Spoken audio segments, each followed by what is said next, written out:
As long as I keep digging, it will shake the world like no other news report in history. Your credible source of the unbelievable truth. That's my journalistic motto. What's the news?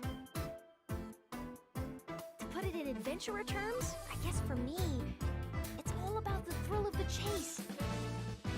All right, let's get this interview started.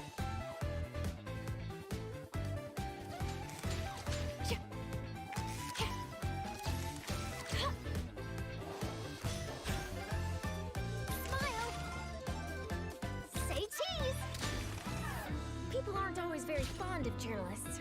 You know what they say, lies are soft and malleable, but the truth is sharp and inflexible. The time has come for your interview. Ready to be a star? Breaking news! Hard-hitting exclusive! Truth bomb! Morning! Did you read the paper yet? No? No worries. I'll read it for you.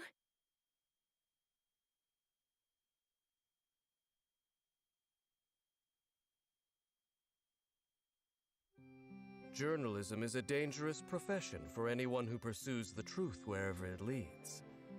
But no one embraces the totality of danger and truth quite like the Steambird's poster journalist, Ms. Charlotte. Let's get this interview started. Wherever there's a lead to a new scoop, you'll likely find Charlotte and her custom-made camera companion, Monsieur Verite. So if you're ever on a fact-finding mission, consider inviting her along. She will, no doubt, be of great assistance. Charlotte's normal attack can combo up to 3 strikes, taking aim at targets with Monsieur Verite, then dealing cryo damage. With her charged attack, she consumes a set amount of stamina and, after a moment's preparation, deploys Monsieur Verite, dealing AoE cryo damage.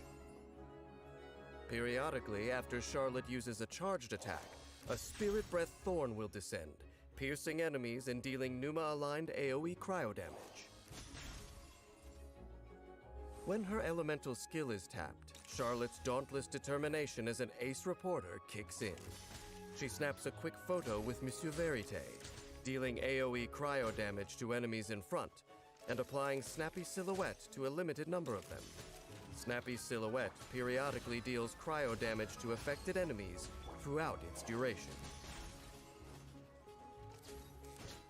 When her elemental skill is held, Charlotte opens Monsieur Verite's viewfinder and enters composition mode.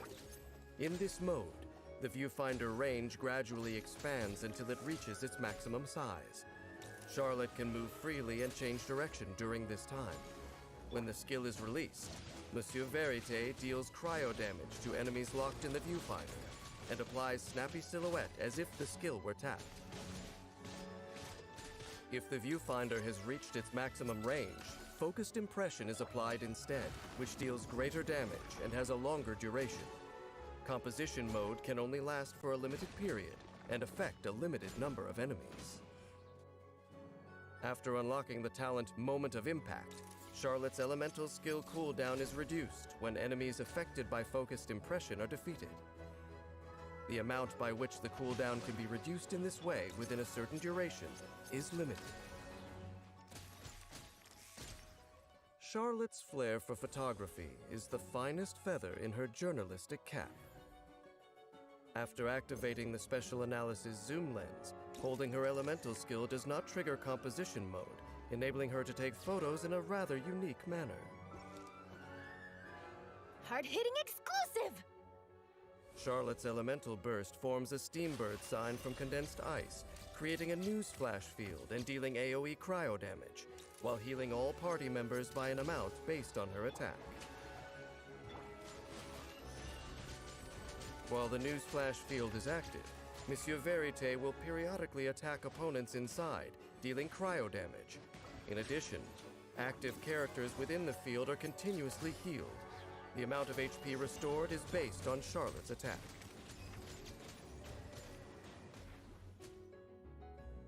Different people with their diverse perspectives offer fresh angles of approach on breaking news. After unlocking the talent Diversified Investigation, Charlotte gains a set healing bonus for each Fontanian party member other than herself. For each non-Fontanian party member, she gains a set cryo damage bonus.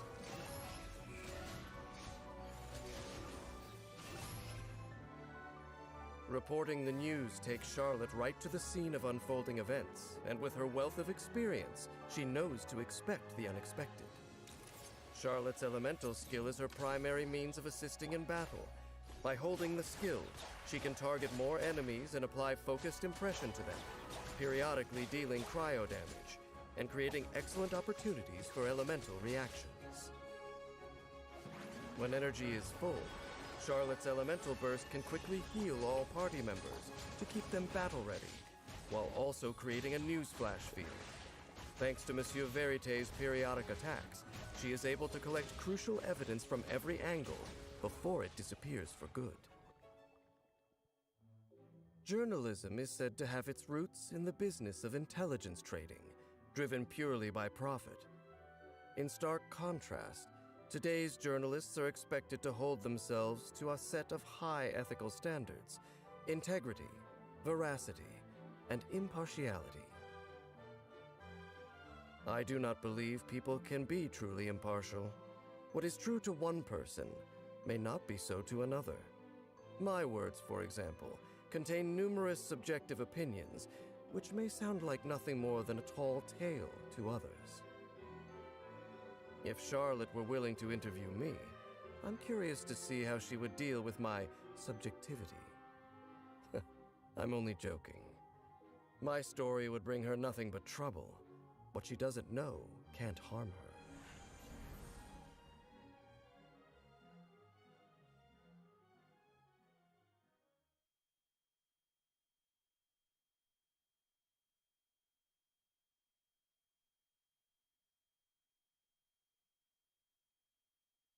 Lady Farina's dramatic twists never fail to amaze. You can never predict whether her next song will be a rousing soprano or a melancholy contralto, nor where her whirling dance will next lead the audience's gaze. That was a snippet from one of the most popular editions of the Steambird. I knew you'd miss me. Farina has an entourage of hydro-proficient companions to assist her in various capacities. To show her gratitude, she occasionally invites them to her tea parties. With the world's doors open wide before her, the notion of a stage is not so narrowly defined.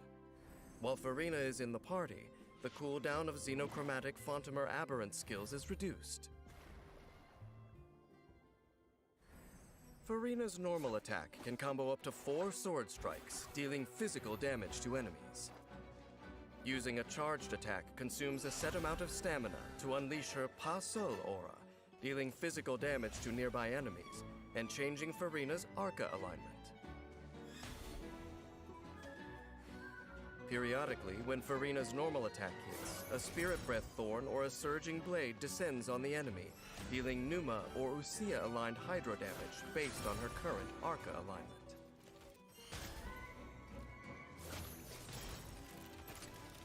Her elemental skill invites the guests of the Salon Solitaire into battle to support her performance. When Farina's Arca alignment is Usia, she scatters a spray of celebratory bubbles, dealing AoE hydro damage based on her max HP, and summons the 3 members of the Salon Solitaire.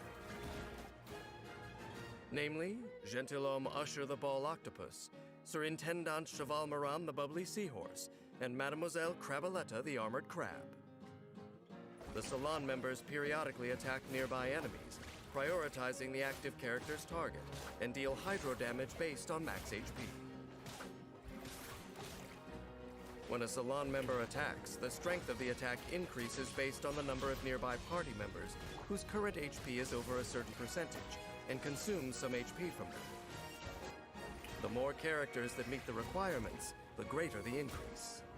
When Farina's Arca alignment is Numa, she summons the Singer of Many Waters, which periodically heals nearby active characters by an amount based on max HP. If Farina's elemental skill summons are on the field when she uses a charged attack. The lineup switches to match her new Arca alignment. The Salon members and Singer of Many Waters share a duration, so when the lineup changes, the new guests inherit the remaining duration. While Salon members or Singer of Many Waters exist, Farina can walk on water. After unlocking the talent Unheard Confession, Farina's elemental skill is enhanced in two ways. Damage dealt by Salon members is increased, and the interval between heals from the Singer of Many Waters is decreased, both scaling with max HP. The maximum buff that can be obtained this way has a certain limit. Time to shine! Harnessing the spirit of revelry, Farina's elemental burst creates a stage of bubbles and foam that deals AoE hydro damage based on her max HP, and causes all party members to enter the Universal Revelry state. While in Universal Revelry state, each time a nearby party member's HP rises or falls, Farina gains one stack of fanfare per 1% of their max HP that is gained or lost. The damage dealt by, and incoming healing bonus of, all nearby party members will be increased based on Farina's fanfare. When the duration ends, all stacks of fanfare are cleared.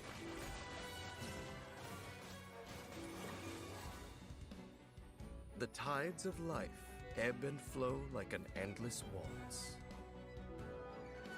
After unlocking the talent Endless Waltz, when the active character in your party receives healing, if the source of the healing is not Farina herself and the healing overflows, then Farina will periodically heal a nearby party member by a certain percentage of their max HP for a short duration afterward. While Farina prefers the Opera House stage to the theater of combat, she has some insight into the common ground between battle and acting. Just a little fanfare can turn an impromptu performance into a tour de force. Farina's primary tool in combat is her elemental skill, with which she summons her entourage to assist her in battle. By switching between her guests with her charged attack, she can change her Arca alignment to suit the demands of the battle.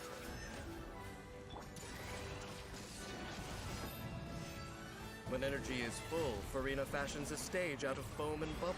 As she accrues fanfare from her fellow party members, she bolsters their combat capabilities, building up to a glorious finale fit for the finest opera. While I can't claim much expertise when it comes to opera, I have heard that actors often rehearse in front of the mirror. On the one hand, they need to immerse themselves in the character and the scene, and on the other, they must see themselves from the perspective of the audience to decide whether their act is emotionally compelling. I'm sure that Farina, too, has spent time adjusting her technique in front of the mirror all alone. But I wonder, who is it that she really sees looking back at her?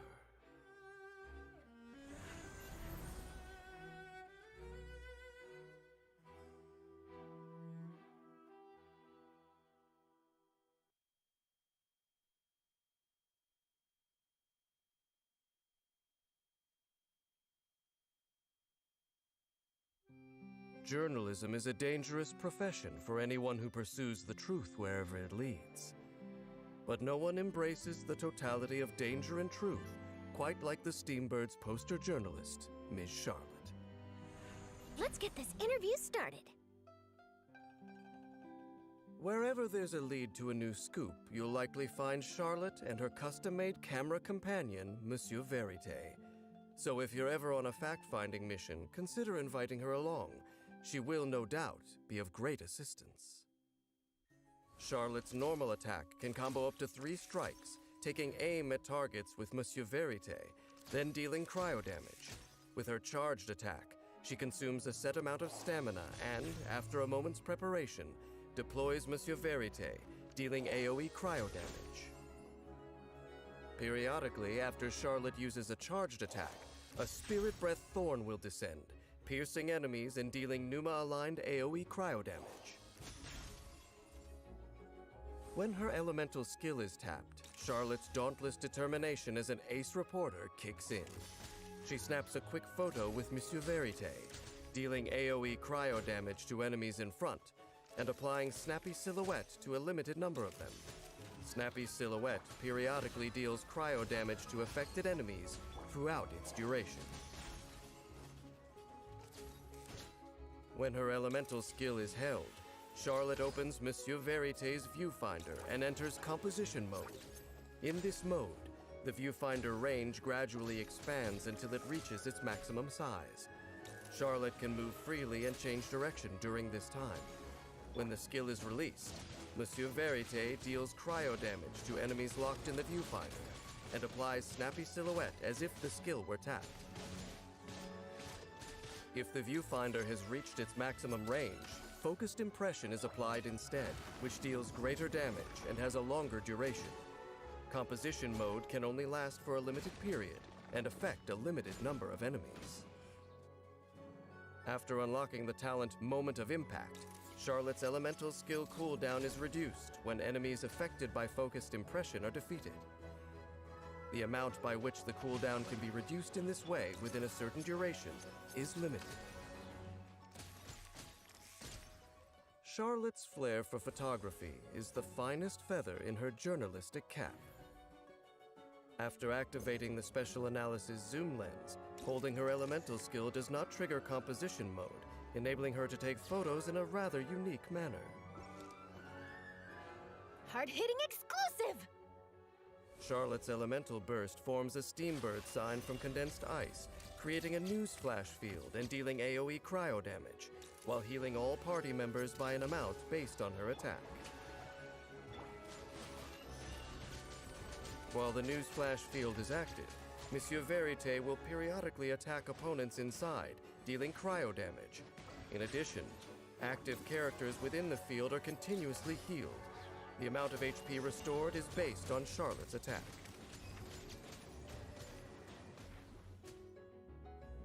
Different people with their diverse perspectives offer fresh angles of approach on breaking news. After unlocking the talent Diversified Investigation, Charlotte gains a set healing bonus for each Fontanian party member other than herself.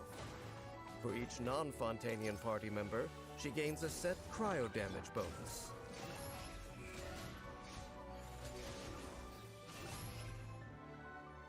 Reporting the news takes Charlotte right to the scene of unfolding events, and with her wealth of experience, she knows to expect the unexpected. Charlotte's elemental skill is her primary means of assisting in battle. By holding the skill, she can target more enemies and apply Focused Impression to them, periodically dealing cryo damage, and creating excellent opportunities for elemental reactions. When energy is full, Charlotte's elemental burst can quickly heal all party members to keep them battle-ready, while also creating a newsflash field. Thanks to Monsieur Verite's periodic attacks, she is able to collect crucial evidence from every angle before it disappears for good. Journalism is said to have its roots in the business of intelligence trading, driven purely by profit. In stark contrast, today's journalists are expected to hold themselves to a set of high ethical standards: integrity, veracity, and impartiality. I do not believe people can be truly impartial. What is true to one person may not be so to another. My words, for example, contain numerous subjective opinions, which may sound like nothing more than a tall tale to others. If Charlotte were willing to interview me, I'm curious to see how she would deal with my subjectivity. I'm only joking. My story would bring her nothing but trouble. What she doesn't know can't harm her.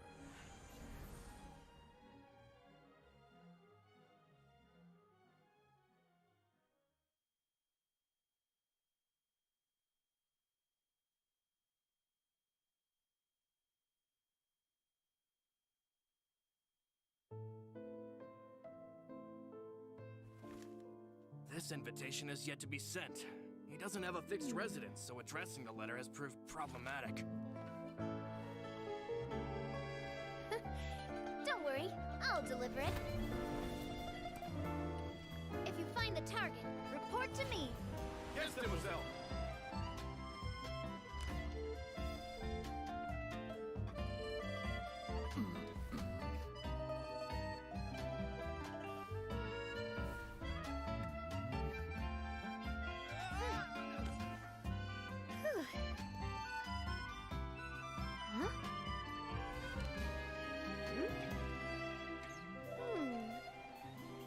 Oh.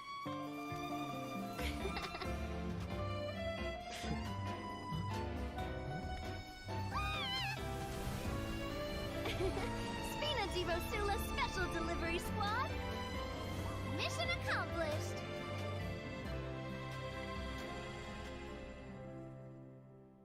What would a banquet celebrating Poisson's reconstruction be without you? Come on, partner. Let's go!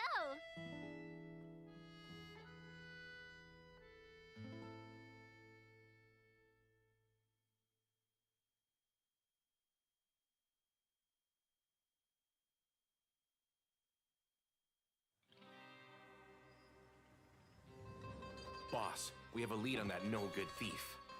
They call him the Sea Shadow. This is his arrest warrant. Unfortunately, he's got a good nose. He's unpredictable, too, which is how he's eluded us thus far.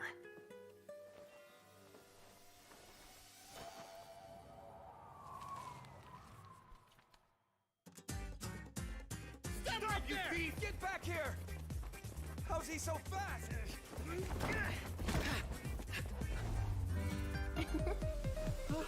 Going somewhere?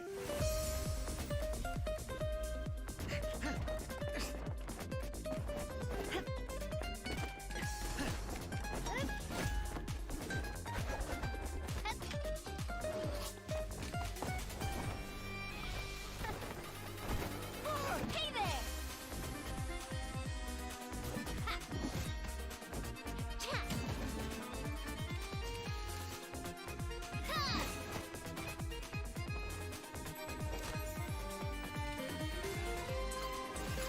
Coming at ya!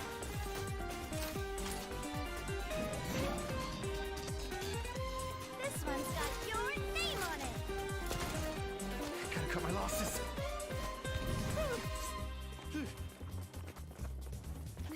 He's one step ahead.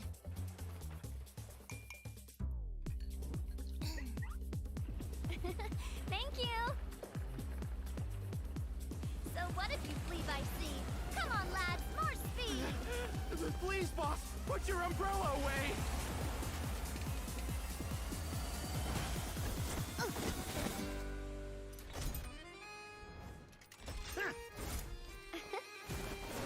clever send-off!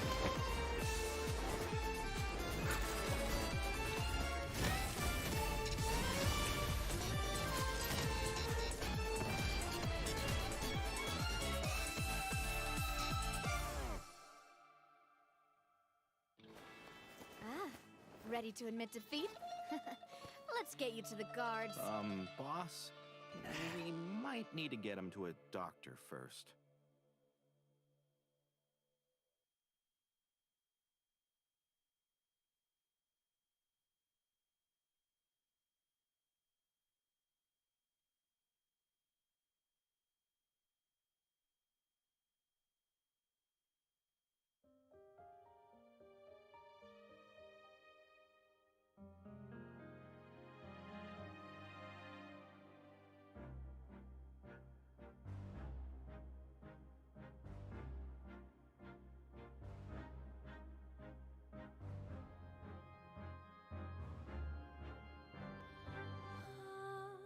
Si je pouvais vivre dans l'eau, le monde serait-il plus beau? Nous pardonneras-tu, ô chère mère? L'eau dans son courant fait danser nos vies, et la cité elle nourrit, ainsi que toi, mon doux amour.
那既然这样，这个委托我接下了。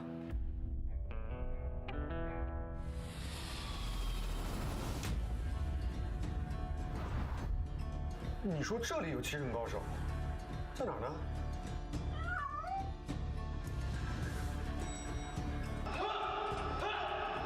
打扰一下，谁是这里最强的人？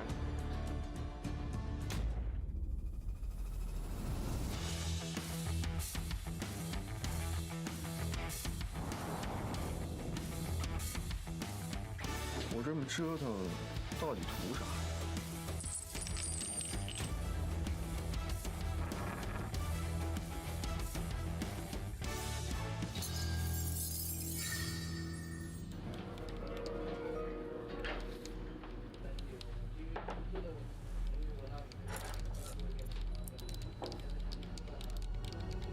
找到你了。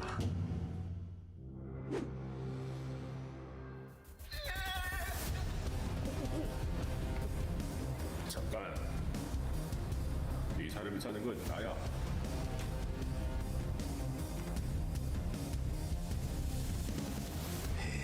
아타마가 기레르みたいだね. さあ、決闘といこうか.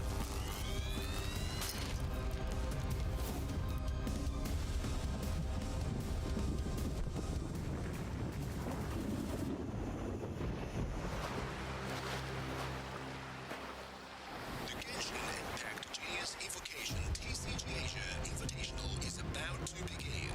Top players from all over Asia will soon gather in Shanghai.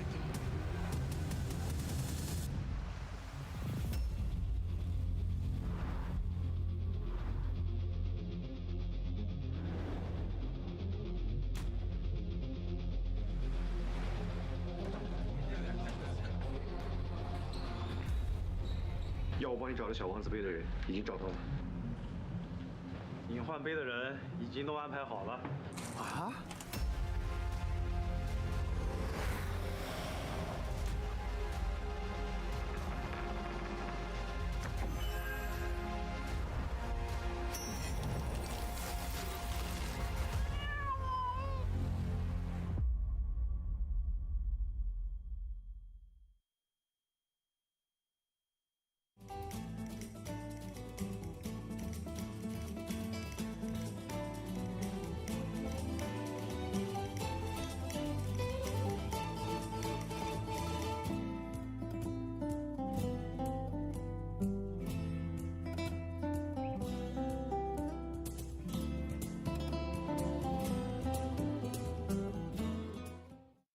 ？They always say that good things come in trees. Well, perhaps it's time to prove that. Ladies and gentlemen, welcome to day 3 of the Genshin Impact Genius Invocation TCG Asia Invitational. I will be your host for today. My name's Staffa, @Staffa_ on Twitter. And it is an awesome time for TCG. Together with me today, I have my co-caster. Yeah, this is Blep @Blep the Cat. And you know, we had a really, I say, unique, amazing, long day 2. So I'm pretty excited. We are halfway through the group stages now. And yeah, hopefully good things coming through. I think, you know, day 1 and 2 had their own stories. Day 1, we saw a lot of the metagame kind of picks and very even deck choices. Day 2, though, had a lot of variety, a lot of stall. And then day 3, I honestly have no idea what to expect. Yeah, I know, right? Like, considering what we saw yesterday in day 2, hopefully all of you guys were joining us yesterday as well. There were definitely quite some ups and downs. And I'm expecting that sort of trend to continue on for today. Yeah. Like you mentioned, Blep, we're already halfway through the group stage. It feels like time really flies. And today is Group C. Yes, yes. I mean, I'm really excited for this group in particular. There's other players I haven't had personally, you know, the chance to look over. You know, yesterday we had 2 players from a Prince Cup that I personally got to attend, so I knew those players very well, but this one, I'm going to be very excited to see if they bring anything unique. You know, I always look to these tournaments to teach me something about TCG that I can take home, and I'm sure you viewers back at home have the same thing, some tech to just steal and take home, and that's what I'm going to be looking for with these. Yeah, I think a lot of us love watching these tournaments so that we can get some ideas for our very own games and just to enjoy what TCG has in store for us, right? To see what kind of flavors these pro players can bring to the table compared to the usual games we enjoy every single day. The meta has definitely established to a certain extent where there is a lot more priority towards things like aggro with Finally or combo decks with Signora Manifestation. But yesterday there was a lot of focus toward stall. So will we see more stall today, you think? Or I think it's really personal preferences. I think we're really starting to see the preferences of the playstyles. In TCGs, people do have preferred playstyles.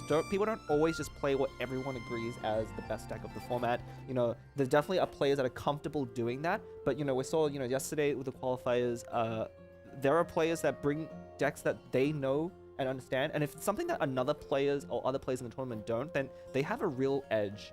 And those two players did qualify, so maybe that is the right strategy here in this kind of tournament. It is quite tricky to be able to strike a balance between comfort and surprise elements on your opponents. But either way, let's hop on into a video to tell you guys once more what the format of this whole tournament is. The first Genshin Impact Genius Invocation TCG Asia Invitational is about to begin. 16 top players will be invited to Shanghai to take part in this competition, where 4 of them are selected from the Dynamic Cup and 12 of them are from the Prince Cup. This time, the Asia Invitational will be divided into 2 phases. The group stage phase will take place from January 11th through 14th, and then the elimination phase from January 19th through 21st, with a total of 7 competition days. The Conquest format will be applied throughout the tournament. At each tournament stage, players will prepare multiple decks in advance and engage in one-on-one battles. In a best-of-3 game, both players must construct 3 decks in advance, and they must not use the same character card in different decks. After construction is complete, both parties reveal their decks, ban one of the opponent's decks, and then play a game with the remaining decks. During the contest, the winner of a game will no longer be able to use the winning deck, and the loser can choose if they would like to change to another deck. The first party to win with all their decks wins the game. In Best of 5 and Best of 7 Conquest format games, both players will need to construct 4 and 5 decks in advance, respectively, and the same steps as in Best of 3 are required to ban the opponent's deck. The Best of 3 Conquest format will be applied in the group stage phase. The 16 players will be randomly divided into 4 groups by drawing lots. 4 players in each group will compete in a double elimination format. The winner of the winner bracket finals will advance to the upper bracket of the quarterfinals, and the winner of the loser bracket finals will advance to the lower bracket of the quarterfinals. At the elimination phase, except for the finals which will use the best of 7 Conquest format, all other games will use the best of 5 Conquest format. The 8 players who advance from the group stage phase are divided into either an upper bracket or a lower bracket, depending on their performance, and a 3-day double elimination tournament will be held to determine the final champion. The total prize pool for the Genshin Impact Genius Invocation TCG Asia Invitational is 500,000 yuan, and the ultimate champion will clinch a prize of 250,000 yuan. The Genshin Impact Genius Invocation TCG Asia Invitational is about to begin. Who will ascend to the throne and be crowned as Asia's King of Invocations? Let us look forward to this epic showdown. We've already had the chance to experience 2 full days of the Asia Invitational Conquest format, and it has definitely had its share of victories and defeats. Bleb, how are you feeling about the format so far now that we're here in day 3? Yeah, as I was saying before, the format's actually pretty different from the Prince Cup that I'm used to casting. None of those were Conquest formats. I think it lends itself to a very different strategy. And one of the things I'm really excited to see, I also see in this group in particular, a lot of the players I think today have a lot of experience specifically with the Conquest format. So maybe they'll be better able to adapt to those strategies. But if you're not familiar with it, if you just pick 3 decks or any 3 decks that you might want and then forget that it's a Conquest format, you can find yourself in a situation where, if one of your decks matches badly into any of your opponent's decks, then you might be in a spot where you just can't actually win, because you know, you have to win with that deck at some point during the game. And if you have a bad matchup, if you have 2 bad matchups, then it really lowers your chances completely. So choosing the 3 decks, so even before the game begins, choosing those 3 decks is extremely important. And also banning the correct deck is even more important.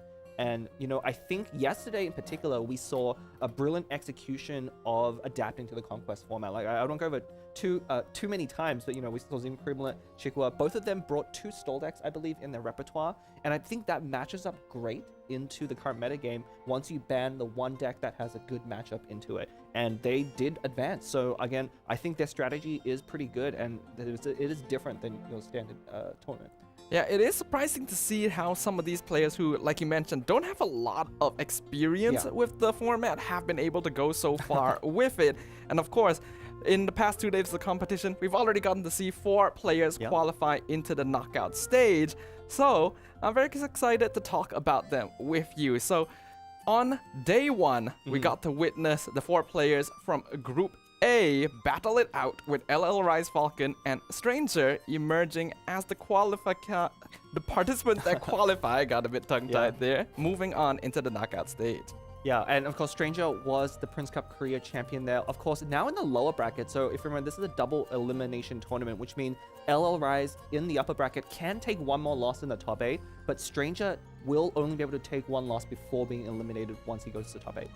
Yep. And here we can see the results of day 2, the participants from Group B, with Z Crimlet moving on into the upper bracket of the knockout stage, and Chikua advancing in the lower bracket of the knockout stage. This was quite a long day. I imagine the players got very exhausted by the end of it. Exhausted, yeah. I mean, again, the mental stamina is very important, especially in these long-form tournaments, but Z Crimlet making a very dominant performance. I think currently the only undefeated player so far in the group stage. Definitely one to watch out for. And Chikwa, of course, Prince Cup Japan champion. Very interesting in our first 2 days that the champion of their respective Prince Cups did take a loss and are in the lower bracket.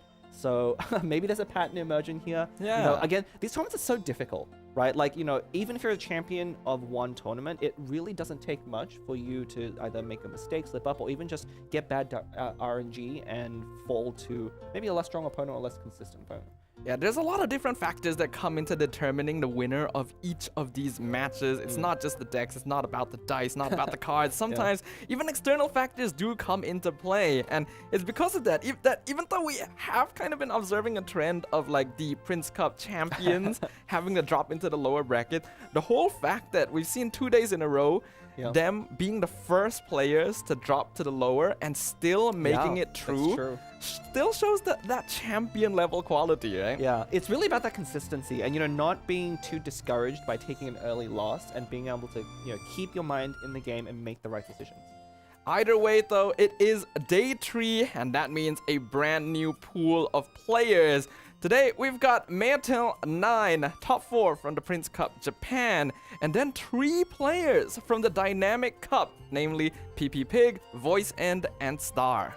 Yeah, this is a really interesting group. You know, we've had 3 players from the same tournament. The first thing to keep in mind, these players probably have watched each other play quite a lot and know how to play against the other players and know what their preferences are. So Maytel here from a different tournament could be a bit of a rogue element here, right? Like, he might be the one player that the other players don't have a lot of experience with, of course, but you can watch his matches quite a lot. I mean, Maytel has appeared in the Japan Prince Cup, coming in top 4. He was actually also in WCG Busan, which you casted and stuff, if I remember correctly.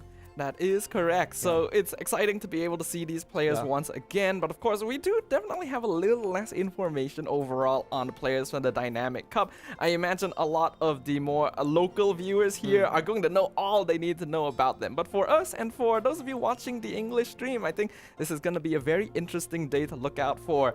And I think a lot of us were not expecting 3 players from the same cup to end up in one group. So we'll find out whether or not they can send 2 players forward. Yeah, I mean, there's a lot of implications here. First of all, there is guaranteed to be 1 player from the Dynamic Cup now seeded into the top 8 from this group. But conversely, there is guaranteed to be 1 player knocked out as well. You can't have more than 2. You can't have, you know, less than 1. So it's very interesting. It's going to be very interesting to see who makes it out of this bracket. Again, these players have played against each other. I think there might even be some rivals. I mean, we don't know too much about the Dynamic Cup, having not watched it, but we do know that Star, who will be in our first match, was actually knocked out by Voicend. So won't be playing against him first, but both PP Pig and Voicend, I think, also have played together as well. So again, lots of tournament history between these players. Obviously, it doesn't matter. You know, each tournament is a new stage, a new time. You know, there's no grudges, no assumptions. We're in a completely different meta as well. So I don't know. It's really a brand new game. Important not to hold on to grudges, but maybe hold on to some information, because our first match is going to be Star versus PP Pig. I think these decks are looking a lot more familiar than yesterday. Yeah, definitely. Star's repertoire definitely very reminiscent of what we saw on day one, and it's kind of the selection that a lot of players have chosen to bring. You know, I would say these are the 3 most established and considered best decks in the current metagame. But on the side of PP Pig, we do see something that's a little bit different, right? We have the Mona variant of the Signora manifestation. Now, we've seen this slot flexed with Yelan and Tartaglia, but PP Pig bringing something different. And now we see the bands coming out with the Yelan OTK band on Star's side, and Star deciding to bind up finally himself. Yeah, this is a really typical set of bans. You know, people who bring Star set of decks pretty much always ban finally the official Nahida Linny deck. Whereas I think because PP Pig brought that Anemo, you know, which not a lot of players have brought, but it's more of a stall deck, isn't as afraid of that Linny deck. So now we can have a look-see. Star gonna be bringing Mew for the very first game of the day. And looking at the deck list, I don't think there's anything too unusual here, right? No, yeah, Mona, Eula Wanderer, or otherwise Mew. It's a very standard deck list, and I think a lot of players did bring this deck. You know, pretty much I think the Linny deck and this Wanderer deck have been the 2 most popular ones to bring. The unfortunate thing is the Linny deck gets banned a lot, and this one doesn't get banned very often. So we've seen this on camera like probably a lot more, despite being picked about at the same rate.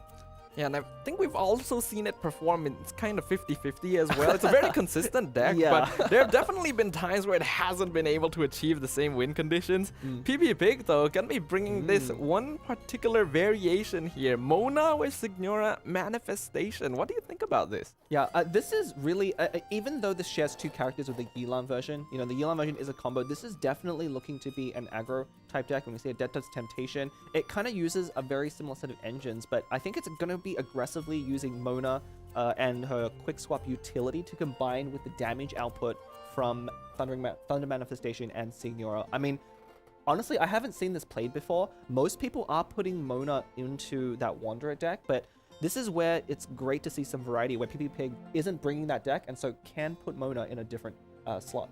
Always love a little bit of variety. It's the spice of life after all. But either way, we're gonna be jumping into match number 1, so let's show you our players once again.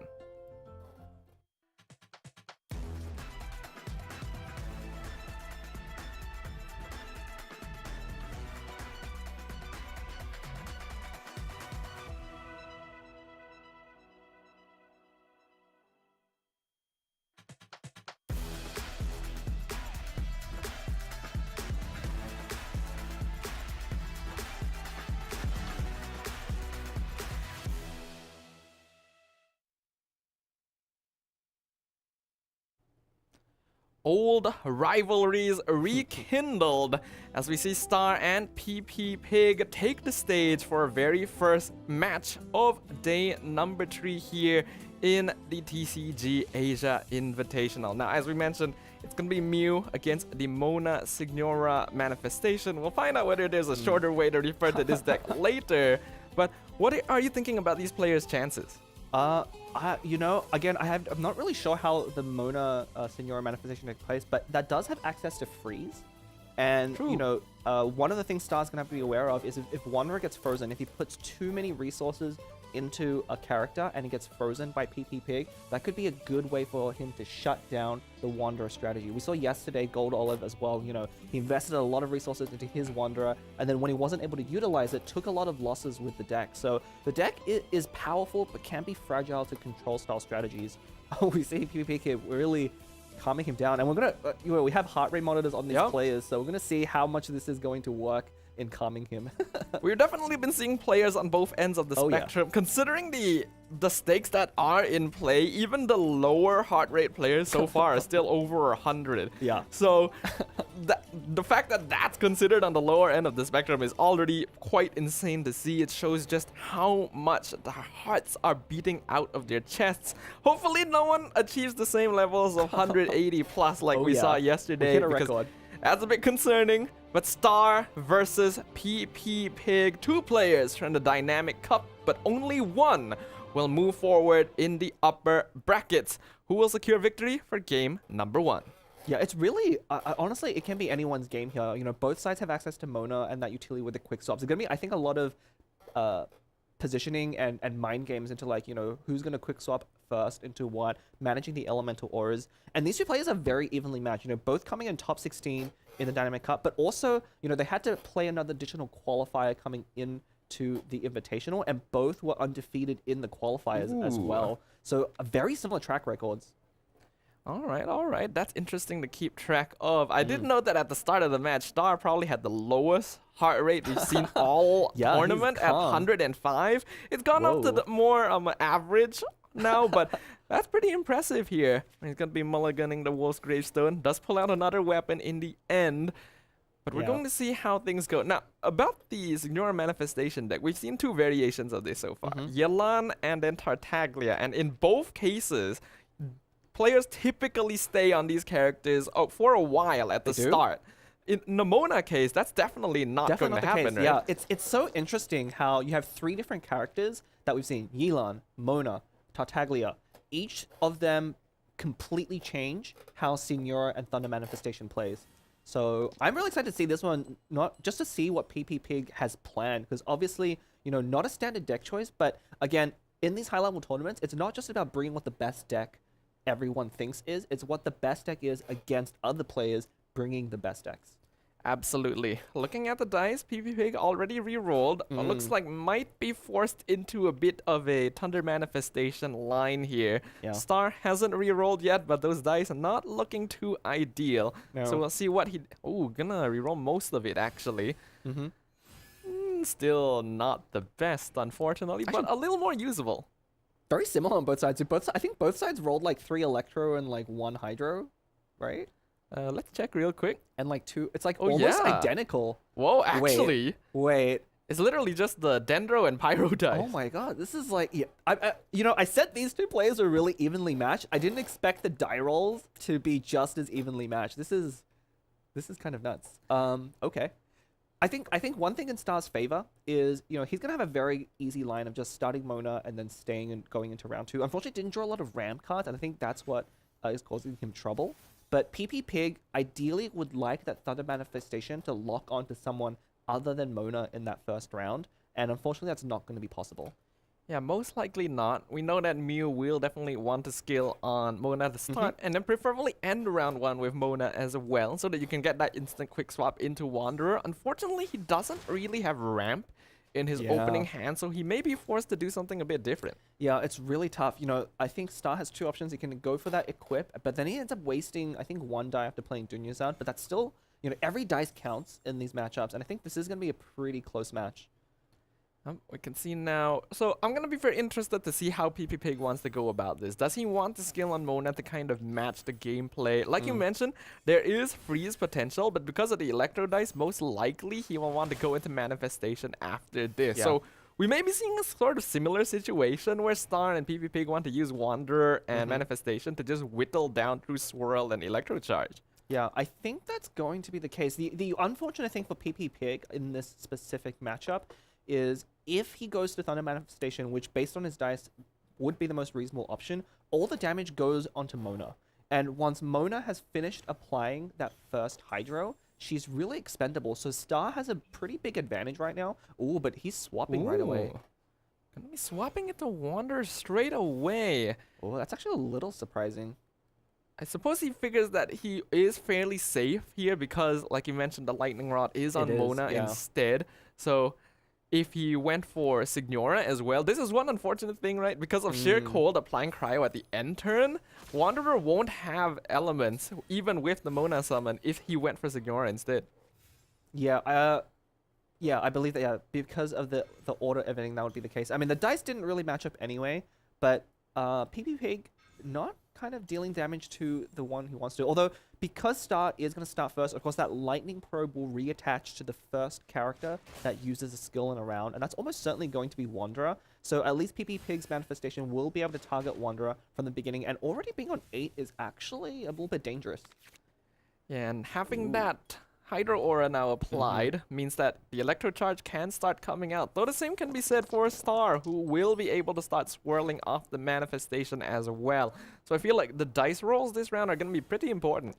Yeah, and PP Pig did have to fix some die. Oh, but very good secondary dice rolls. Did have to end up using that Gilded Dreams to fix some die. But that is, you know, we've seen Gilded Dreams, one of the new artifacts, a lot to kind of generate dice out of nowhere. But it's really got this hidden mode where it just works perfectly great as a way to fix your die. Yeah, the magic engine, basically, as Liao would sometimes like to put it. Being able to just pull out dice out of nowhere does have the secondary option of fixing as well. Unfortunately for Star, not going to be able to get the artifacts he's really looking for. Only the Gamblers right now. Also, the Fried Egg. Now, this card has been a point of contention, right? I mean, it's recently come in, I think, based on how the metagame is shaping up, and it did, I think it received a buff a few versions ago, going down from 3 cost to 2 cost, but now we're seeing pretty much every player electing to bring it in at least one of their decks, if not all of them. You know, it's a great card. If you have too many dice, if you have more dice than time to use your actions, then Egg buys you time to spend all of your dice. And that's kind of what we're seeing. We have so many ways to generate dice now. It's a very common scenario when you get into round 3 is you have a couple of characters in low health, you have like 10, 12 die, but you only have time to use 2 actions, but that Egg can buy you that extra turn. It is a card that basically gives you a second chance, right? It's like you feel a little bit safer to sacrifice some of the less important characters. And then it can also be used in situations where you simply need a character to come back so that you can buy some time and perhaps provide a safe swap without slow swapping to a more important character. Anyway, for now, Star can be proceeding with the usual line of starting off with swirls. PP Pig, will he still go for the manifestation damage here? Yeah, you almost certainly will. I mean, manifestation can threaten Wanderer before he bursts, and more importantly, with that lightning rod, Wanderer won't be able to actually escape the kill from manifestation.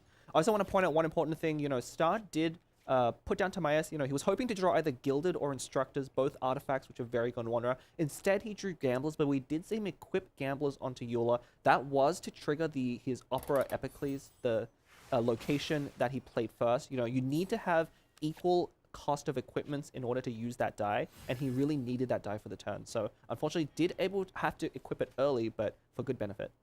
Yeah, that's going to be helpful for now. As long as PP Pig doesn't equip anything else, Star will still have the advantage because he has that 1,000 floating dreams on Wanderer right now. He does, but it's gonna like turn around very quickly, I think. You know, Wanderer at 3 is going to go down to Thunder Manifestation. We see PP Pig has that Gamblers in hand. And not only does taking out Wanderer here remove a really huge threat, we have to remember, Star invested 3 dice into that 1,000 floating dreams, and he's gotten 1 attack off of it so far. Just through that fruit of fulfillment as well. But yeah, Wanderer's situation is very dangerous because now even switching off of Wanderer is not going to keep him safe from the potential lethal from PP Pig. So yeah, looks like the choice is just going to be to get as much damage out on him before he goes down. That makes sense. Yeah, make the most of that weapon. And unfortunately, Wagner being played by Star here, drawing a random weapon from the deck, he would have loved to see Wolf's Gravestone, but instead he drew, again, the worst card he could have out of the deck, which was that Fruit of Fulfillment. You know, he's getting really unlucky in this Timaeus and Wagner, but that's kind of the story of this this Mono Uno Wanderer deck. It's a bit high rolly, where in some games where it gets off to a good start, it's almost unstoppable. But now we're kind of seeing the low roll moment where he didn't get the ramp in round 1. Every card he plays draws him the wrong card out of his deck, and it's just really unfortunate. Yeah, it can be a very frustrating situation to be in. For Timaeus, it makes a little more sense because you have so many artifacts that you could pull out. But for Wagner, that was...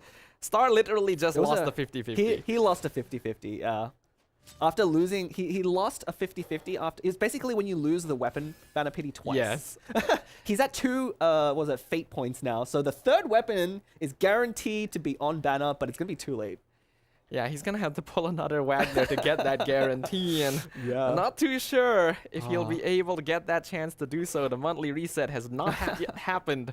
With Wanderer now going down, Star stuck in a very difficult spot. You would typically switch to Eula here, but it's still a little bit earlier than you would like to do so. Yeah, switching to Eula is going to have her take too much damage. You know, the way manifestation skills work is it will lock onto a target, but once that target goes down, it just starts hitting the active character. And with 4 dice left from PP Pig, you're almost expecting a burst, which is going to be a total of 5 damage. So Star is forced to tank all of the damage on Mona here, but that's not going to leave him with very much. Yeah, luckily 4-star Mona is at a kind of awkward breakpoint for PP Pig, right? 4 health means that with skill without Lightning Rod, he cannot actually kill with 1 skill, and then Burst would kind of overkill and waste 2 damage. He will go for the burst regardless, and that means then Star gonna have to play the rest of the game with only 1 character. Yeah, we might actually just see PP Pig actually swap off as well of manifestation here. He doesn't want to take that initial hit of Eula, who will freeze one of his characters. Yeah, I think that makes the most sense. Going for Mona would allow for that quick swap as well, so I think it's a pretty safe play. But we'll see what PP Pig does decide to do with the rest of his 1 dice. He has 2 food. I don't quite remember what it was. I think at least one of them was hash brown. Yeah, one of them I think is a hash brown. One of them should be a lotus. I mean, he's not going to need it at this point. You know, equipping that, I believe it was Heart of Kavarina onto Signora as well. So isn't a really good spot. Oh, that's not. It's Vorukasha. So yeah, okay. He's in a very I mean, if you look at this board, it's not even close. But you know, I really want to stress like how much of this was just due to Star not being able to execute his game plan. I think he knows it too. Like Star's heart rate has dropped way down. He's kind of realized he has to concede this match. You know, there's really no way for him to come out of this with the advantage that PP Pig has. You know, PP Pig drew not even well, but just medium. But again, Star did low roll quite a bit in this match. And we do get to see the advantage of playing this flexible utility in Mona, right? Being able to switch into Thunder Manifestation so easily and apply so much pressure right off the bat is very different from the styles we've seen with Yelan and Tartaglia, where you just stay on the character for a while to build up burst. So it's a very different style, even though you have 2 of the same characters, and that's why there's so much potential variation in TCG. Yeah, that's why I love seeing it. You know, I think a lot of people have defaulted to the Yelan version. The child version is actually pretty new to, I think, me as well. It was popular early on because people really wanted to get on that 2 residence there, but has kind of fallen out of favor with Yelan. But PP Pig really showing that, you know, some creativity and deck building can really help in these tournaments to really like push through some good matchups.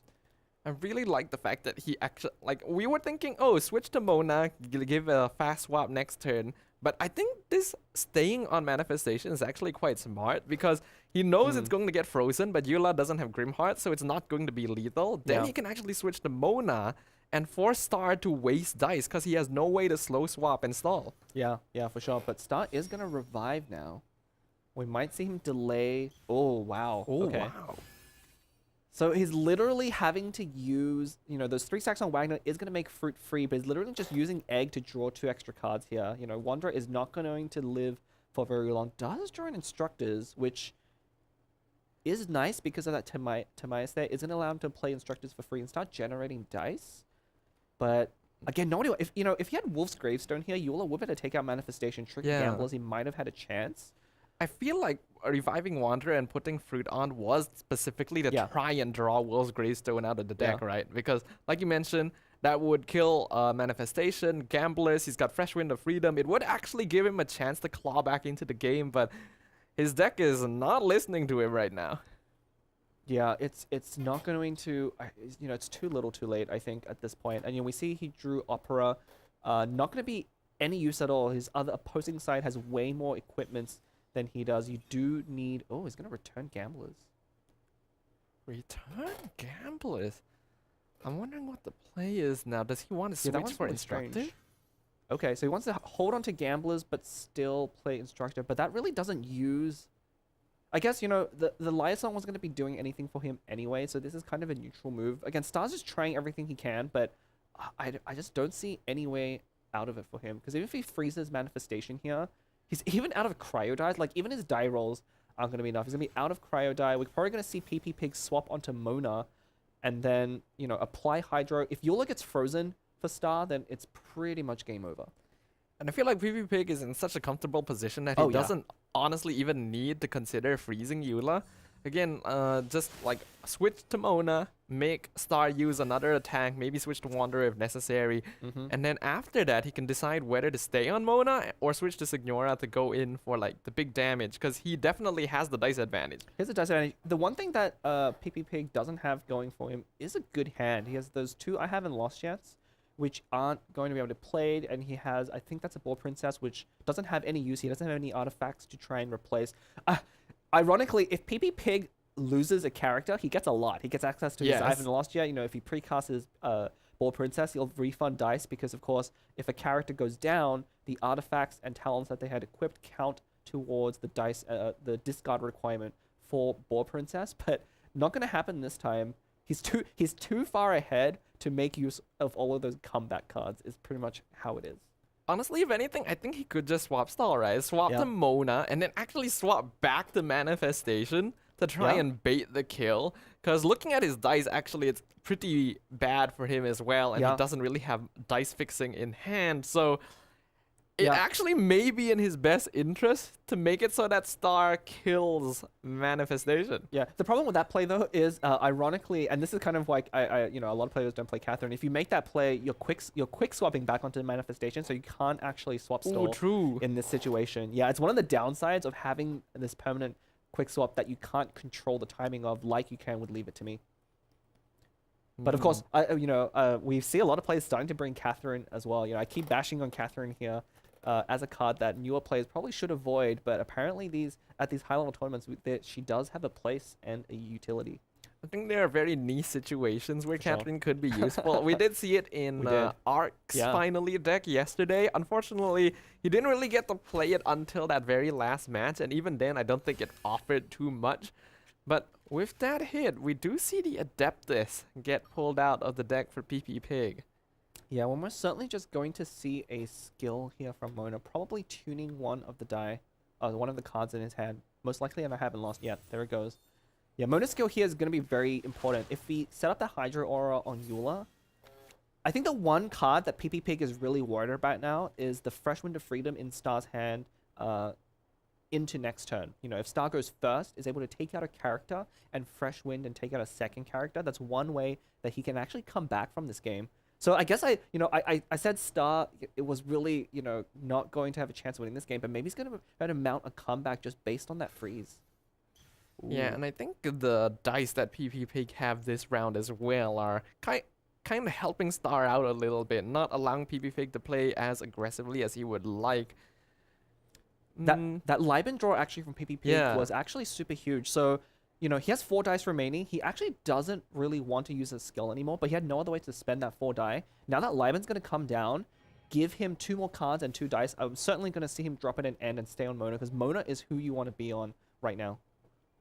Yeah, I don't think there's a lot of choice here. Unfortunately, he's not going to be able to get turn priority next round either. Yeah. So Star actually not in too bad a spot after this round. Goes to show just how much the game can bounce back and forth. Yeah, PP Pig might be forced to float 1 dice here. Yeah, floating 1's not a problem. Again, when you get to the end state, it's more about the actions than the die. Very much the reverse in the early game. I think the only thing PP Pig is thinking of now is Wolf's Gravestone. You know, that's one way that Fresh Wind could take out Mona and allow Star to chain into a second kill. But we already saw that Star didn't equip it when attacking Thunder Manifestation. I think PP Pig's pretty confident that his opponent doesn't have it. Will he get it this time, though? Star just really hoping to be able to get that Eula weapon. Is it going to come out? No. And even if he gets it, you know, the reason you're on Wagner in this deck is letting him build up those stacks. Once you equip those weapons for free, you really don't want to pay full price for the weapons in this deck. And Star did have to at the beginning, right? Remember, he equipped that 1,000 Floating Dreams on Wanderer because that's what he drew. You know, that made sense. That was correct because he didn't draw any other ramp. But I think that was just a real detriment from the beginning, and we're seeing that disadvantage building up over time as the rounds go on. Yeah, but all things considered, things definitely haven't been quite going the way of PP Pig either after those first 2 rounds. So because of that, the game is not as one-sided as we may have predicted before. Star gonna be thinking about which dice he does want to keep here. It's a lot of ammo, but Wanderer is only on 1 HP, so he's gonna re-roll a lot of it and definitely get a nicer dice hand now. Yeah, I almost wonder if he should have revived Mona instead of Wanderer. Mona might, with a quick swap, might actually provide more utility at this point, but I don't think it matters either way. But definitely, you know, PP Pig hasn't been rolling well enough. I mean, part of that is, right, we see the reason Wayula is so strong in this deck is that Freeze is so powerful at controlling what your opponents can do, right? Star was basically able to delay an entire round just based on Freeze. If Eula was any other character, you know, not capable of freezing or doing something different, that couldn't have been possible. PP Pig definitely would have won the game just in the last round, but, you know, because of that Freeze, Star is going to delay the game 1 more round and maybe potentially mount a comeback. It's going to be difficult. Yeah, he still doesn't quite have the cards he's looking for. At least with the extra instructors with War Princess, he might get a bit more dice. Gonna pull another artifact out. Gilded Dreams. I believe that was guaranteed. I believe he's pretty much pulled every artifact outside. Maybe it was another 50-50 between the second gamblers, but even then, I mean, he's looking pretty good. He has 3 artifacts. He has a War Princess, which will, of course, if you replace an existing artifact, it removes the old one and discards it, which counts for War Princess. That's one of the main ways you generate die from that card. Unfortunately, Star was forced to use Liar Song kind of early, so if he had that combined with Gilded Dreams, it'd be a lot more dice. But with all this and War Princess, it's not too bad for him. He's probably doing some calculations now to see what would be the most ideal line this round. Yeah, the problem though for Star isn't the dice, but the time. Right? This is why so many decks are running Egg. Is you look at his side, he has 8 dice. You know, he probably has about 5 more from his hand, but what he's running out of is time, because we're gonna see PP Pig swap to Signora and freeze Eula, making sure that Star doesn't have the time to use all of that die. Yeah, I think that would be the most obvious choice here. 100%. Quick swap, get the freeze. That's why Star goes for the Eula burst, so that he can at least have some end phase damage in case he's able to survive the round. But PP Pig does have a lot of tools in hand. Yeah, actually, it's actually possible. Oh yeah, I was gonna say it might be possible. We're gonna go to Thunder Manifestation just to take out Wanderer, so Star is completely out of options for the rest of the round. Because of course, if Eula goes down as well, that's another way. This one's a little bit dangerous because of that fresh wind. Yeah. That's probably the only reason I don't like this play. Actually, hold on a second. Does this play really bad? Oh, okay. I was going to say, that's going to play really badly into fresh wind because it's going to, if PP Pip goes to Signora, she'll get frozen. But with that quick swap, I think PP Pig does have it. Yeah, a really opportune timing to draw Leave It to Me there. I agree with you. Like, this is a situation where Star could have definitely gotten the kill on Manifestation, Fresh Wind of Freedom, maybe taken out Mona at the same time, or frozen Signora. But the Leave It to Me makes the line for PP Pig very obvious here. Yeah. And I think after this, there's basically no coming back from this situation. Yeah, but I'm really surprised that PP Pig didn't just freeze on Signora. I can't see what the downside of that is. Wanderer has no energy. You know, if he uses skill, you're perfectly fine with that, and you have more than enough dice with Ball Princess and Liar Song to finish Eula after you freeze her. It's just, it seems like a no-brainer, but apparently you're not going to take that line. But here we go. Star's going to do everything he can, and this is his best line of play. I'm gonna normal attack into Manifestation. PP Pig most likely will switch to Mona, and then Grimheart's kill will be enough to get that kill. But after that, a single skill from Signora is enough to lethal Eula, and that is probably GG. That is probably GG. And not even to mention, Signora still has 2 lives left. So even if Star was able to somehow get that Eula burst up to a high amount, you know, unless he can deal with... Oh, wait, what? Hey, okay. That is really surprising. I am shocked. I'm trying to make sense of this myself. Like there's no reason. No, I mean okay. So PP Pig does have an egg. He has an egg and a quick swap. So I guess he can just finish the game on Manifestation. Or He's gonna burst. Okay. Okay. I mean, this also works. He had so many different lines. It works. This is an interesting take. I guess maybe he is trying to be flashy. I don't even feel like he's trying to be flashy. He was just looking at it from a completely different angle from us there. But it works. It works, yeah. And I think I don't think Star's anything to be disappointed about with that. You know, when you bring a deck like the new Mono Yula Wanderer deck, you're expecting Sun games to not go your way because, you know, it has a lot of powerful cards, but drawing the cards in the wrong order is a very real possibility. And we saw that there, right? We've seen a very dominant performance from that deck, but that was definitely an example of what can go wrong bringing a deck like that to the tournament. Yeah, I think it was also a very good demonstration of what a little bit more flexibility can do when you have two characters that are as strong as Signora and Manifestation together. Yeah. I think it definitely gave Manifestation a much bigger chance to shine compared to a lot of performances we've seen in the past 2 days. So that's nice to see. And unfortunately, Star just was not able to win his 50-50. He's not getting the weapon draws that he needed. I feel like that could have really changed the way the game went. Yeah, that was just so painful to watch. You know, that bad hand in round 1 combined with the bad RNG off of Tamias and Wagner in round 2 just was too much, right? Like, I mean, you know, maybe against a random opponent, but you're playing against one of the best players, you know, in the world here on this in this stage here. And any slip up, whether intentional or due to luck, is going to be all it takes. So with that, PP Pig will no longer be able to bring the Mona Signora Manifestation deck to play and will be forced into a double Animo. Looks like Star gonna be sticking with Mona Yula Wanderer this time. Yeah. How does this matchup go? I think it's actually pretty favored for PP Pig again. That's what I really like all of his deck choices in this, because they match up great into what everyone is bringing, which mostly is this Mona Yula Wanderer deck. You know, having Jean there, able to force, in this case, Star off of Wanderer, or off of Mona even to deny the quick swap, extremely powerful. And if you can delay your opponent, that really gives you an easy way to let Jean or Lynette kind of take over, you know, the healing, the defensive capabilities really start to shine. And of course, Wanderer does spread a lot of damage across all of your characters, which is perfect for Jean's healing, right? Jean's heal is going to be able to heal everyone on the team. And so really what PP Pig needs to be worried about is that Wanderer burst, right? If that Wanderer burst takes out Jean or Lynette when they have a lot of equipment, then it will very quickly swing against him. But if he can get a situation where he can safely avoid that burst or maybe tank that burst on Dea, then it's going to be very easy for PP Pig to take over the game from there. Yeah, so that means he's going to be playing against the same deck, but it's a very different approach because it is basically, he was playing aggro before and now he's going to be playing stall.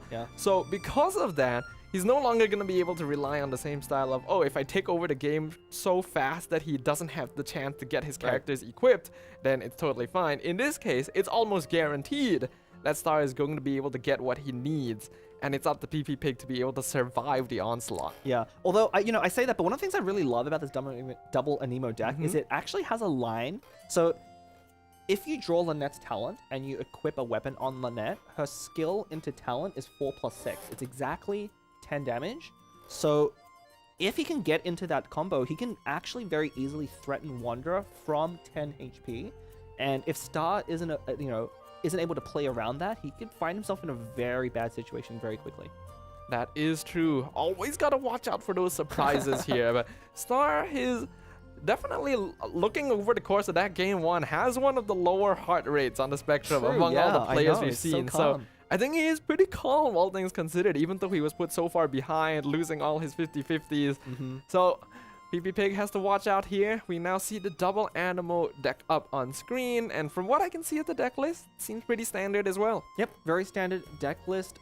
Seemed to be trimmed. Oh no, Dunyazad of course is making for it. Yeah, very standard deck list from here. Nothing too surprising. Only one copy of Opera Epicles, which I kind of like. You know, it's a pretty risky card when you're playing against other decks that have a lot of equipments, which the Mona Yula Wanderer deck is. So it's a pretty good choice. Yeah, a lot of focus towards that companion engine as well with Dunyazad. Got the double Paimon. So yeah, and that's the typical idea of stall. And like you mentioned, only having one Opera means that he's not quite as reliant on having that weapon artifact superiority. So again, matching up pretty well into the new deck here. Yeah. But we definitely can't put all our eggs in one basket.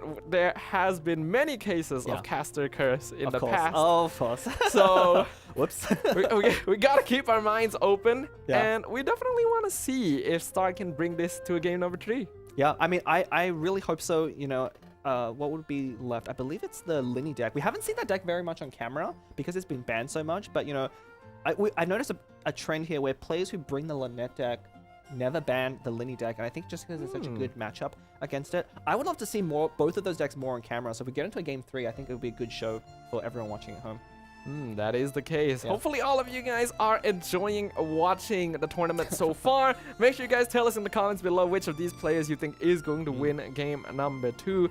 And as you remember, winning this match means that you move on into the upper bracket finals, and from there you're only one win away from qualifying into the knockout stage. And when there's only a 50% chance of you making it that far from your group, you understand that you want to get every advantage you can, because we're going to be jumping into game 2 very, very soon. Yeah, and the top spot of the group stage is so crucial, not only, you know, to have an extra life, but I can only imagine, you know, it's going to be another week until these players face off in the top 8. Having just that comfort of knowing that you can take another loss in the top 8 and not be eliminated must be much nicer going into that weeks of preparation. Whereas if you're on 1 life, you're just going to be thinking about that, you know, you can't lose another game. And again, the mental part of high-level tournaments is a real thing. That is very true. Honestly, what I would be most curious about is whether or not we might even see like a meta shift in that 1 week, right? What if suddenly we come back, the knockout stage, all the decks are different? Probably unlikely, but hey, a man can dream. Yeah. Honestly, you know, we've seen a couple of players bring this Yelan OTK deck. We haven't seen it do very well on camera, and I think that's because it matches up poorly into the metagame, which also means, you know, normally those decks are very good against stall decks, like this double and emo deck, but because less players are bringing it as well, then it's not actually great against the field. That is true. Sometimes meta isn't necessarily dictated by what cards are strong, but by what else is strong around it. For now, though, man, his heart rate really is a lot. It's under 100. That's the first. I think that might be the first double-digit one. You know why it's so calm though? Like, his hand is actually great. You know, here's exactly what you want to see out of the Mew deck: is a 2-cost, Wei, and then a 3-cost Ram card here in Wagner and Liban. Yeah, you can see him keeping that there. Even draws Tamaya, so he has options now. Yeah, this is definitely a much better starting hand compared to what Star had in game number 1. 100%. So we'll see how this goes. As for the starting characters, I don't think either player needs to change anything, right? No, it's going to almost be Dea. One difficult thing for PP Pig here is you would love to start swirling Pyro, but you know your opponent is going to go from Mona into Eula right away. So one of the things we might see him do, so I think what PP Pig wants to do, I don't know, didn't catch if it was going first or second. It's actually very important if you go first or second in this matchup.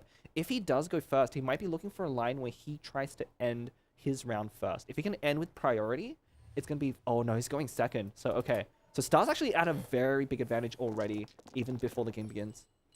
Now we'll see whether or not the dice are kind to him. That's nice. The 3 Hydro that's straight away. Yeah. It's 3 Hydro, 2 for one of his things, and then 3 for Liban. It's perfect. Yeah. It is literally perfect. He doesn't need to re-roll. Don't re-roll. Did all of his bad luck from last game finally respawn here? He is thinking about it. He's calculating. As for the side of PP Pig, he also has the dice. Yeah, Star not gonna re-roll at all. Wow. So we saw the low roll. Now let's watch the high roll. This could be pretty unstoppable. It will come down to drawing the weapons, but I don't think there's really a bad weapon to draw here. We'll see. That's probably the best part. Yeah? I was wondering if he would pull out Gravestone first after what happened last game, but no, it is still 1,000 Floating Dreams, so this is the typical line. He draws the perfect hand, he rolls the perfect dice, and he goes first. Like, this is incredible.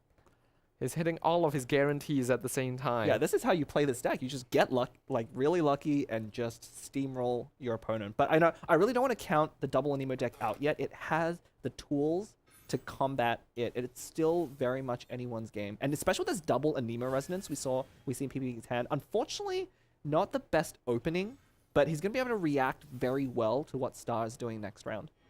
Unfortunately, because of how perfect the opening hand is for Star, there's no way PvP Pig is going to be able to get turn priority next round. So some planning will have to happen because Swirl is already going to be guaranteed.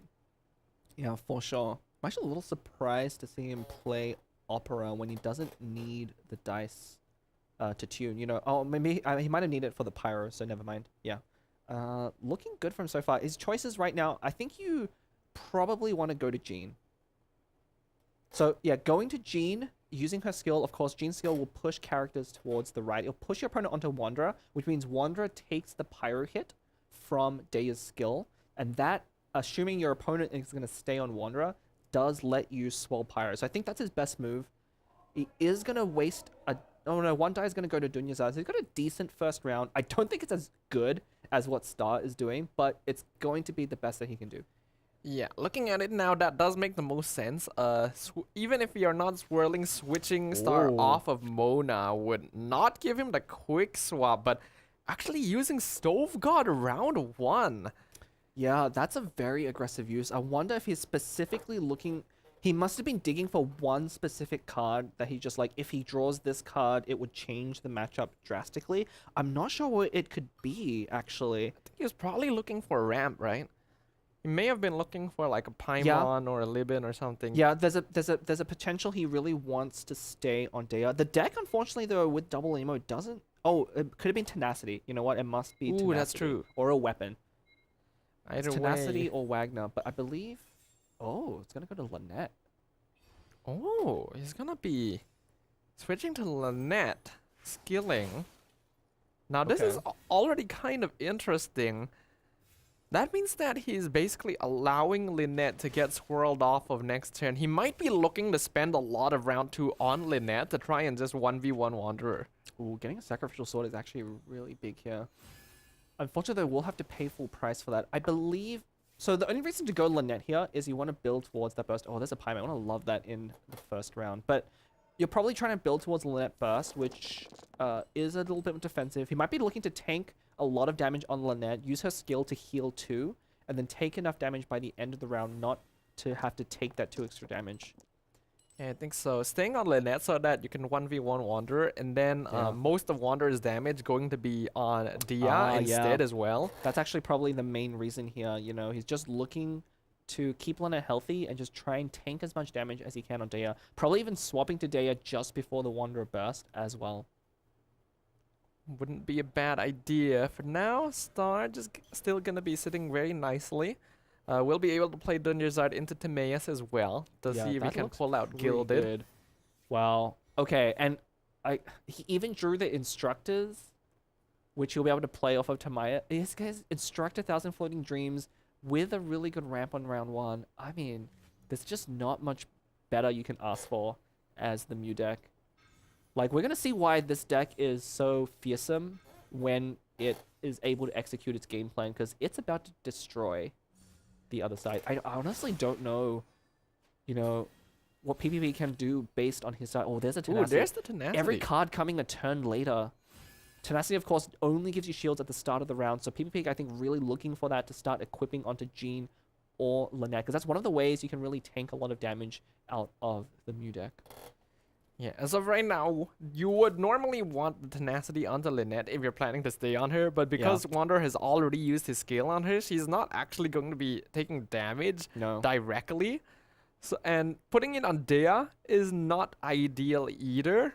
Yeah, I mean, we could see maybe there's a switch over to Jean here just to take the hit, and then a quick swap into Lynette to try and perform a healing, but you know, we're not even swirling here at this point because Dea's skill did end up hitting Mona and not Wanderer instead, which is why I'm, a little bit surprised. I think even if you take that initial hit on Lynette, it's still more worth it to just get that Pyro aura and then swirl your opponent off of Wanderer and onto Eula. So I'm really surprised that's not the move here. But again, you know, these players, again, I've been proving wrong plenty of times already. These players have a much better intuitive sense of how to play these matchups. No doubt, with 2 of these decks being very well defined in the metagame, they've practiced this matchup before. He's going to go for the Anemo Resonance. Actually switches over to Jean. Yeah. Okay, so he probably wants to switch off of Wanderer in this situation. Yeah, the main question here is, does he want to equip a weapon? Unfortunately, you know, if you had Wagner here, one of the really powerful things you can do with the double immune deck is if you can get a weapon on Jean and swell and have 9 dice for the turn afterwards, you can actually keep your opponents off of a character because she'll literally take out a character even if you keep swapping back to it. Will equip the Sex Sword, so that will give enough dice for Jean to get one more attack out this turn and switch Star off of Wanderer onto Eula. So now it's going to be the question for Star whether or not he wants to stay on this, because there is Hydro on Jean, but no cryo dice for him to work with. Yeah, almost certainly not going to stay on Eula, I think. Although it might be worth it just to keep Wanderer healthy. If you switch back to Wanderer right now, you're almost guaranteed that Jean is going to swap you off another time. It might still be worth it. But one of the things, I guess, also, you know, Wanderer, if he continues swirling or using his normal attack, it's not going to swirl anything because it is going to hit Lynette, which doesn't make use of the 1,000 Floating Dreams. So it is going to be this Eula. It uses the Gilded Dreams to tune the dice, gets the cryo necessary, gets the freeze, draws an opera as well, so that's pretty nice right now for Star. And PP Pig, unfortunately, will have to eat that freeze. Yeah. Oh, okay. Gonna go for the Paimon play.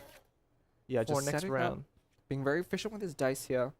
Unfortunately, of course, that opera is not going to trigger again because Star just has an overwhelming advantage on equipment because of the Timaeus and Wagner here. Which is kind of, again, that's one of the risks of running that card, especially in this matchup where it's not always going to work. And see Star playing his own. Yeah, this is definitely leaning much more towards Star compared to game 1 here. Yeah. And being able to draw all the cards that he needed is gonna allow him a much more comfortable spot. At the very least for PP Pig, you will have dice advantage next round thanks to the Paimon play. But he has definitely eaten a lot more damage than he would like to on this type of deck. Yeah, I mean, despite having advantage though, you know, Wanderer with that Instructor, you have to remember it does generate dice throughout the round. As long as he can safely attack on Wanderer, it's probably 2, maybe even 3 dice for the rest for this round. So they're pretty even. And that Opera, of course, is going to trigger in Star's favor. So he could be sitting at 11 dice for the turn, which is actually more than what PP Pig is about to get. That is true. Looking at the dice, PP Pig, not the best, but he has some Omni to work with at least. The problem right now is that even though he has turn priority and he can swirl, it would push Star onto Wanderer and basically give him a free switch. So that's a difficult decision. Yeah, definitely. But even if you don't do that, Mona is going to be able to fast swap anyway. So we could just see a normal attack, but getting that swell off feels pretty important. We could also just see he has another Anima Resonance. We could actually see him go back onto Lynette. Although with Sacrificial Sword equipped on Jean, she is more efficient at dealing damage right now. Yeah, especially since PP Pig doesn't have Lynette talent in hand yet. I think if he had that, it would actually be better to go into Lynette to actually threaten whoever Star quick swaps to. But without it, yeah, he's just going to skill onto Jean, go for the swirl. And this is a pretty awkward breakpoint though. Wanderer at 5 health means he's not going to go down to another Jean skill. Although if Jean uses her skill one more time, then Star can't safely swap back on to Wanderer, but he will have more dice, so he can kind of stall out the game until it is safe to do so. I'm wondering whether or not PP Pig will decide to go for the Jean burst. Once it goes back to his turn, I feel like his side of the field is low enough health that it would be pretty efficient. Yeah, Jean burst could be a little risky because you are going to spend a lot of the die for your turn and leave your opponent with a lot more advantage, especially if Star doesn't choose to stay on Wanderer here. The one thing going for PP Pig though, with this setup, Wanderer isn't really at maximum utility. You know, he has 1,000 Floating Dreams, which of course adds +1 damage, but also adds 1 damage every time you perform a reaction, except without being able to swell that Pyro, so the Hydra on Dea, isn't actually going to be able to react. Yeah, he can only attack Jean or Lynette right now, and neither of them have an elemental application. So PP Pig did definitely plan for this situation. Star just gonna go for some damage here. I think now that Lynette is at 4 health, PP Pig really needs to consider bursting on Jean. Yeah, Jean burst probably is the right move here. Although if you Gene burst, you are probably giving Star the window to burst on Wanderer as well. So you're gonna have to trade characters. You might be able to tank that hit on Dea, which is probably the best person to take it. But then you also saw that Hydro. Yeah, it's kind of rough. I do wonder though if Star's regretting using up that Hydro that was applied to Gene earlier with that freeze. I mean, I think it was forced into that play just based on how the round went, but it does mean he has less elements to swirl now with Wanderer. Yeah, I mean, I don't blame him. I think that was probably the best choice to go for in that particular situation, and you wouldn't really think that there's no way for you to apply element onto Gene again. In fact, if not for the fact that PP Pig had switched him off of Mona, he could have very easily gotten a summon here. But PP Pig actually not gonna go for the burst. That Gale Blade gonna do a lot of damage here. Yeah, oh, what an interesting spot. If Star stays on Eula, then his entire team basically goes down to one swell. He probably wants to avoid that at all costs. At this point, it does come down to who you're willing to sacrifice. Yeah. And we're really seeing the power of kind of Jean in this double. I mean, Jean's always been very strong with this role. One of the problems with her in the past is that she hasn't fit well into a double limiter strategy. Because burst isn't super powerful, but her skill has always had this utility. And wow, offering up Wanderer for a sacrifice here. I think that probably makes the most sense. Not only because it would switch him back onto Eula to do some damage, but also because Wanderer is kind of the most sacrificable character here because you want to keep the quick swap utility and there's no element on Wanderer. So he basically is the only choice. Yeah, I guess Star setting up for that. We see that I Haven't Lost Yet in hand. Probably setting up for I Haven't Lost Yet into a Eula burst. Probably going to take out one, if not two characters with that. So PP Pig does have to be a little bit careful. I think he must be thinking about it. And this is a very obvious play for I Haven't Lost Yet. But is he going to choose to play around it? He is not. I think it's a bit difficult to not take that because giving Wanderer another free attack is a little bit questionable. But it does play into what Star wants. If he goes into Eula with the I Haven't Lost Yet now, that is a good amount of damage potential. Unfortunately for PP Pig, if he had Gamblers here, he could have actually taken out Mona as well and gotten even more dice. But without that, that's basically the extent of what he can do for this round. Yeah. I think that Freshman and Freedom is really going to start coming into play here. Because as you get your opponent down to less characters, then that can really take over the last round of the game. Oh, he's going to dig for the Wolf's Gravestone. Does he get it? Does he win the 50? Oh! He not does again. Not. That would have been a huge draw for him. He has one more shot of just drawing it naturally off the top of his deck, you know. So it's not... The dream is not dead yet. I wonder, actually... Yeah, I was going to say, he might elect to play Liben this round because that gives him 2 more cards. And even if he just draws Wolf's Gravestone naturally, he can discount it with the Wagner play here. And we're probably going to see him still use I Haven't Lost Yet. Maybe use an egg to... Oh, no. Revive would be a poor choice because that Swirl is going to take out his entire team anyway. Which is actually really tough. It would take 1 dice away from Liben as well. So you wouldn't get the extra card draw. So yeah. Oh, he's not gonna... Oh, he's going to save his I Haven't Lost Yet for when Mona goes down. I like that quite a bit. Okay. So keeping it as a surprise for just a little bit longer. And getting turn priority as well. So Star's still in a pretty good spot here, even though he lost Wanderer earlier. PP Pig gonna be pulling out the Lightofoliar Incision. Yeah. I mean, I don't think PP Pig cares about the weapon particularly. You know, he's just playing Wagner so that next round he can equip one of the other good swords in the deck, the Aquila Favonia, onto Lynette and try and tank damage. I think Lynette's really going to be used to try and absorb as much damage before going on to Jean once again to finish. Oh, there's the talent. That's an excellent timing to draw that, actually. That actually is.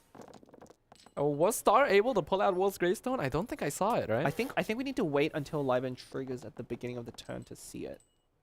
Yeah, but pulling Lynette Talent out at this time is actually perfect for PP Pig. This is exactly when he needs it to duel against Eula. So if Star is not careful... Even though his position is not bad right now, that could end up costing him. Okay, we didn't get to see those 2 cards just yet for Star. I did see the Liben go off, but we don't see what's in his hand. I don't see it. Yeah, no Wolf's Gravestone. Ooh, that's tough. think he really needed that to come back. It would have been free too with Wagner. Yeah. Oh, and That was the plan. He does have fruit. He but does. He I think uses it. Yeah, I think he's forced into playing fruit. I mean, there's really no reason to hold onto fruit here. You have no more card draw in your deck. And he does have gilded as well, so yeah, I think it's worth it. Just go for the fruit to see if he can pull the Will's Gravestone out. He's got 12 dice. I think he can spare a bit. Yeah. Oh, well, this is the point I'm trying to make earlier of why so many people are playing Egg. If you look at the board here, he has 12 dice, but only 8 health and 2 characters, which doesn't leave him a lot of time to spend all that dice, and that's why Egg is so powerful. Still no Will's Gravestone. Yeah, it does draw a Board Princess, which is decent.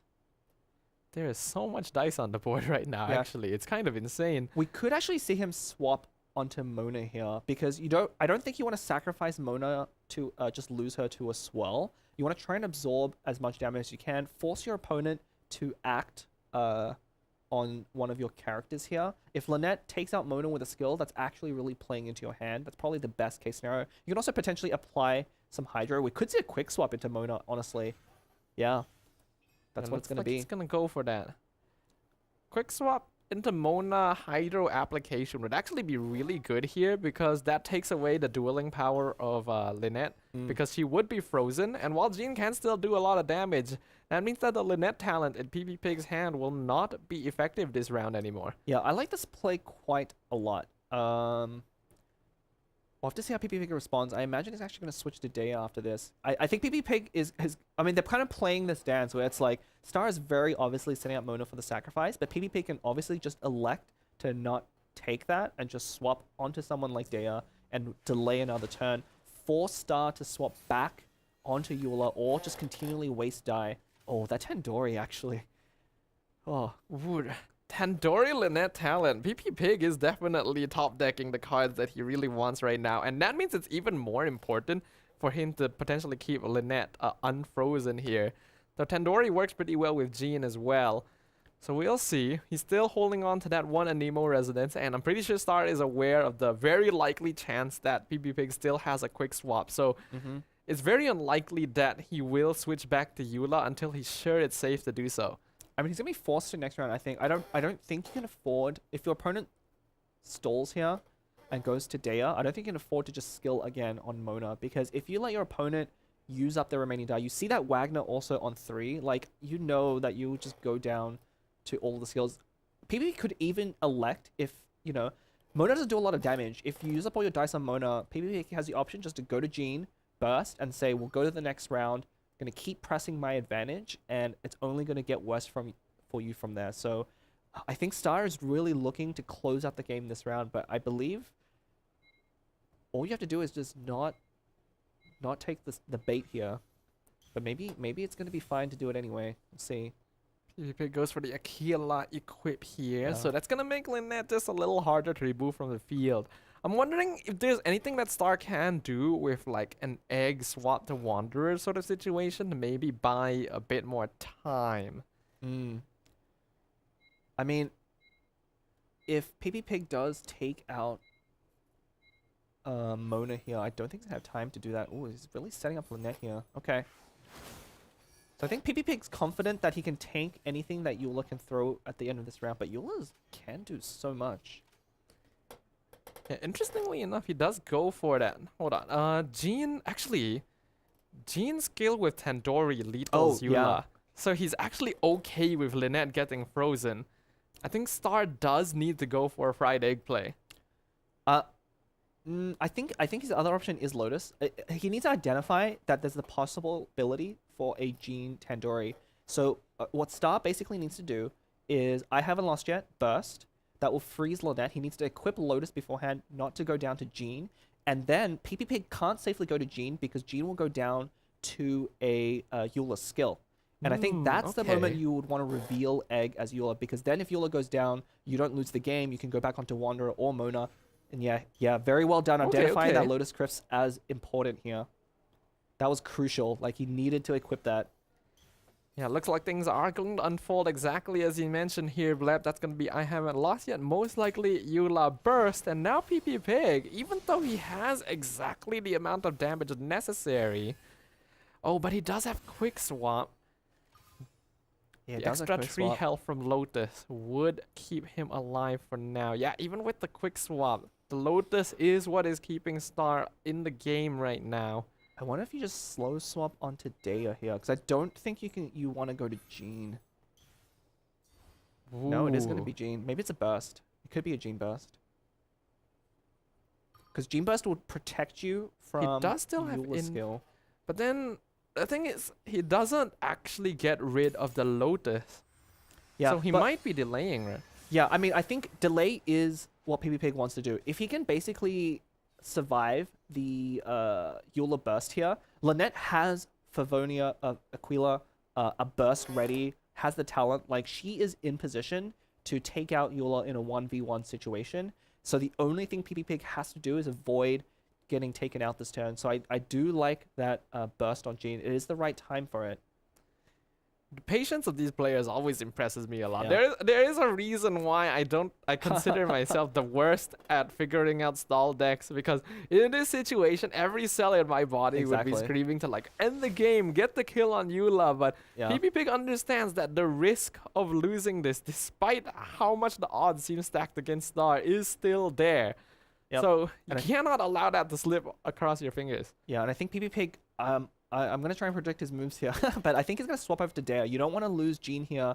Allow your opponent attempt to gamble, use up a gambler, because the more, like, the worst case situation is, yeah, here we go, the Dacer. The worst case situation, if Jean goes down, you know, Star's able to get another maybe 2 hits on Daya, take her out, and then the Eula burst will do like 12 damage at the end of the round and take out Lynette and wipe your whole team in 1 round. So again, just survive this turn, and the switch to Daya, I think is going to let that happen. I think Star might have been checkmated by the sequence of moves.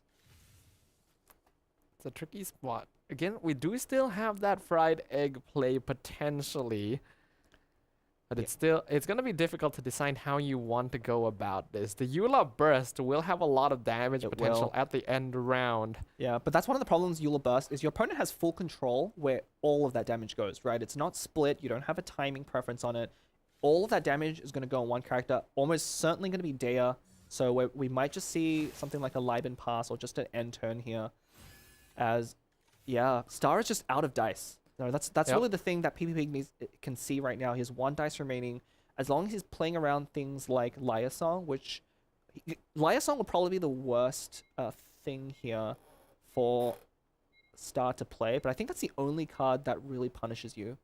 Yeah. Looking at the situation now, the game is going to slow down just a little bit. So I think this is a chance for me to ask you to explain, Gleb, for some of the people who may not be familiar, how exactly Eula's burst works. Yeah, it's not something we see very often, but when you, very similar to the main game, when you burst on Eula, it kind of sets up this summon, and you see that number in the top right corner. It's normally a duration on a lot of summons, but it kind of works in the reverse for Eula. As you use her normal attack or skill, it'll build up by 2 stacks each time. And then the damage is going to be that 3 plus the number in the top right. So right now we have the burst doing 7 damage at the end of the round. And going to be even more because of a shatter. It is physical damage. Yeah, so if that were to hit either Lynette or Daya, that would actually be 9 damage in total. Correct. So most likely, yeah, PP Pig already ended turn, so Daya going to be sacrificed here to eat the Eula burst damage, and then I think after that you can see him pump his fist. He knows that like next round his win is basically already secure. Exactly. Star has already used all his resources. Yeah, PP Pig I think was just hoping that his opponent doesn't have Liaison or like a Gamblers, because that would be the thing that could change the tide of this next turn here. But without that, I think again Star's been checkmated. I mean, this is what the double Anemo deck does, right? It sets up you in this kind of lock and like forces you into these awkward positions, making it look difficult. But really, I think one of the big things, Star never drew that Wolf's Gravestone. If he had gotten that Wolf's Gravestone off of that Wagner, that turn would have looked really different. And we saw PP Pig very happy with what he drew this turn as well. He actually did get another Lotus Flower Crisp. Oh, so, that's all it is. But he doesn't even need that. It's going to be the Tandoori into the skill to finish things off. And PP Pig officially, with the clean sweep here, will move on to the upper bracket finals for Group C.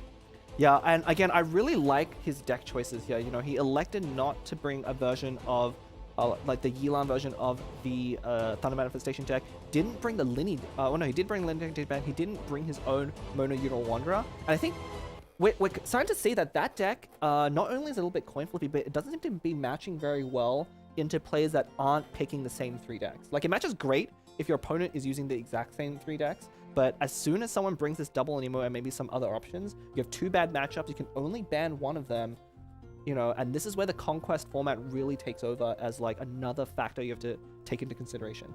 Yeah, it's a very consistent and strong deck overall, but it is not to the extent where it's commonly banned. And because of that, these players are not only playing a lot against it, they're getting to watch a lot of players use it on stage when it's not their turn, right? True. So you're getting a lot of exposure, a lot of time to think about, okay, how do I play against this deck? What are the counters? What are the weaknesses?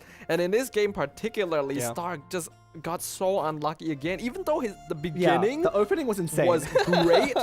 The fact that Wolf's Gravestone just never came out, feels so bad. It does feel bad. I mean, I don't think I can complain about too much. I think a lot of that was in the good play by PP Pig. You can see how annoying Jean can be in a matchup like this, where you are so focused on one character, right? Forcing him off of Wanderer, you know, he had that equipment for Wanderer and could have done a lot of damage, but by forcing Star off of Wanderer and then forcing him to really use up that Hydro that was on Jean for the freeze with Eula was actually, I think, a big tipping point. You know, Wanderer was not able to effectively utilize the 1,000 Floating Dreams that he had equipped from round 1, not able to build up to the burst, had to be sacrificed in order to let Eula at least have a chance of taking over the game. But, you know, banking on that Wolf's Gravestone not ended up happening, and yeah, that's kind of how it is. Yeah, Star was really relying on having that equipment to be able to go past certain breakpoints to really threaten the side of PP Pig's field. Because normally on Mew, right, you want to be the one threatening Swirl. You want to be forcing your opponent to switch between characters so that they play the game a bit more uncomfortably than usual. But he's against a Swirl deck himself, so because he wasn't able to get the equipment and setup he needed, it was actually PP Pig who was forcing him into that situation where he had to go for less than efficient lines. Yeah, I mean, that's what stall decks, what these control decks are best at, you know, kind of reversing situations, making it so that you're the one that's forced to make these plays and react to them, and really turning the advantage. But with that, that is the end of the first match. We get to see the post-match data, and I think that is actually the highest average number of effective dice, 5.3. Yeah, what a high roller. I mean, not to discount his skill, you know, his skills shown in the games here, but it's a combination of both, of course. But I think that is the record here. Wow. Of course, not the strongest single strike though. We set that record yesterday. Chikua set it with 12. So this is gonna be hard to beat. Yeah, I think so as well. And looking at the heart rates overall, I gotta give props. Star definitely has the lowest heart rate overall of all the players here so far. PP Pig actually kind of on the higher end of the spectrum. I didn't even realize he was going up to 170. Yeah. But hey, that adrenaline was able to keep him in the game, was able to secure the victory, and I'm looking forward to see how he'll perform in his next match. Yeah, it's going to be very interesting. Of course, Star is not yet out of the tournament. You know, this is the double elimination format. So here's one more opportunity. He's going to be pushed to the lower bracket, so he'll face off against the loser of the next match that we'll get to watch in a moment. But yeah, that was a really good set. But again, I really like... So far, I think we've seen a lot of the players who've brought not the standard deck list. You know, I would say the standard deck list right now that most players are bringing is the Mew deck, Mono-Ural Wanderer. They have finally official Nahida, Linny, and then they bring a version of either Yilan or Child with Signora and Manifestation. And we've not seen that combination do particularly well into players bringing what PPP brought, which is that double the Nemo deck. So we're really starting to see kind of players who really make intentional choices about their 3 decks in this Conquest format, not just picking the best decks that they think are in the field, but just the best decks to go into the other players.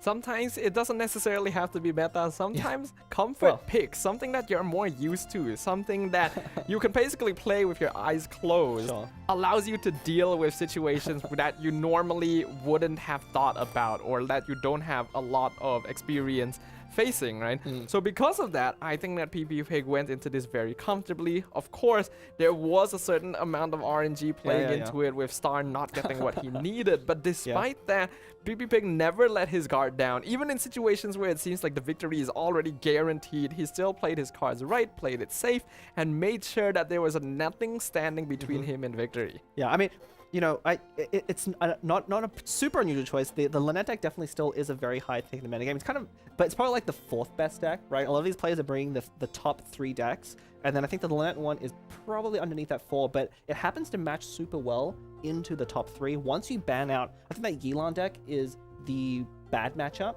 but with only 1 bad matchup and 2 good ones, that's where this Conquest ban format really starts to take over. But yeah, that first game, you know, with PP Pig against Star, the Mona deck is probably the one that he needed to win the most. And unfortunately for Star, that is the game he low rolled. I think if we had reversed the draws in that game, where had Star drawn what he did in game 2 in that first game, it would have looked a lot worse for PP Pig.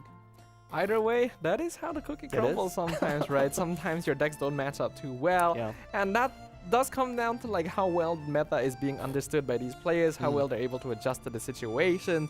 And when you are on a stage like this, where all the opponents you face are evenly matched, evenly skilled, then sometimes RNG plays a bigger role than you may think. But it is still skill that gets them past the finish line. For now, that's going to be it for match number 1. We're going to drop on into the highlights and then take a short break. And after this, we'll come back with match number 2. We'll see you guys there.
Operator. That can be a pretty technical job.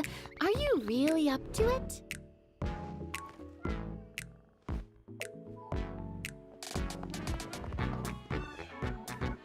Wait, you put no thought into finding a good camera angle, and the characters weren't in the shots.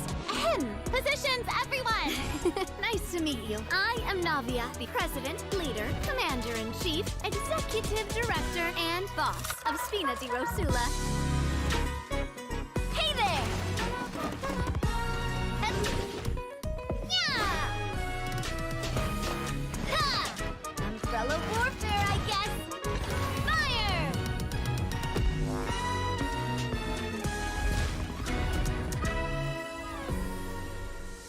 All right.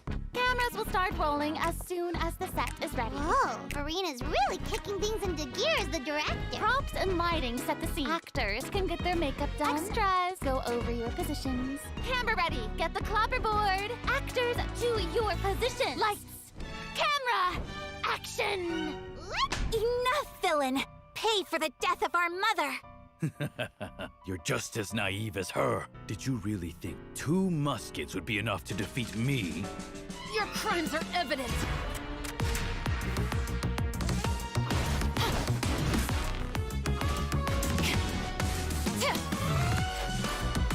Drop your weapons. Justice will prevail. Not bad. The actors' emotions were all on point. Let's keep that take. We'll move on to the next scene. You mean... Did you really think you'd get away? Chevres. You can keep your Mora, and you can go to hell. Excellent! That was beyond mesmerizing. Let's make a film that'll make some serious waves in Fontaine. Not the kind of waves that drown people. I mean, the good kind of waves.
As long as I keep digging, it will shake the world like no other news report in history.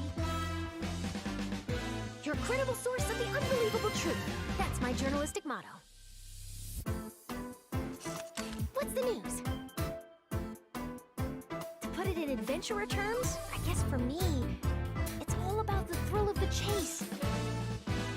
All right, let's get this interview started.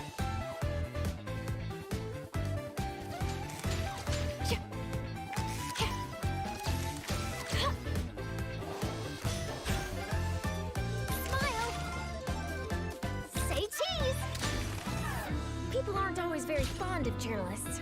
You know what they say, lies are soft and malleable, but the truth is sharp and inflexible. The time has come for your interview. Ready to be a star? Breaking news! Hard-hitting exclusive! Truth bomb! Morning! Did you read the paper yet? No? No worries. I'll read it for you.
Si je pouvais vivre dans l'eau, le monde serait-il plus beau? Nous pardonneras-tu, ô chère mère? L'eau dans son courant fait danser nos vies, et la cité elle nourrit, ainsi que toi, mon doux amour.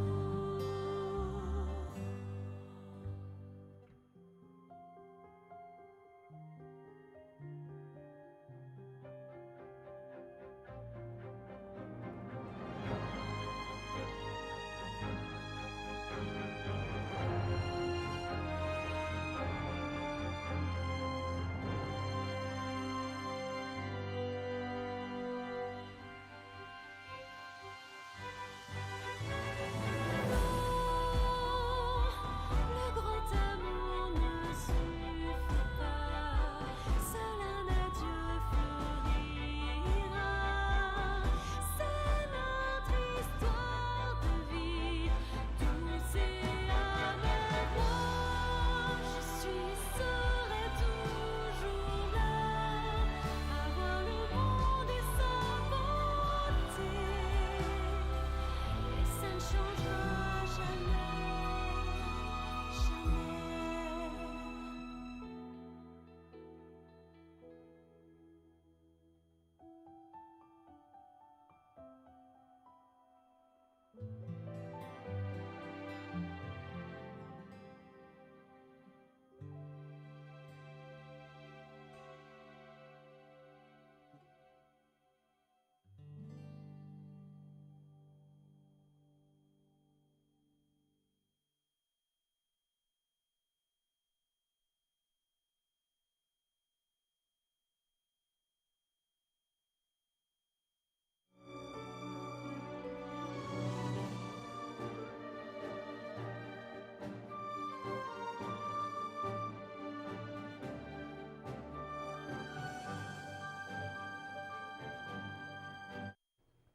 Travelers around the world, the adventure continues as we welcome you all back to the Genshin Impact Genius Invocation TCG Asia Invitational. Once again, my name's Staffa along with Blep to bring you our second match of day 3. Yeah, I'm really excited to jump into this one as well. We had a really good first set here. You know, a lot of ups and downs, I think, for both sides, but again, showcasing the strength of kind of choosing the right decks. And you know, we'll see what decks the next players bring, but you know, we have again 3 players from the Dynamic Cup. Maytel is the one player who is not from the same tournament, so we'll see if the players, you know, can figure out his playstyle and what decks he's comfortable with. But very similar choices here. Yeah, speaking of Maytel, gonna be facing off against Voice End for our second match of the day. Looking at the decks, all pretty normal except for that one in the center there, the Bennett Manifestation Klee. I've seen this before. I specifically mentioned when we did a podcast before this that I wanted to name this Fire Station. I mean, as much as I hate part of that name, I think that's actually a pretty good one for this one. Ooh, it is gonna get banned. Man. Yeah, oh, actually, the Yelan deck being banned out from Voice End was very unpredictable. I would have thought that with the Linny deck on his side has a very good matchup into it, that he would not be afraid of it. So I'm very surprised to see that one there. Yeah, that means it's a total mirror as well. It's gonna be double Mew versus double finally. We'll find out how that goes. Looking at Voice End's deck list here, the most unusual thing I see at glance is the Golden House. Yeah, Golden House, not one we've seen played. In fact, it only combos in this deck with the Gilded Dreams. It doesn't actually discount anything else, so I'm pretty surprised to see that. On the other side, we've got Maytel bringing in Mew, and what sticks out the most to me here is the choice of Mondstadt Resonance. Yeah, we haven't really seen that in quite a while. It did recently get buffed, so before it did cost 1 die, which almost made it unplayable, but at 0 cost, allowing you to basically, it's like when the Crane returns, right? When you use a skill, it moves you into the next character, but it does that for the entire turn, not just on one skill, and so you could actually cycle through your whole team with that, but that's probably not going to be how it's used in this deck. It is only a one of, so I think it's very situational. But the thing is, your opponent does have to play around that one card. I mean, the players have seen the deck lists before, so they will be thinking about it, but even if Maytel doesn't draw, it might have an impact on the game. Yeah, it's a very niche card overall, but that just makes me even more excited to see how this will go, because now we're gonna jump in. It's gonna be Voice End versus Maytel. Let's get into it.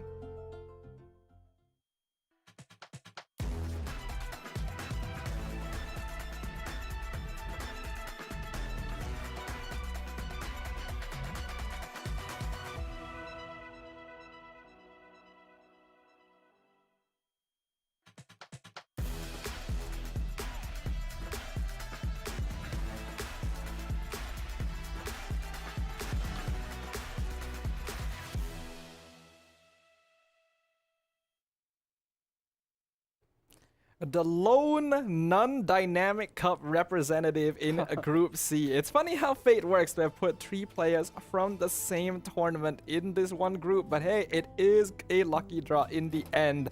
And this is the case here. Maytel going to be the only player here that these other 3 have not had a lot of experience playing against. I wonder if they'll give him an advantage.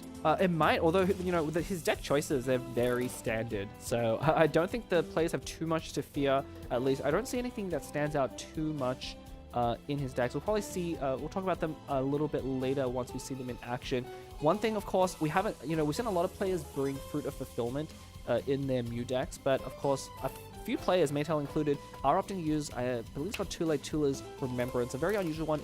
It's a newly added weapon in 4.3. It lets you discount the dice cost of 2 normal attacks around by 1, so it lets you again power out Wanderer above all other characters.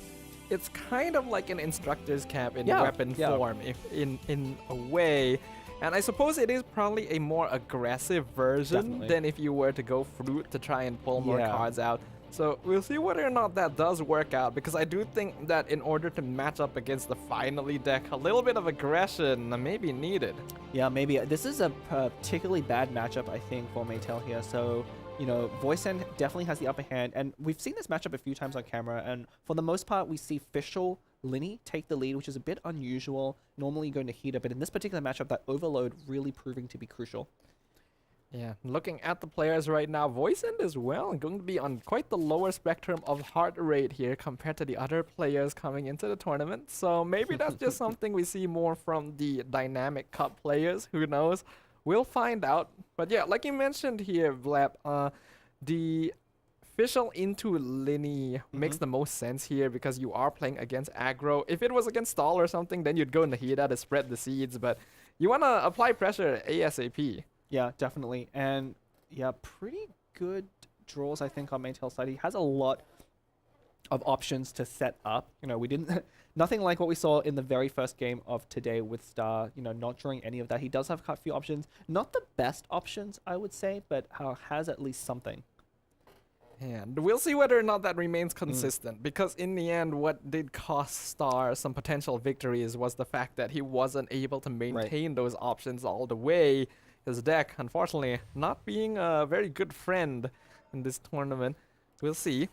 For now, both players gonna jump into the dice rolls. And, oh, wow, that's a lot of Electro. Yeah, I mean, Maytel has the 3 Hydra. That's really all he needs. He might actually see him keep them, because I think he has a lot of, like, Timaeus's and Wagners. He's gonna keep 2 of those Electro, because he knows he needs to use them. But I'm not sure what he's even planning to do with the rest of those die this round. Voice End gonna be planning this out. He has enough Omni to get that first skill on Fischl, as well as 2 Pyro. So if he does indeed want to go for the Linny line, then all he has to do is re-roll the final few. But it does look like he's switching out the Pyro, so he may not be planning to go for the Overload. Yeah, I didn't see how many Pyro he rolled. So one of the things you can do, even if you really needed Electro Dice above all else. Oh, actually, wow. Yeah, with this Nahida line, it is actually probably going to be a standard Nahida opening. Very unexpected, actually. It's actually kind of interesting that he would go for that straight away. Like, I would have thought that he'd switch to Nahida first so that he can surprise Maytel a little bit. But I guess since he's going first regardless, it's still a pretty safe bet. Wow. The speed at Voice End is playing, we've seen, that's actually very unusual. You know, we've seen a lot of players take delivery time, but he thought of that line like right away. and executed it. Like he said, I know how you're gonna. Well, look at his heart rate. Yeah. Oh, 88. It's actually 88. That's the lowest we've seen so far. Yeah. So it looks like, yeah, everything going according to plan. Maytel actually going to allow the Quicken to go through so that he can maintain his Mona start on round 2. Yeah, very interesting though, because we are probably going to see a quick swap into Wanderer, and then I'm not sure what the follow-up from here is. You know, you don't have that overload available to push your opponent off of Wanderer, and Maytel kind of drawing very well in his opening as well. Getting that Instructor equipped, you know, it looks a little bit weird to equip Instructor and not use it right away, but one of the things you have to remember, Instructor does generate 3 dice of the round, so when you spend 2 dice on one round to equip it, it's kind of like ramping. You're spending 2 dice now to generate 3 into a future round. Yep. For now, looks like the roll results here, not too bad for Omni. Gonna have a good amount to play with. Voice and actually very calm right now compared to a lot of players we've seen, so you normally expect the player on the aggro side to be a little bit more heated, but it does look like he has everything under control. He's got Lotus, he's got Adeptus, so those are some pretty good moves for him to be able to play even more aggressively in the coming turns. Yeah, I mean, when you are an aggro deck, your lines are a lot more set in stone. You know, you always pretty much open the same way. You know, the official opener is almost guaranteed, but again, very unusual not to go over to Linny to try and set up an overload. Maybe one of the things is that, you know, if he does go the Linny route and overload twice, you put your opponent back onto Wanderer anyway. So we've seen it before where the order of characters in this matchup can matter. If you flip Wanderer and Eula, as some players elect to do with their characters, it does change things up. Get to see a bit of player notes right there. Unfortunately, we're not going to be able to read it out to y'all, but maybe some of you guys know what's being written right there. Stove God going to be played by Voicent to pull up some other stuff. Actually gets his second Gilded Dreams as well. So with Liar Song and Boar Princess, he does have a lot of effective dice in hand. Yeah, and he also already has one in his hand here. Yeah, very interesting. I like that Stove on round 2 because round 2, especially with that setup opening from Maytel, is when things are going to matter. So drawing key cards on this round and being able to plan it out is going to be very important. Instantly goes for the magic setup. Yeah, we might see a 5-cost go out of Nihida here. Ooh, that's possible, yeah. That could be what he's setting up, but that means Nahida... Actually, no. Nahida is quite safe. Unlikely Wanderer is going to hit Nahida again. It's actually Linny who's going to be taking a good amount of damage. Taking a hit. I mean, we could see a swap. Maybe taking that off of Nahida. We'll see. Yeah, okay. So that could signal a swap here. The thing is, I guess, yeah, Maytel doesn't actually have enough. Ooh, I like that a lot. Okay. I see where you're coming from. Voice and his heart rate actually keeps dipping. That's very impressive. I want to know what his meditation technique is. We'll have to try and get his secrets afterwards. But yeah, that Linny is going to basically absorb this attack from Wanderer. I mean, Maytel's still probably inclined to perform it anyway. There's not really any reason not to. Nahida bursts with Adeptus lethals here. Oh, it does, yeah. Maybe that's what he's setting up for. If Maytel greeds out and stays on Wanderer, he loses him this turn. Yeah, that could be what Voicent is setting up here. But I think Maytel has to see that coming, right? Like, I wonder if he even needs to swap here, but I don't know if any swap makes sense. Yeah, you can see him tanking here a little bit, hand to forehead. He knows that that's a possibility. I mean, one of the things that you'll see a lot of players, you know, even if they get punished by this, sometimes they knowingly have to play into what the opponent could have because they're not guaranteed. Yeah, and I think that was him coming to the decision. He says, if my opponent has the Adeptus here, there's nothing I can do. This is my best line. I need to take this line anyway. You know, swapping here doesn't make sense, but I think he might be about to be punished by it just a little bit. Yeah, we did see some examples earlier of where like Wanderer just gets sacrificed, so you just do as much damage with him as possible before then, but this is gonna be a lot of damage to eat. Yeah, Maytel holding his hand to his head. He knew this was a possibility, but he was hoping it wouldn't be true. But now Wanderer is gone, and way earlier than you would like. Yeah, we'll see here what the follow-up is for Maytel. One of the unfortunate things... Oh... Star wishes that was him right now. Yeah, one of the unfortunate things I think for Maytel here, he's also losing those opera triggers, but at least with this Wagner and Wolf's Graves, I'm happy to pick it back up. You saw him praying there when he played that Wagner. That wasn't on the 50-50. He could have either drawn the Tule Tulas or that Wolf's Gravestone, but of course one of those is not going to be useful for him at all. So, oh, okay. That's still played a little bit. Yeah, I guess that makes sense. He doesn't have enough dice to do anything else this round. Yeah. And it's unlikely he wants to switch to Eula, so just catch whatever dice he's got left over, get turn priority. But Voice End now has a pretty good state of board. He can pretty easily end turn, though Nahida is at risk right now of a quick swap kill. Yeah, I mean, Nahida is, it's almost certainly coming, but I think that's a sacrifice you're willing to make. One of the great things I like about the live and play there, we saw in the previous game, there's the Tulas anyway, we saw in the previous game, with Eula Freeze, you can really drag out the game a little bit. I think Maytel can push this into a round 4, and then that Liben, is hopefully going to come into play as long as he rolls well. One thing he's going to have to struggle with is, can he make his dice work? He's got 3 Hydro, 3 Cryo, so that's pretty nice. Voice End definitely wants to play Lenny now, so he's got a good amount of Pyro as well. And he just drew Tandoori. So that's going to be a nice bit of extra damage here now that he's going to be switching his sights to Eula. Yeah, Tandoori, I think, normally wouldn't have enough dice. I believe with that Ball Princess, he's going to have just enough in hand. Let's see. 3, 3, 2. Yeah, that Ball Princess is going to be needed because he needs that extra die to swap. So he does have a lot of damage coming in. But of course, Eula is going to start off here. He's got Fresh Wind too. Yeah, so he can kill Nahida into, I guess, a Fischl Freeze potentially. The thing is, there's actually a pretty big case for not taking out Nahida here. Because... okay, he's going to do it anyway. So, this will give Voice End a free swap onto another character, but it depends on if it's worth it. I think the Fresh Wind makes a lot of sense. Unfortunately, though, Fischl and Linny both being at 7 are above that threshold for Wolf's Gravestone. And so the follow-up attack from Eula is only going to do 6 damage and not 7.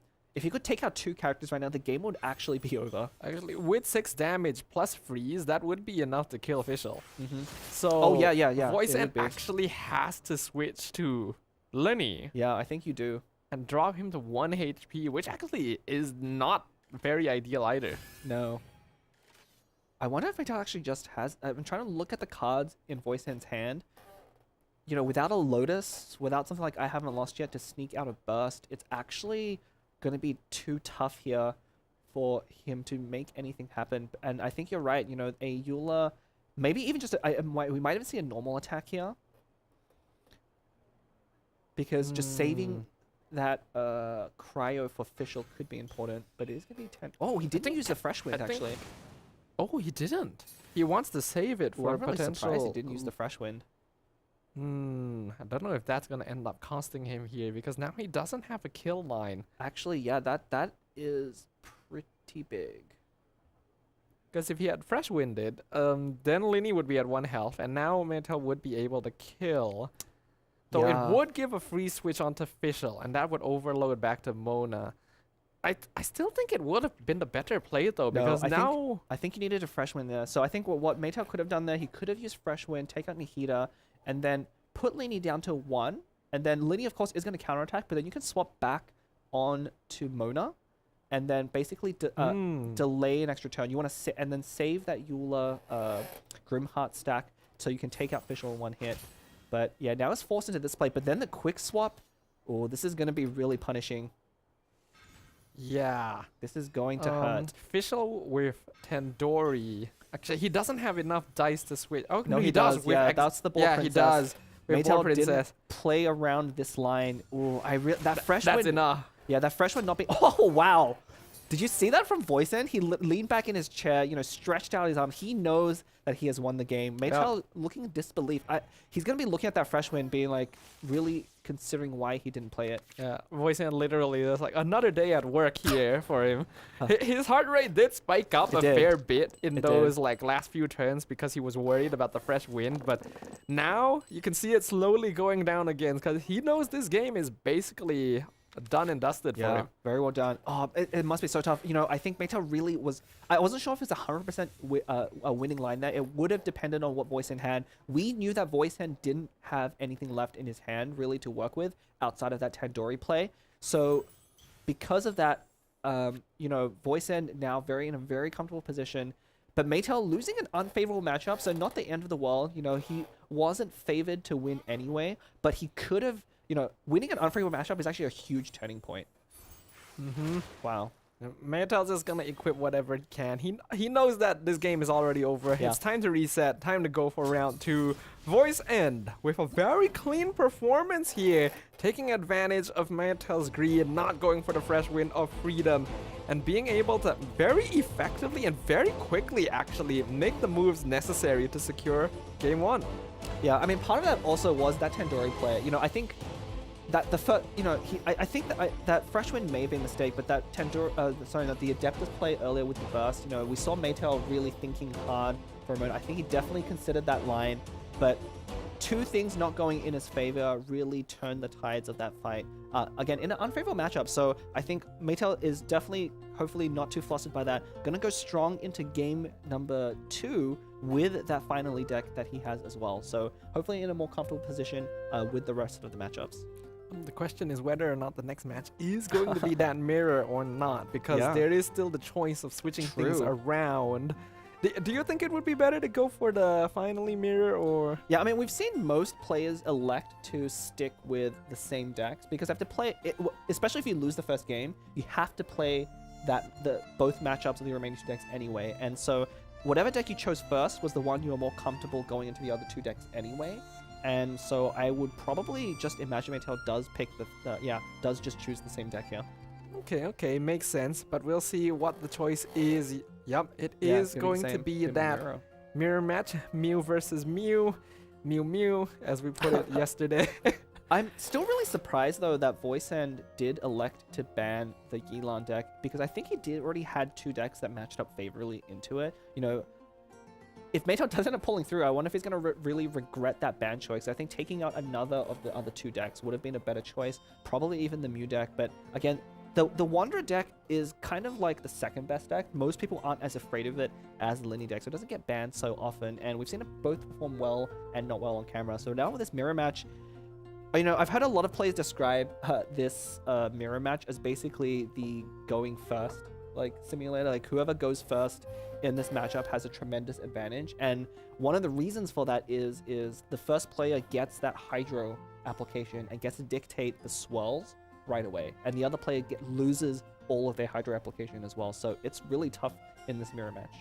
Yeah, being able to go first obviously gives you that advantage of setting up, but I think the real key point is being able to go first in round 2, right? Being able to guarantee the swirl off of the Mona summon and then the Wanderer quick swap. So even if you don't necessarily go first in round 1, there's still a chance. It's just more difficult because you're basically going to be doing the same thing. Yeah, well, yeah, if you try and reverse the advantage there into round 2, even if you go second, it just means you don't skill at all on Mona, so you deny yourself the application anyway. So again, whoever goes first really gets to dictate the pace of the game, and that's going to be really tough, especially when you're on when you're 1 game down, right? When you're about to get knocked down into the lower bracket, that's not the time you want to play into this 50-50 matchup. So we'll have to see. And Voicehand's list here, again, pretty standard. We also see the Tule Tulas here, both players electing to play that over Fruit, but otherwise very standard. We don't see a Mondstadt Resonance. There's an egg. There is an egg. There are some very slight differences between these 2 decks. Obviously, Maytel having the Mondstadt Resonance, and then we could see that I believe Voicehand had he had the Teyvat Fried Egg as well. Otherwise, it's basically the same deck. So it does come down a little bit like whether you're able to draw the right cards, whether you're able to get the effective dice necessary. So this is going to be quite intense. Yeah. Although one of the things I think leaning slightly in Voicehand's favor, I think that Teyvat Fried Egg, particularly in this mirror matchup, is extremely important because especially once your swirls go down, you know, both decks would want to end on Eula, but once your swirls are no longer in play, that 1 HP is very annoying for Eula to deal with. Like, you have plays where, you know, Eula might be setting up for a huge burst on your last remaining character, and then you can egg at the last moment, swap to that 1 HP character, take all the damage of a Eula burst, and then basically take initiative back. And so, if I think if Voice End can draw that egg, you know, maneuver a position in that game to utilize it correctly, that could be a way he can come back even if he goes second. But if he goes first in these very similar games, like, it's gonna be very tough for Maytel to catch up. Yeah, there's always these mechanics that can be pretty annoying to have to deal with, right? You think, oh, Eula burst, I'm gonna do like 10 damage in the end phase, but someone eats an egg, comes back, and then on 1 HP just tanks all of it.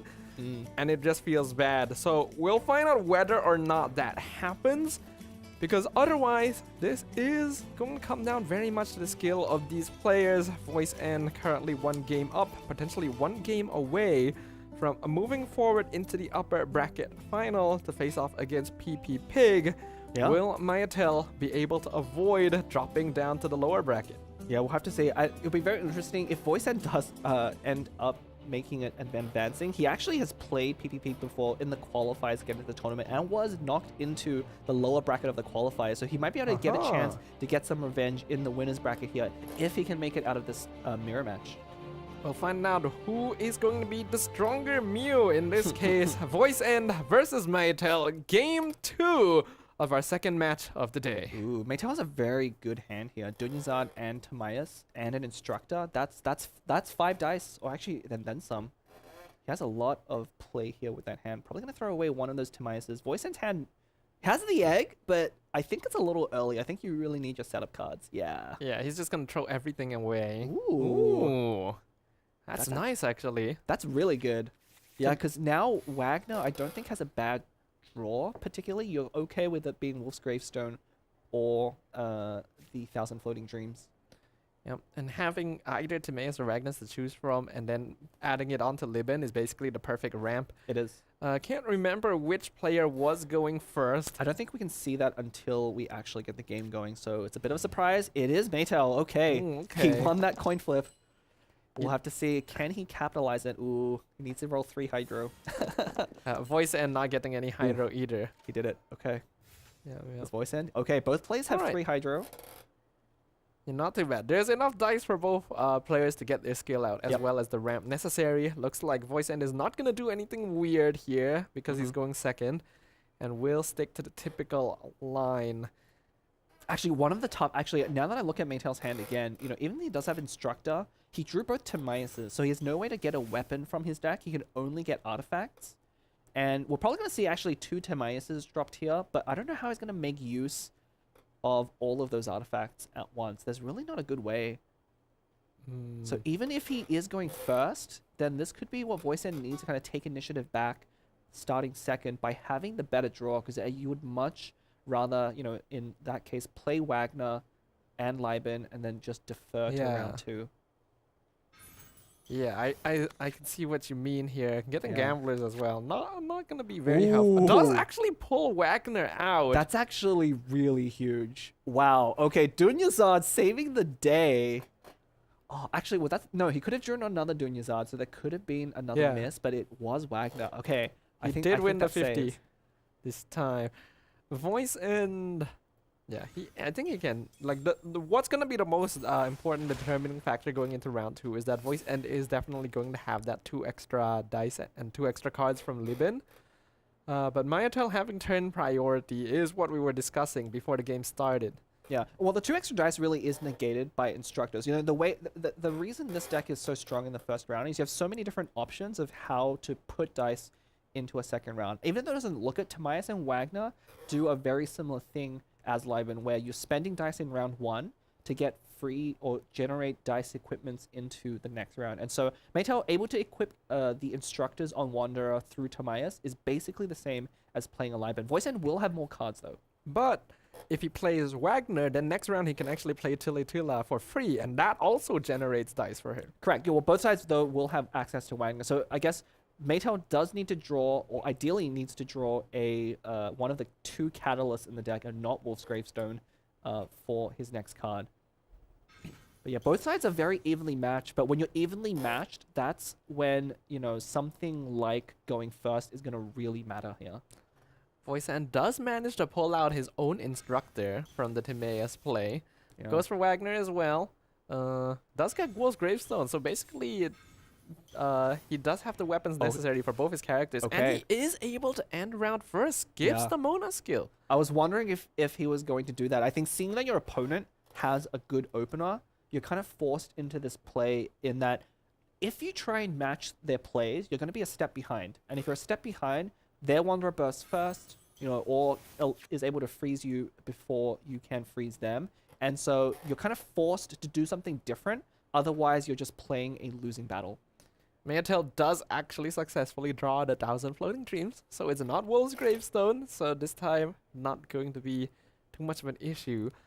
But now he does have to think a little bit about it, because Voice-End has the option of quick swapping off of Mona to start off the round. The problem for that is that there's no elements for Wanderer to swirl yet, so quite curious to see what Voice-End wants to do next round. Yeah, so one of the plays I think I've heard from players when you're going second is you're kind of hoping here. So I think Voice-End really wants to draw a lever to me. If he can draw a quick swap, what he can essentially do is quick swap on to Eula. Normally your opponent is going to be forced to use a Mona skill again, and then you can start scoring Cryo instead of Hydro as your primary option. But he doesn't draw a quick swap, so he does not have that line open to him. Yeah, that's unfortunate. You can see the dice now. Not the most ideal on either side. Mayatail does have more Animo dice to keep to play around with.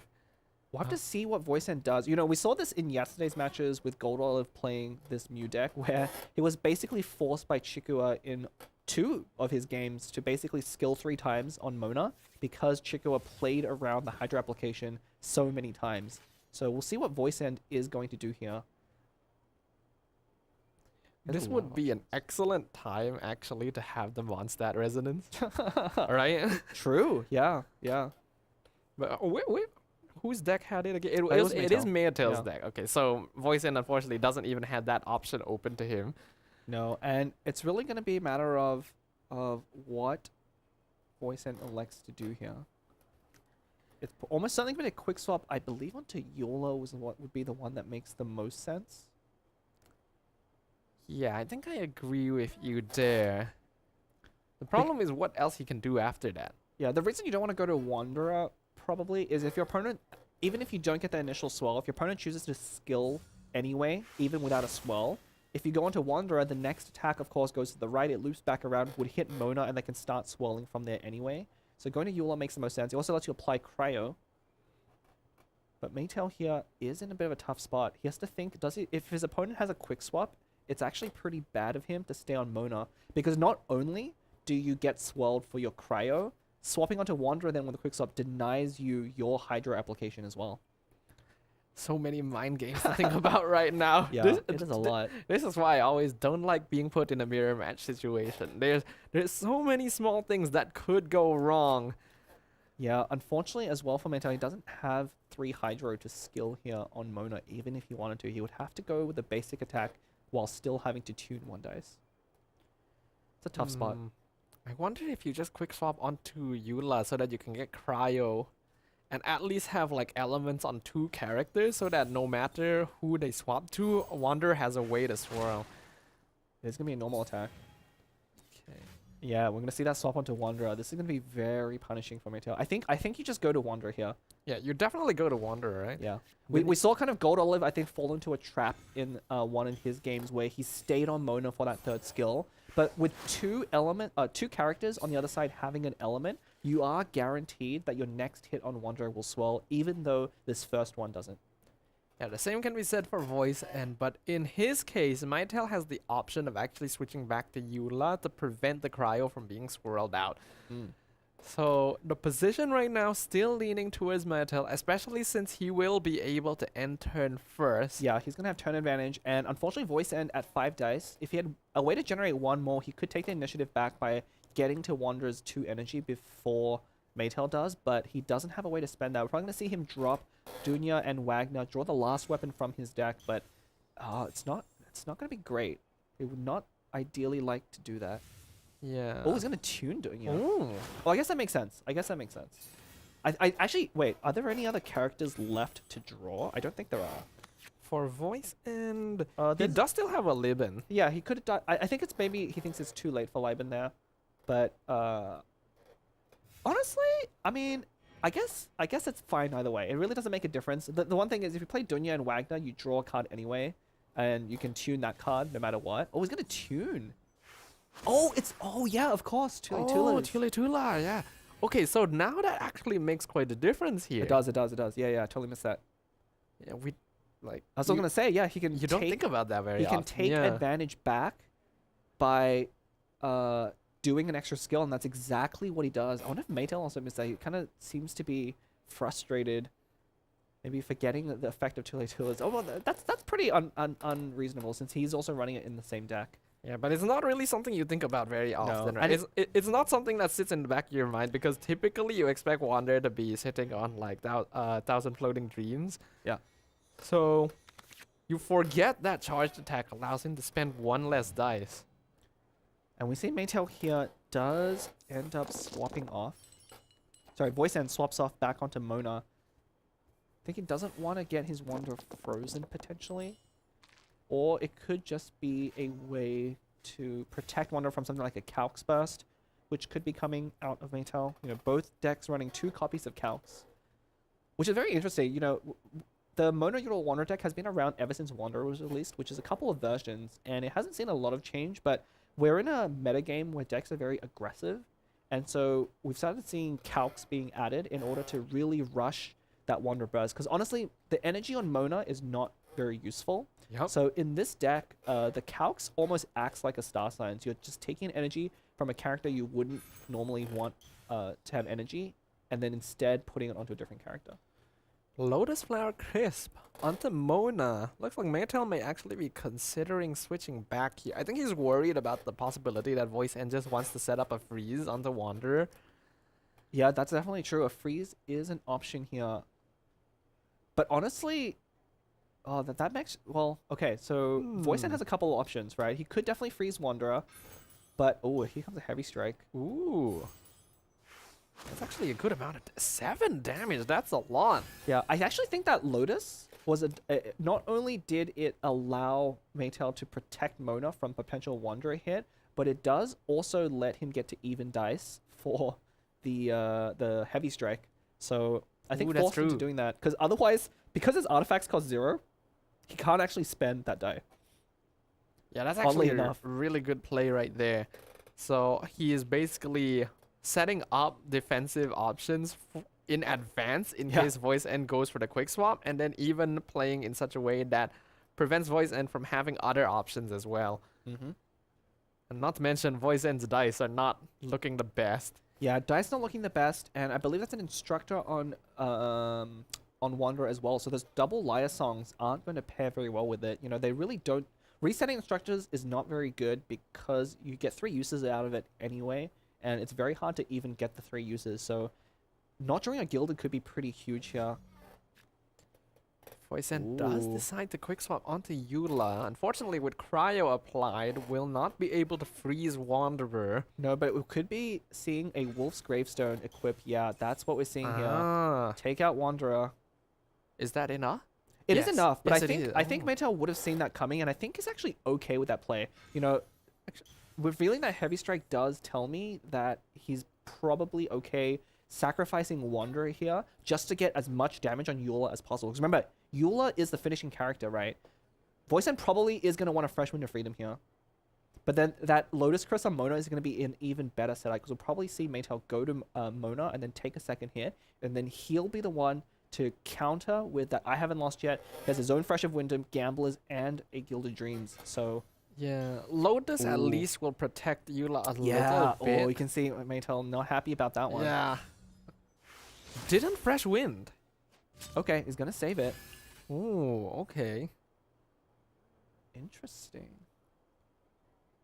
Very interesting. Now it's a bit of a weird spot because the Voice End is left on 2 dice with no real way to use it other than like switching.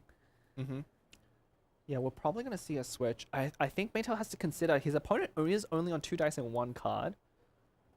So I don't think there's actually a way for Voice End to generate 2 more die. So I guess that's why he probably didn't do the fresh wind, because there's really no way for him to make use of those last 2 die. Unless it's very safe to say that Maytail knows that last card should be a fresh wind as well. Yeah, 100%. Yeah. That's very important as well. What do you switch to in this situation for Maytail? I think it almost has to be Mona. Yeah, you might even be looking to try and end first. I think Maytail deciding is it important because you can't go through the Lotus anyway. There's no way for it to kill Eula this turn, so you actually might just want to end. It's basically whether or not he decides that like applying Hydro to every character is more important than having turn priority. Yeah, honestly, it might not be because again, turn priority lets you perform. So he has a line where he can fresh wind, take out Eula, and then freeze another character, but he's electing not to do that. Okay, he is going to skill. This will give Voice End the turn priority. We'll see who he decides to swap to. Actually, that is a Gilded, right? Yeah, it is a Gilded. I think haven't lost yet. Gilded allows Maytail to switch and attack one more time. If he wants to. If he wants to. I don't know that he does. I don't see what he could be. I think he wants to save that for another turn. Unfortunately, I haven't lost yet is going to go away. He's going to have to sacrifice Mona before he can make that happen. I'm actually pretty surprised at not ending there. You know, in these last few rounds, it's actually surprising how often the correct play can be to just end and just throw away your die. Like, again, you have so many more die than turns at the end of the game that it can be much better to take that turn priority as that's what matters the most. But at the very least, with this line, Maytail can just sacrifice Mona and finish the game on Eula with Fresh Wind and Freedom. But the difficult thing is, if he's not able to take out anyone, then that Fresh Wind and Gamblers won't come into play. But he does have Hydro on every other character on Voice Inside. Yeah, Maytail having turn priority, having Hydro on every character on the opponent's field. No, he does not have turn priority. Remember, he used Mona's. Oh no, wait, he did. Voice and swapped. He did. Okay, yeah, Voice and swapped. So actually, in addition to that, he actually has I haven't lost yet. He has Calcs as well, and he just drew a Lotus. So the Eula's solo carry right now is still very possible. I think what Maytail will be asking himself is whether or not he wants to Mona Burst. I don't think you would ever Mona Burst here. Yeah, I guess he's still in a bit of a trouble because Wanderer. Oh, there's a Calcs Burst possible from Wanderer as well. Yeah, that is not enough to take out Eula, but I don't think then there'll be a way for Maytail to prevent Eula from following up and finishing him off. So Maytail's kind of in a tough spot because he wants to go to Eula, but Mona is the character he does not want Voice End to have right now. Okay. Ooh. Going for Lotus. That means he's staying on Mona. Yeah. We could see a situation where both players are basically forced to stay on Mona because whoever goes to another character first might just lose this game. It's also possible that he's thinking about quick swapping to Eula, and so he's protecting Mona from the potential quick swap Wanderer kill. No, I mean, I don't think Wanderer would ever hit Mona in that case. I mean, your opponent, you know your opponent's deck, you know you both have Calc starts. I mean, you just drew one yourself. You know that's a possibility. Like, 100% he's expecting the Calcs burst. And so he's probably not going to swap here if he's going to Lotus on Mona. So we're probably just going to see a Mona burst, which is a little awkward, but I think that's fine because your opponent swaps off. That's good for you. If your opponent stays on Mona, that's kind of good for you as well. Actually, it's not bad because Mona Burst guarantees kill on anyone without Grimheart. Yeah. So that could set up into like a Gambler's Fresh Wind. Yeah. Yeah, it's going to be the best set. This makes the most sense. If Maytail swaps off, it's just game over, I think. So he's kind of forced into this line. But Voice End's also forced to not swap off of Mona. Because now both sides are basically being checkmated by Fresh Wind of Freedom. How much damage does Wanderer do with Burst right now? He does 7 base plus 8 with the weapon. Actually, it is enough. It is enough. Quick swap Wanderer Burst would be enough. It is, but if I don't think Eula was active. It'd be enough. I mean, so what Voicent can do and will probably do is a Quickswap Wanderer Burst with Fresh Wind, and that will let him take out Mona and then follow up on Eula. But the problem is, I don't think he has enough to then take out Eula because he's just not simply going to have enough die left over. Especially with the Fresh Wind on Maytel's side. It's going to be very close, I think. Switch Colk's Burst would be 5 dice. The other problem on Voicent's side is that Eula does not have a... If Eula had, I think, Grimheart, it might have made the difference. But right now, Voicent's skill only does 2 damage. Of course, buffed by Wolf's Gravestone. I really... This is tense. I want to focus on the game. There's some math to be done here, and you can see the players thinking very carefully. You have to calculate all the damage carefully. So I think we are going to see the Calc's Burst here. I believe that's the only thing... Oh no, it's going to be normal attack. Actually, that could be...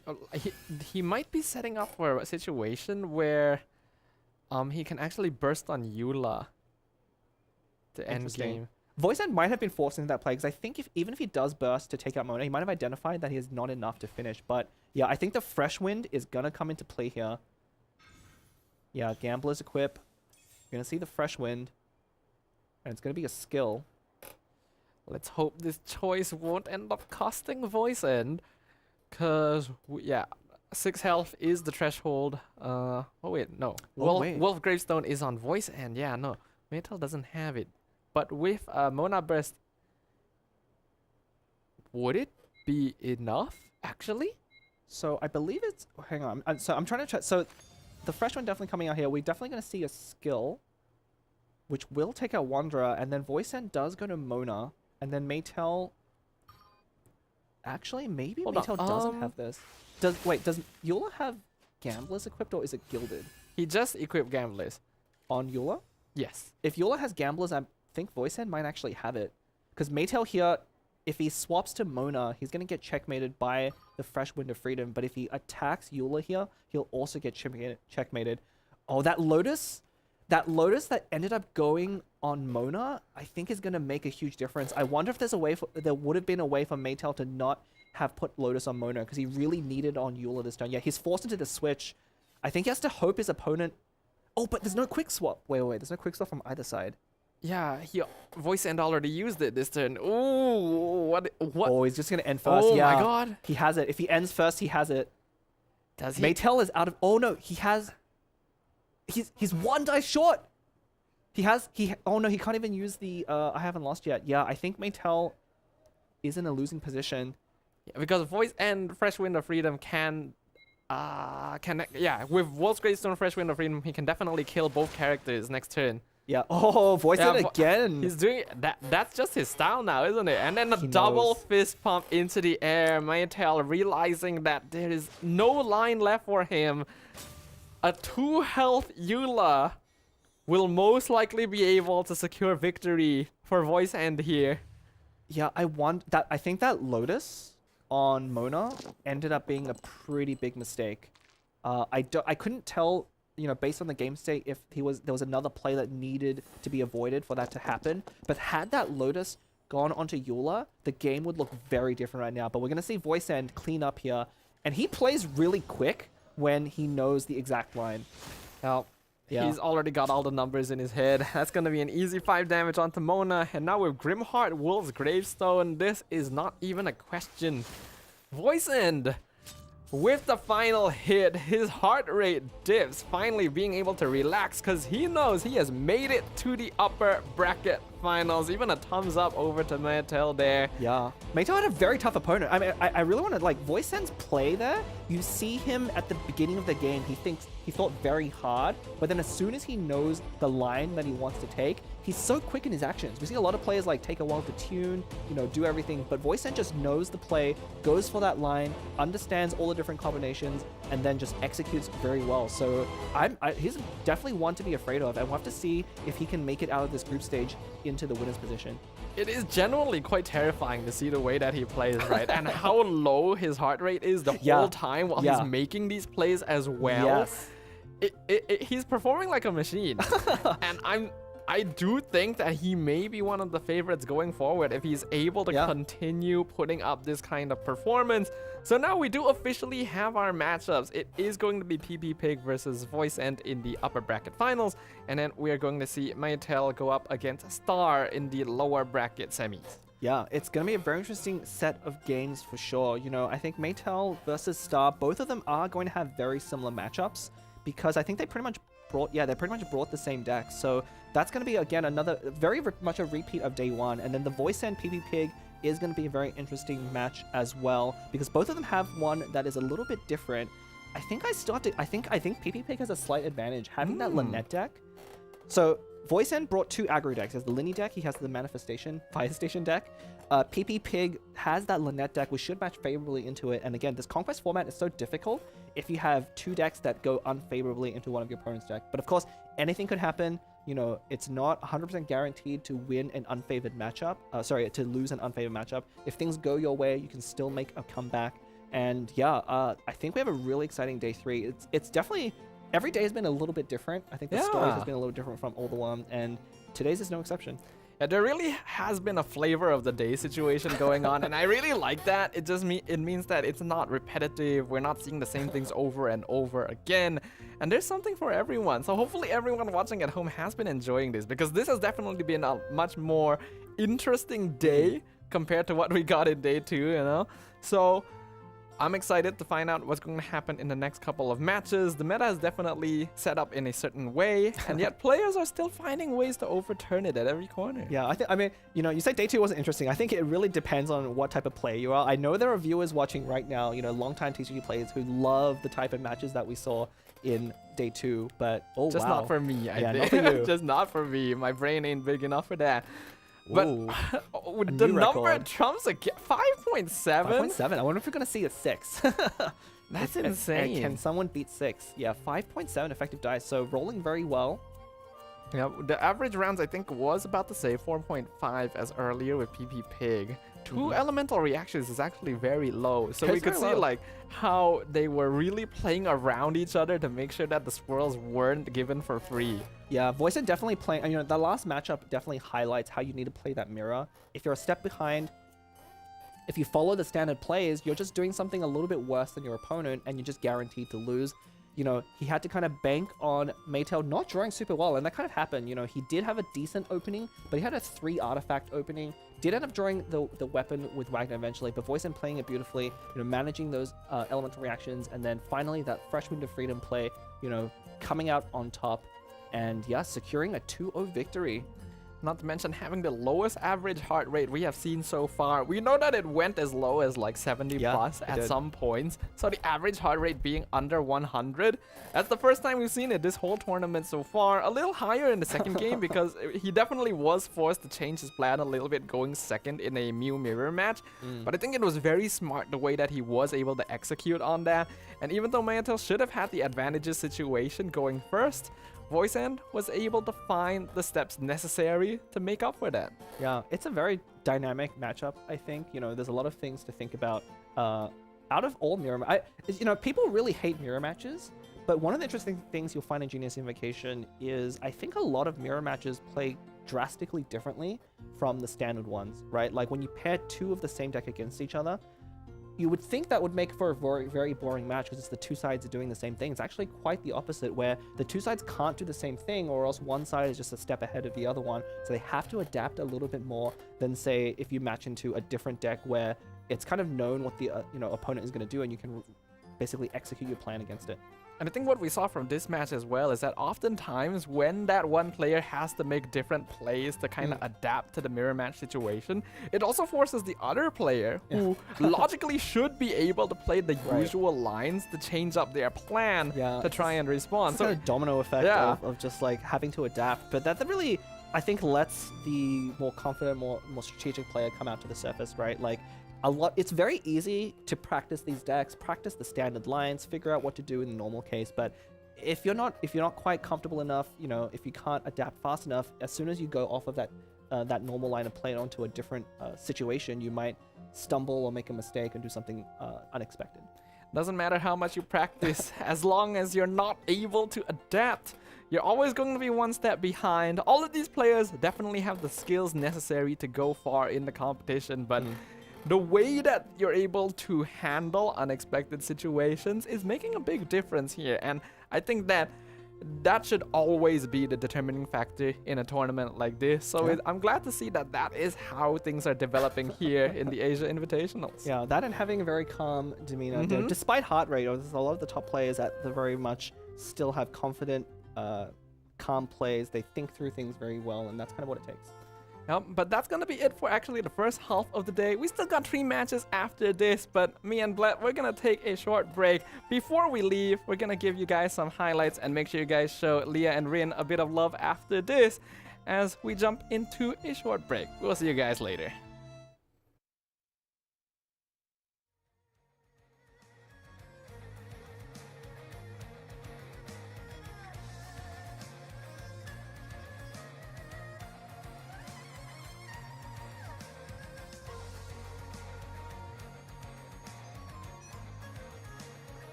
It's dark in here. Wait here, Mr. Morris. I think the light switch should be somewhere over here. Well, why did I have to get roped into this? What was that?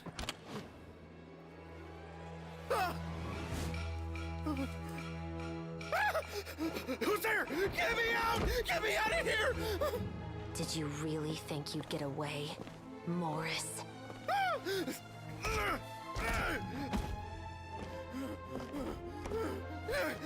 You've got the wrong guy. It wasn't me. I'm not the killer. You know, Eliza died a far more heroic death than this. She fought your assassin to the end, to save the children she had hidden beneath the floorboards.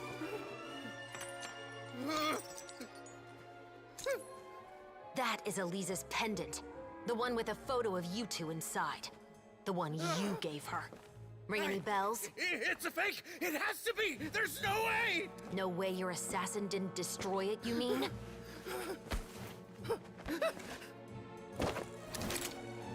Did you ever love her, Morris? Or was killing her always the plan? No, please. Listen to me. I told Eliza to keep us a secret. I paid her plenty for her silence. I never thought she'd keep the child. Everything was gonna come out, and I had no choice. She forced my hand. No! I'm begging you. I have money. Just name your price, please. You can keep your Mora, and you can go to hell.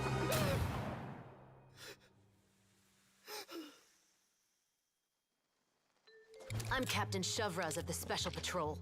Morris, you're under arrest for Eliza's murder. Huh? Hmm?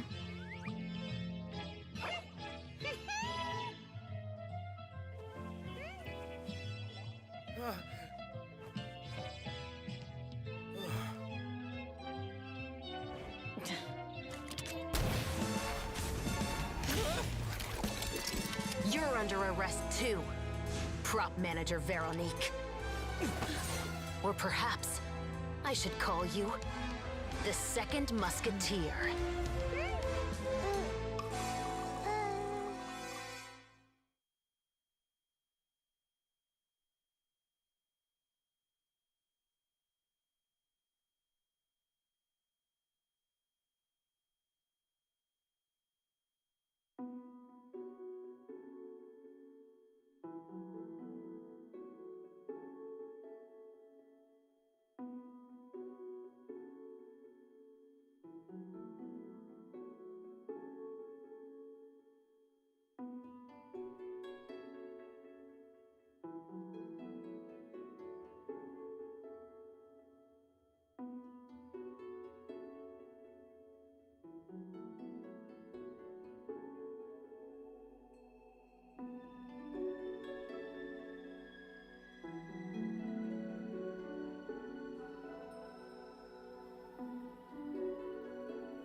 Welcome back, travelers, to day 3 of Genshin Impact's Genius Invocation TCG Asia Invitational. I'm Rin Cho, and I'm joined by Leah, aka Windflower Leah, and I am so excited to be back for day 3. And we get the cast together this time. Oh, it's our first time casting together. I'm so excited. We've been waiting forever to cast together. Yeah. Ever since you came on to Cat Sales Gathering, I was like, when am I going to get to cast with Rin? I know. Now it's finally But, like, you and Blep are, like, I would say, the best casters, best representatives of the TCG community. Not at all. It is an honor my to honor have to you. be here. What do you mean? It is an honor to have you and Staffa here. You know, we have a great dynamic with all 4 of us. Yeah. So we're in for another amazing round of TCG games. The first 2 matchups went by really fast. 2-0, 2-0. What do you think of that? Aggressive decks today, as opposed to yesterday. If you were watching day 2 of the Asia Invitational, there were very many stall decks. Today, it looks like the players chose to bring some more aggressive picks. So I'm kind of excited to get into that, especially with this double pyro manifestation deck that we have affectionately been calling Fire Station. Right. Or, you know, Thunder Manifestations, many names that have come along with it. TM. Manny. Station. Fez. What else? Kafatsir. That's the lore accurate name. That's the lore accurate one, yeah. What is like the official title of the boss in game? It's Thunder like Manifestation? Oh, I know what you're talking about, but I don't remember. It's something Amakumo Peak. Right, I know what you're talking about, but I forgot. Anyway, there's very many names. Right.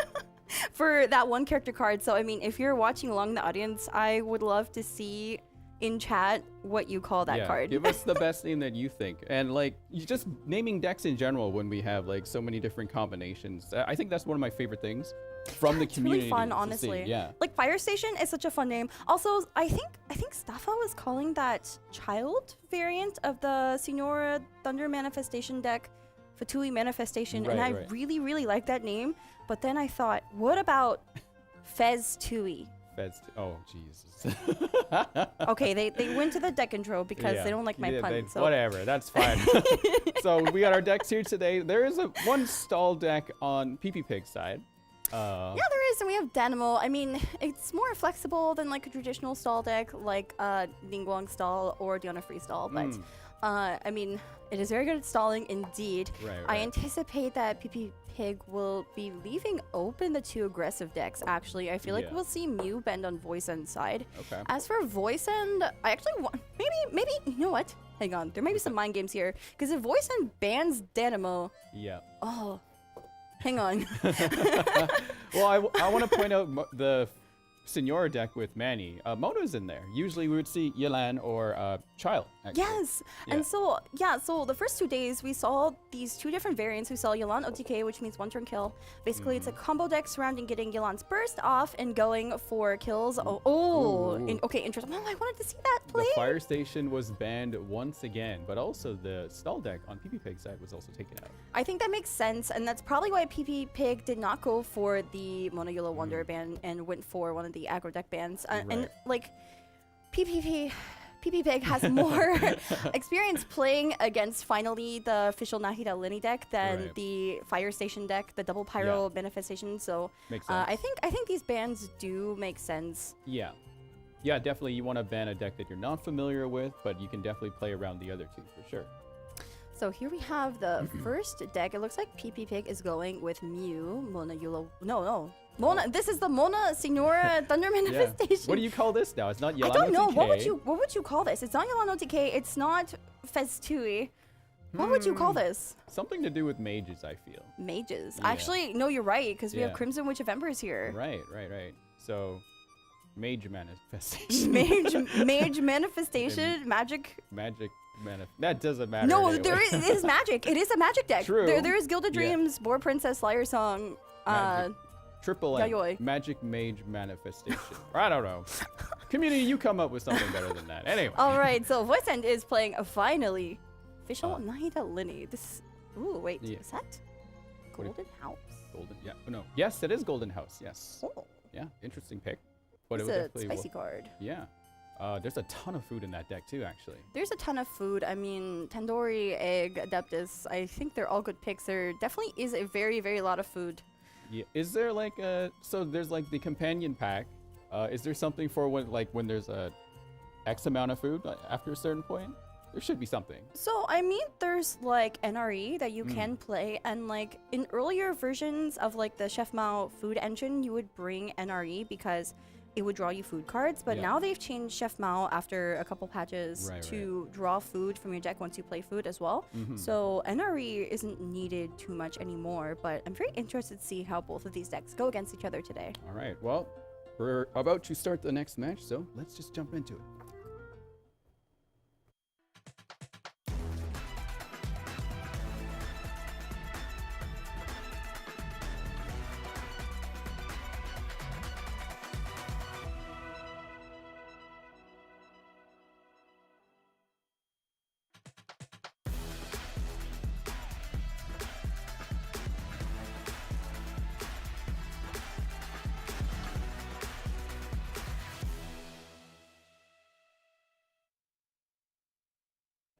All right, we have the two players representing the Dynamic Cup up against each other. Unfortunately, the lone representative from Prince Cup Japan was taken out.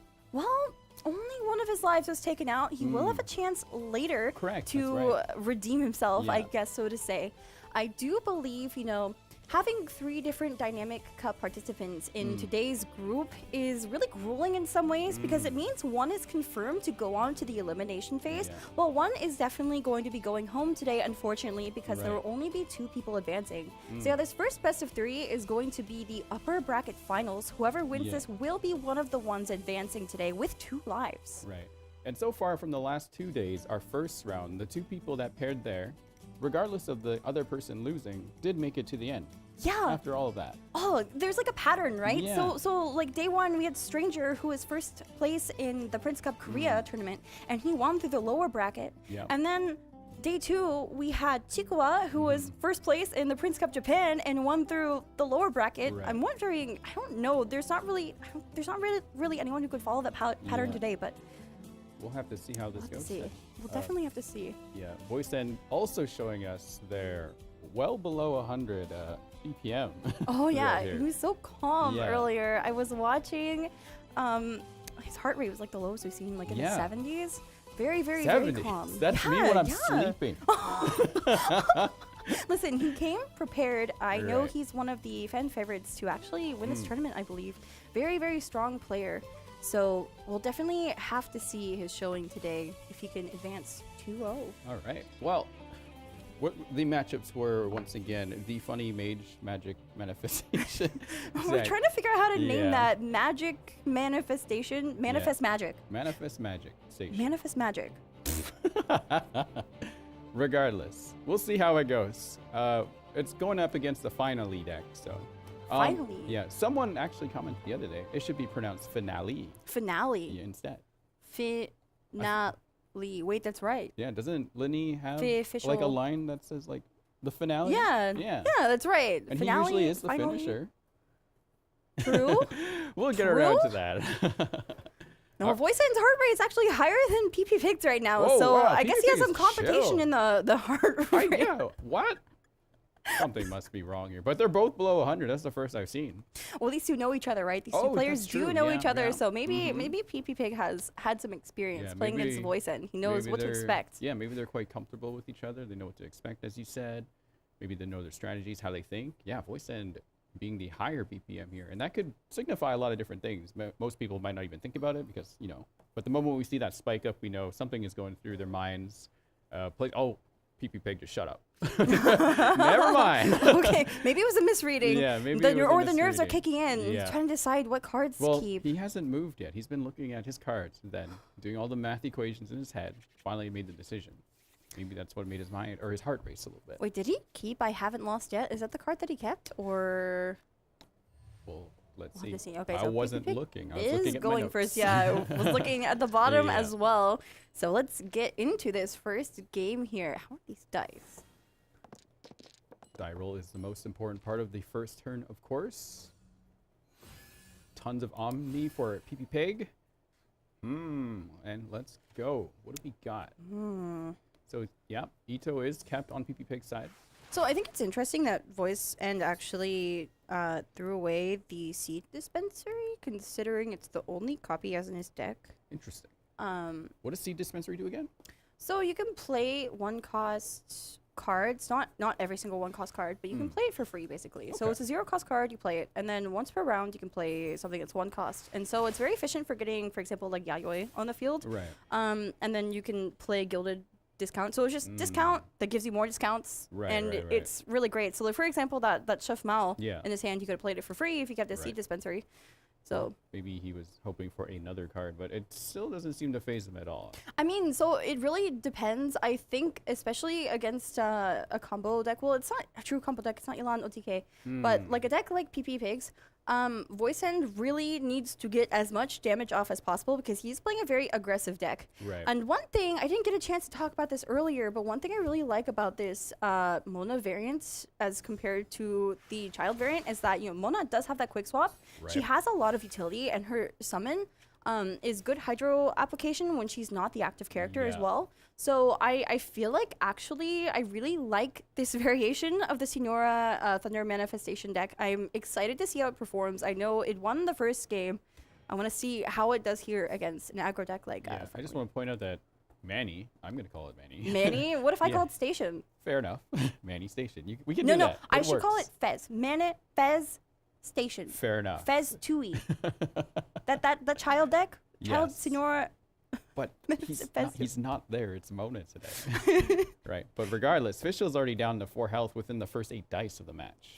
Yeah, I mean, Fischl, I don't want to say she's someone you can get rid of very quickly, but she's definitely not your finisher normally. No. You start on her to get out Oz, and then this is a very common start for this deck. Right. You 3-cost skill on Nahida and then go for Nahida's Burst in round 2. So I think, Voice End has the perfect dice for this.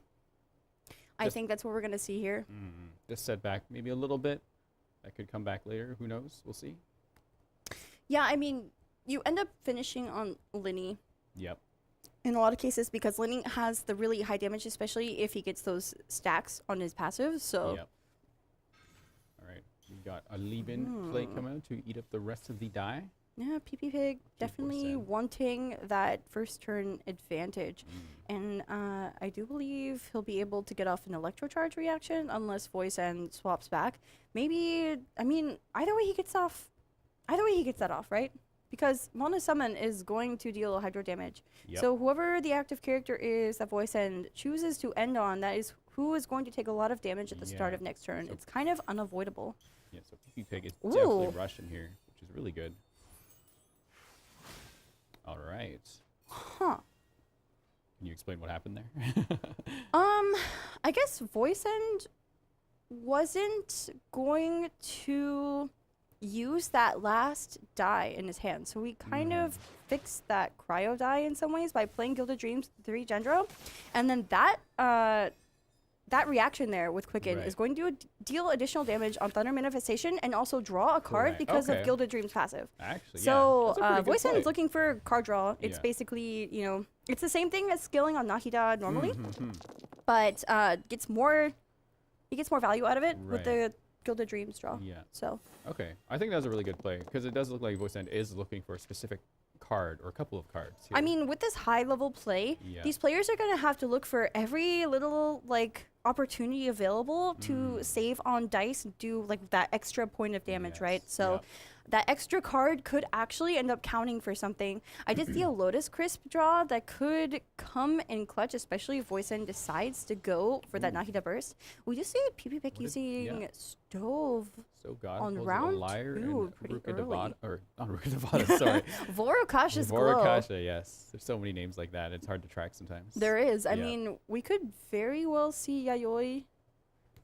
I mean, he doesn't have the magic part of the magic deck yet. There's no Gilded on PP Pig's side, unfortunately. But that Vorokasha could give some additional card draw and help him find that Gilded, which is what he wants in this deck. So we'll have to see if we see Yayoi Vorokasha. Would you want to rush Nahida, though? Do some really quick damage here? I guess that's right. The spike is still on Fischl. Yeah, it will be on Fischl until Voice End uses an elemental skill. That's right. I misspoke earlier. So, Fischl is in danger. I'm almost wondering if Voice End is going to maybe keep it that way. Yeah, potentially. So PP Pig uses up all of his dice. Yeah, that's one way to draw it out for sure. Do you continue with Nahida and keep applying until you get your burst? Or because the other two are still pretty healthy right now, it's going to be challenging to try and get through that. So, I mean, if you're voice hand, you want to get out damage as fast as possible. I think there are a number of things that he has to play around. He does have that I haven't lost yet in his hand. It looks like he is using Stove here. I wonder what he's looking for. Maybe Yayoi. It could be Yayoi because he does have that Liar Song in hand. Right. He also has Boar Princess, so he could be looking to use that and sacrifice Fischl. I almost wonder if he's going to slow swap onto Linny. What would be the advantage there, just to prevent more? So, I mean, because he's not going to use a skill on Nahida if he does that, the Lightning Probe would stay stuck on Fischl, and it would force PP Pig to either take out Fischl or swap. Correct. Okay. So it's kind of like a mind games thing, if that makes sense. But there's so many different things that these players are considering, and it's hard to know what's going through their heads sometimes. Yeah. Very interesting to watch because this is definitely like very aggressive decks, but also as far as the match goes, they are using as much of their time to kind of calculate what they would do. So it's not as fast as it could be. So yeah, Voicen is going to use Boar Princess. That tells me I think he wants to drop Fischl, but... Right, but that's up to PP Pig if they want to do that now. That is. So, okay, Lotusing Nahida, which means that he's going to stay on her. Probably at least normal attack, I would guess. Do you tune to do another skill? Just for that Dendro? Okay, so he's using Boar Princess because he is going to go for Nahida skill and spread the seeds from Thunder Manifestation onto Mona and Signora. And so, yeah, he's recalling the Gilded Dreams, and he's going to play it again to fix his dice. And the Electrocharge reaction, because the Lightning Probe is going to move onto Nahida now. So that will enable Thunder Manifestation to go for... I mean, Tim can also go for Burst anyway. Right. So... Correct. But yeah, the Lightning Probe does move on to Nahida, and so the Electrocharge is going to take out Fischl. So the Boar Princess was played so that Voicen could get one more Omni as a result of Fischl going down because of that artifact on her. So yeah, I forgot about Manifestation's passive ability. Manifestation is a new card. Perhaps you could explain that real quick? Yeah, so Thunder Manifestation is a very, very interesting card introduced in 4.3. So basically, there is this passive. Once the enemy uses an elemental skill, this lightning rod is applied to them, and so basically, it will enable Manifestation to keep targeting that character that has that it's like lock on that character, right? Yeah. It will enable Manifestation to keep attacking it, even if it's not the active character. But it has to be the elemental skill. Right. If it's normal attack, it will go to the active character. Oh, so Manifestation using their burst takes out Fischl. He gets also, to survive. I believe that summon that comes from Manifestation's burst, it does 4 electro damage, and it will go to the character that has Lightning Rod on it. Oh, interesting. So at the moment, that is Nahida, unless Linny uses a skill, and considering all those Pyro die, I think that is what we're about to see. Ooh, you know, we could see a Gambler's Equip here as well, because it will refund the dice because of the last Boar Princess stack. Yep. And yeah, so Voicen could essentially fix that animal dice that he has into Omni by equipping Gamblers for free. Yep. And then, ooh. Interesting. Okay. So PP Pig's ending here. Yeah, PP Pig. Voicen can get at least 2 actions off here. Right. Maybe even 3. Does have that I haven't lost yet in hands. Yeah. Manny goes down regardless, even if Linny decides not to for some reason. Oz will take care of it. I think we definitely... Wait. If that's Gilded Dreams on Linny, I wonder if we'll actually see it replaced. No, we're not going to see it replaced. Normal attack. Too important. Burning Reaction and the Boggle Cat now on field. But I think we will see I haven't lost yet burst from Linny. Maybe. Is the non-gambler play the right thing here? So the artifact on Linny right now is Gilded Dreams. Ooh. You're tuning the extra gamblers here. I think that makes sense. Fair enough, yeah. I don't know if Voicen really wants to replace that Gilded is the problem. So yeah, there is There's a lot of Linny's reaction. elemental Yeah, burst does that's- overload Mona onto Signora, and she is going to eat a lot more damage. Yeah. Actually, Wow. ooh, this is Things really turned rough for around PP Pig. really This fast. is like showcasing Finale's strength as a deck, because this is a Yeah. very aggressive deck, right? So Yeah. oh, I misspoke earlier. It is 3 damage from Thunder Manifestation Summon. Yeah. But yeah, overload's gonna send Signora back onto Mona. Yeah. Wow. And Mona is left at 2 health with Pyro Aura on her. Yeah. Unfortunately, PP Pig lost some mana, so they won't be able to use the Ito card now, but perhaps in the next round. But even then, being forced down to 1 character left is not a really good position to be in.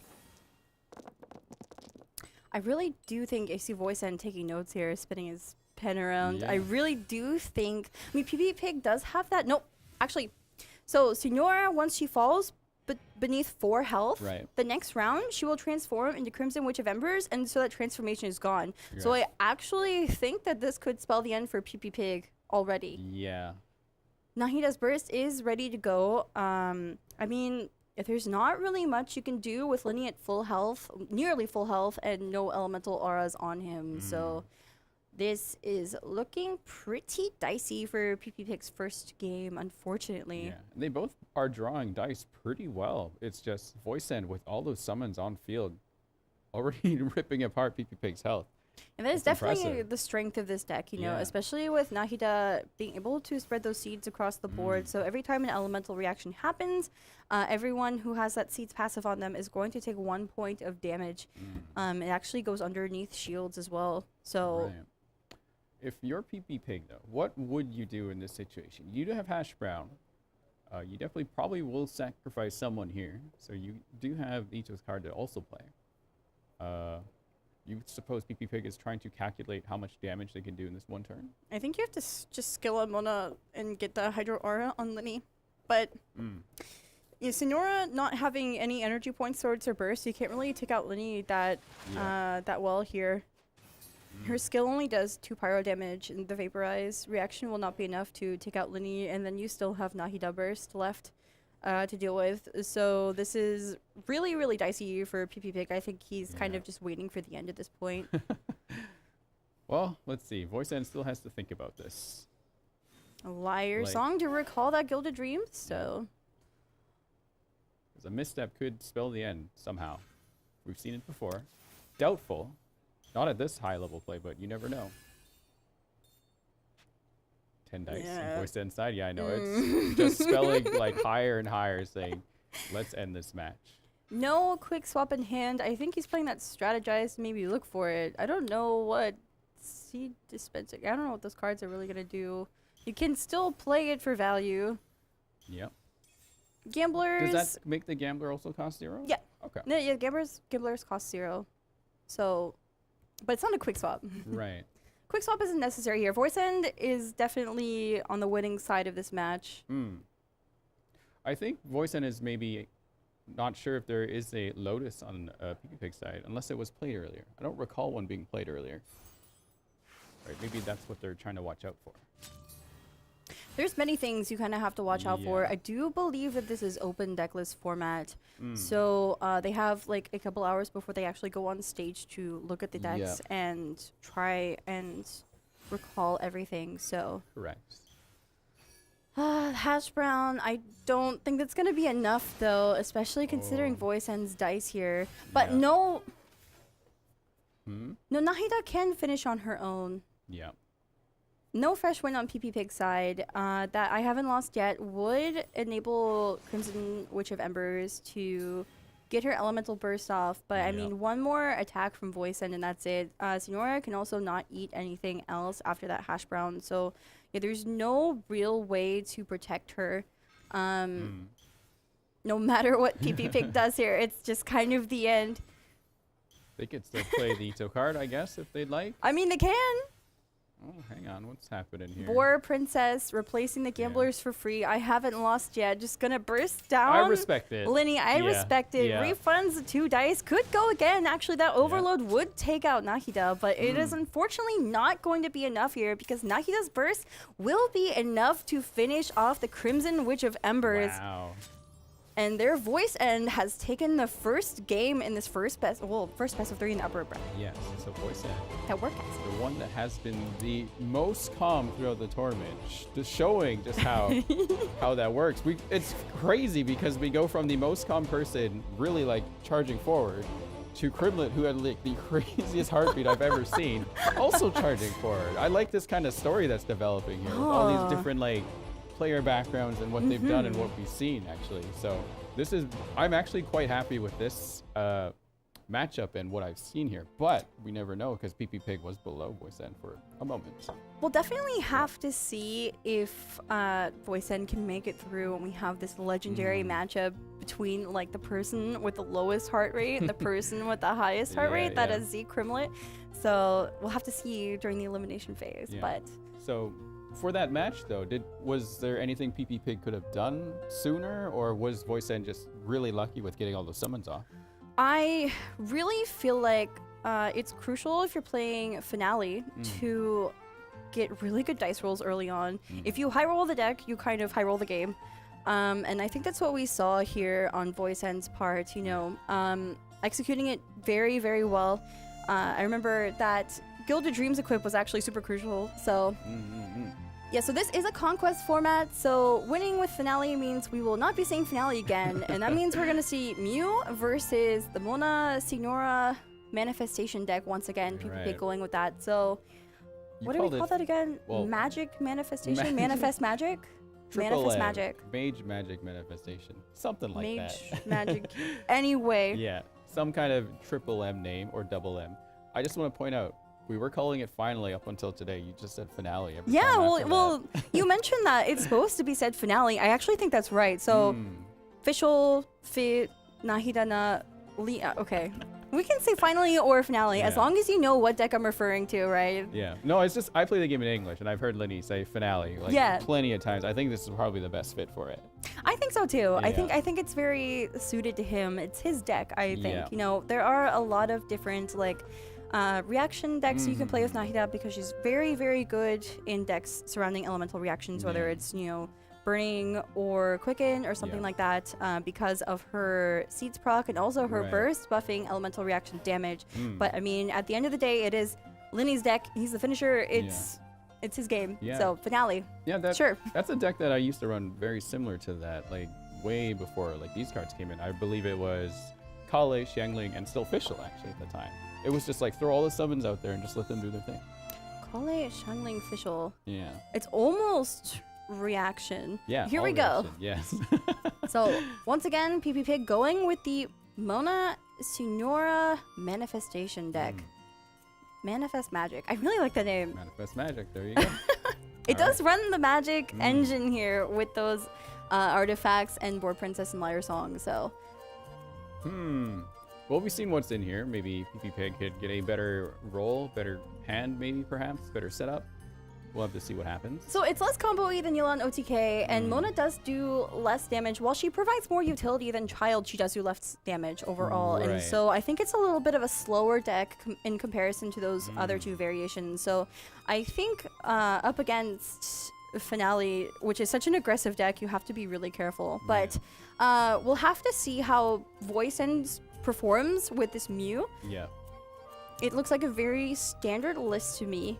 So it really, this is another deck where if you high roll with it early on, you can get the advantage very quickly with Wanderer. So I personally like the Mew deck. I love the play style of it because it allows you to decide, provided you end on Mona, you can switch off to Wanderer, you can switch off to Eula, and there's probably Hydra out there somewhere already too, right? It's a great deck to play. So, I mean, Mona is definitely your Hydro application. You start on Mona and you go Mona skill and you apply the Hydro, and ideally you can swap to Wanderer and skill and spread the Hydro aura everywhere.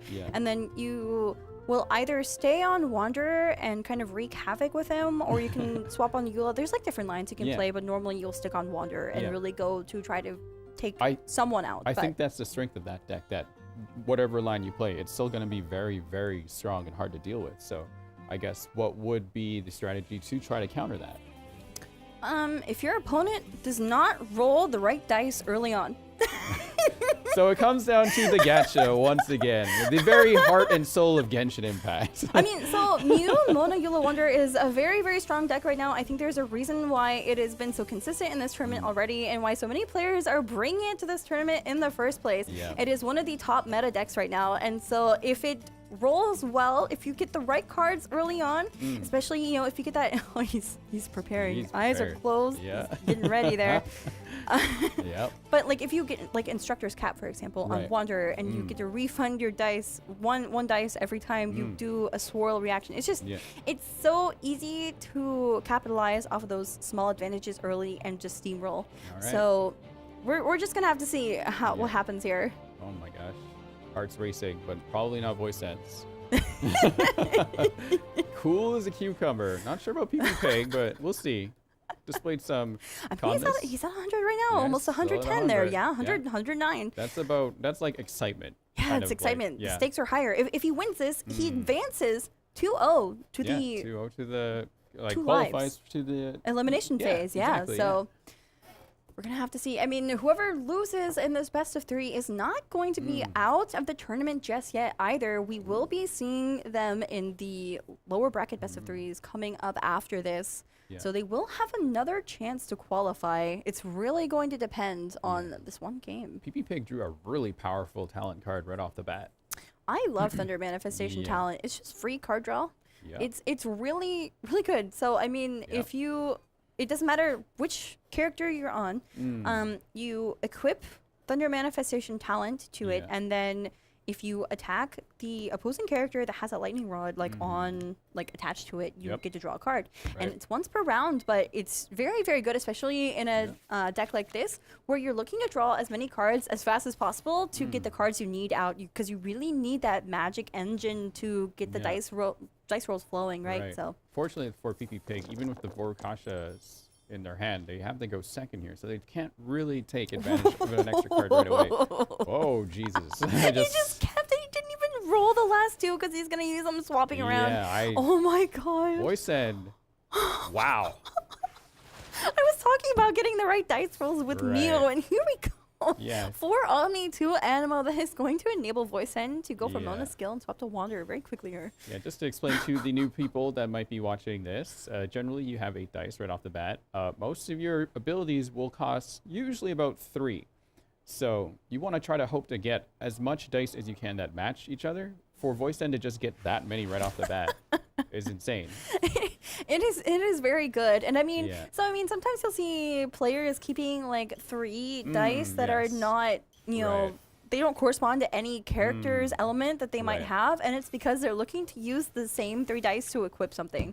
Because sometimes there's like, for example, the weapon that Voice End just drew. The lamp. Yes. Yes. 3 cost. Yeah. So, but I mean, not too relevant in this case. All right. Quick swap over to Manifestation, who has their talent equipped. Mona with the lightning rod. So let's see what fun gacha card we might get out of this. I don't want to keep like highlighting this all the time, but the BPM for Voice End, it's just seeing someone below 100 isn't like calm, different, right? So calm. Yeah, so calm. We've seen people up in the like 160s, 150s on average. So now Vorkasha is equipped onto PP Pig, so got another card draw. What do we get? What do we get? It's a Gamblers. Not bad. Not bad at all. It's okay. Yep. It's okay. We'll have to see. Voice End not troubled by this, even though they are a bit behind by HP. But I believe with the Mew deck, Mona isn't the one you want to take out early. Mona is there for Hydro application and her quick swap passive. Right. So, I mean, if you're Voice End, you'll often be ending on Mona because not only is she the one you want to be falling early in Mew, but also you can immediately quick swap to someone else at the start of your round. Like, even if you're going second, right? You can quick swap and do an action. So, it kind of protects your damage dealers. In this case, you know, Wanderer is normally the first one to go and deal a bunch of damage at once, but Eula can also eat that one. All right. Especially with a freeze, you know. Voice End has some pretty good options right off the bat. 10 to 8 die. Ooh, good setup here. Yeah, Wagner, very good with, especially with Dunyarzad, because you can play him for 1 less, and you know, basically 1 turn after playing him, you get a free equip for 3-cost weapon. So that's what we see here for Voice End. Yeah. Voice End also has Tula Tula in his inventory, which I haven't seen very often. Can you describe how that weapon works? I believe on charged attacks, it refunds a dice. So it's very similar to Instructor's Cap, and then it also deals 1 extra damage. So I mean, there's also 1,000 Floating Dreams, which buffs elemental reaction damage, I believe, for an initial one. So I think normally you want to go with... Okay. That's not the one I anticipated. Right. I guess he wants to go for higher damage in this case. Yep. Because swirls do count as elemental reaction damage. Right. I also learned yesterday that lamp could be equipped on Mona and it would still take effect on field too. From Blep at least. Maybe we might need to fact check that. If he says it, it's probably right. All right. Just a quick shout out to Blep and Staffa earlier today, casting, opening the show. Yeah, thank you so much. You guys are always awesome. Yeah. Love our casters. PP Pig used Stove on the 2nd round, drew 2 cards. One of them was that Gilded. So Yayoi is only going to give him that discount once. So I don't know how useful that 2nd Gilded is at the moment. PP Pig's hand is, you know, it looks nice, but it's not actually that good in practice until he draws that Liar Song. So perhaps you quick swap to Mona, I would think. But no, because the normal should target... So, I mean, Wanderer used his elemental skill, so the elemental skill from Thunder Manifestation will be targeting Wanderer until Voice End uses a skill on another character. So, I believe... I wonder if Voice End will just stay on Wanderer here. Just do a quick normal. That should hit Mona, I believe. Always to the right, correct? So it goes to your next character in line, so it would be Mona. And it would swirl the Hydro Aura back onto Senor, who already has it, and also Thunder Manifestation. Right. Yeah, we're just going to see a normal from Wanderer. I don't think that he's in lethal range at the moment, even with a quick swap. What if Voice End decides to skill on Thunder Manifestation, though? A skill Yeah. would not be enough to take out Wanderer. A burst would definitely not be enough to take out Wanderer because it does 1 less than on cast. It does more damage later. Yeah. I mean, if PP Pig does go for burst on Thunder Manifestation, then the summon will take out Wanderer at the end of the round. But Voice End would know that and would be anticipating that. So it's something he's probably already accounted for. Re-equipping. So so it's once per round you get to draw a card, right? Yeah, but if you re-equip but if you re-equip it, it refreshes the passive, and so PP Pig wants to draw another card here, and that's summon from Thunder Manifestation will be just enough damage to actually take out Wanderer at the end of turn unless Voice End does something here. There's currently no food or anything in his hand that will protect Wanderer. Is that Calx in his hand right now, though? It is. But does he have the damage for it? I mean, the dice for it. Yeah, true. That was another concern. I don't believe he has the dice for it. No. So there's nothing he can do here except go for a normal, and that's only going to be enough to take out Mona. Time's running out. Equips the Gravestone on Eula. Not a bad idea, considering they're all pretty close to lethal range, except for Senor, but that shouldn't be an issue with that. I think this is actually fine. I think this is what you have to do because there's nothing Voice End can do to avoid dropping Wanderer, and he will get to go first at the start of next turn. Right. So, depending on what PP Pig does here with his remaining 3 dice, and of course we see those dice and know they're really bad. Yeah. I guess you could leave them off and hope for more cards, and just start with more die. But Eula is gonna be taking over as the damage dealer starting next round for Voice End because Wanderer is gone. I don't know what else they could do though. Right? You don't have the cards you need. Probably play Lieben. That's the best you can do here, and just hope. Yeah, no Yayoi for Voice End. No Gilded at the moment. 1 dice short from swapping or anything like that. So. Yeah. So once, yeah, they're probably gonna lose TF, Manny, Fez, whatever you want to call them. Fez, this next Station. round here. Yeah. I know Station's a really popular name, but yeah.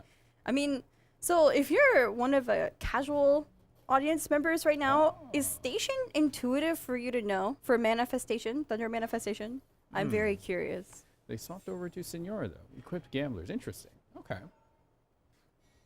Yeah, this makes sense to me. I mean, so if PP can start applying that cryo from Senora, he can kind of have some control over voice end in a lot of ways. I mean, Mona will be frozen. Yeah. And Eula will be looking to get frozen later on. Right, So right. The PP Pig does have that quick swap though, so they might be up to something here. it could be up to something here, indeed. I mean, Eula is your last damage dealer for voice end. These dice are crazy for voice end, Voice by end the needs way. to go do gacha after this. 100%. No, he's using all of his luck now, so he wouldn't win the 50-50. This luck is gonna carry over through the whole week, I'm sure. Jeez.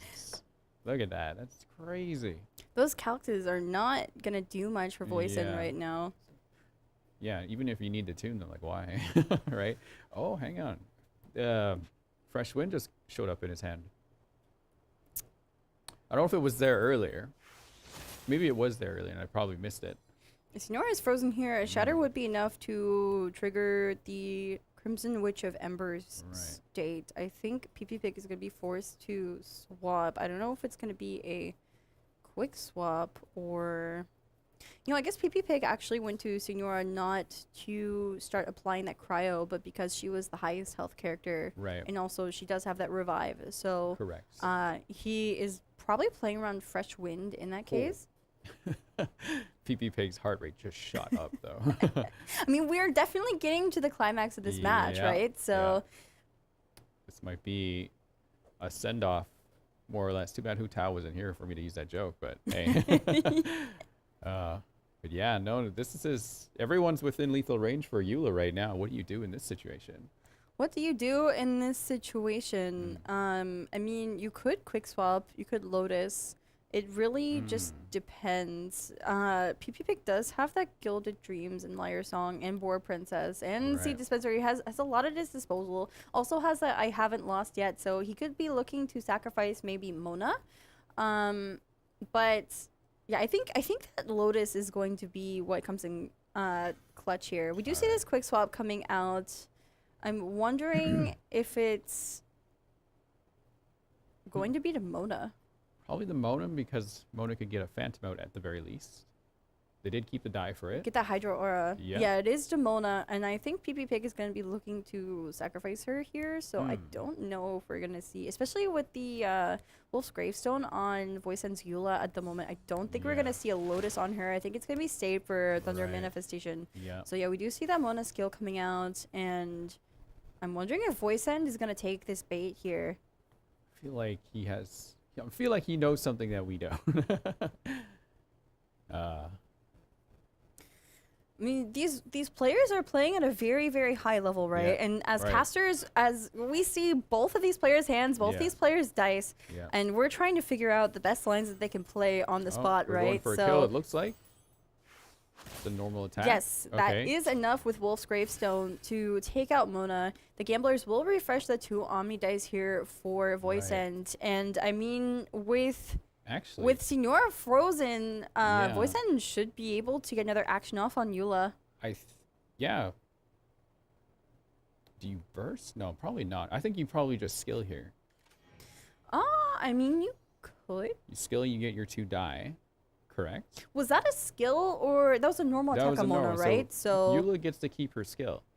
So the next hit will be 5 base, but then with all the reactions and Gravestone going on, that should lethal Manifestation. I don't think Manifestation can take out Eula here. no, not even. No. Yeah, there's no way for PP Pig to really. Yeah, this makes sense. But because if you pick Senora first, right? Actually, then you would just have to end your turn there. Right. Or swap over to Manifestation because Senora can't act. So in choosing Manifestation, like it looks like he wasted a turn, right? But Right, Senora does have that revive, and so if Voice End uses an action here and like shatters Senora or whatever, takes her out, it will not refresh. Like the gamblers won't give those two Omni. So this is actually the best line for really PP Pig, good I play, think. yeah. Yeah. Interesting. Very, very interesting.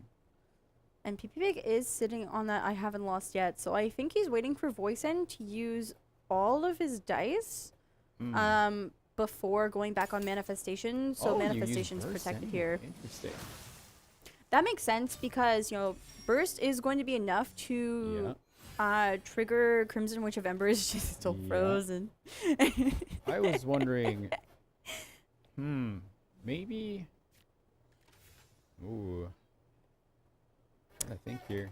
Hang on, PP Pig might be in a better situation all of a sudden. So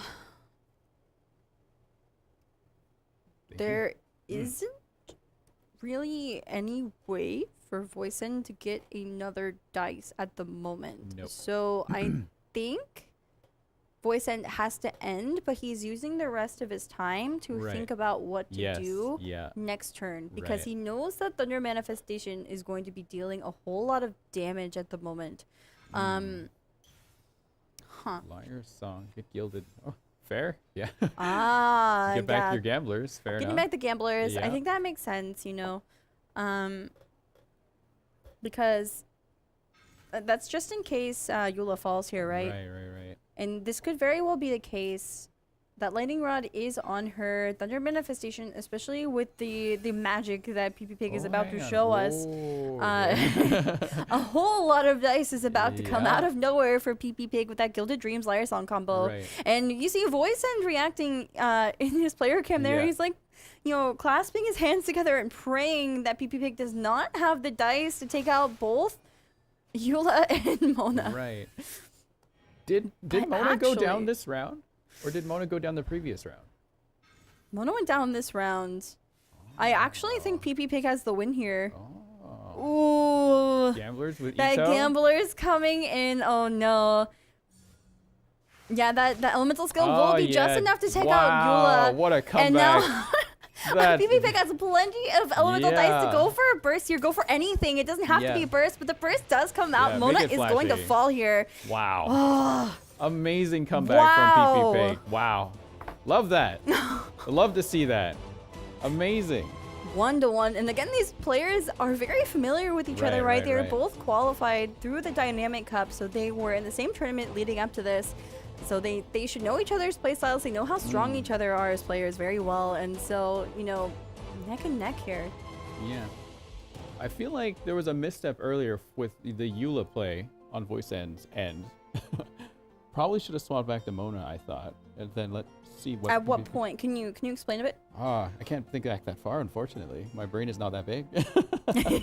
Right. I guess just before the burst, right? Because there was an option to either burst Senora or perhaps switch off.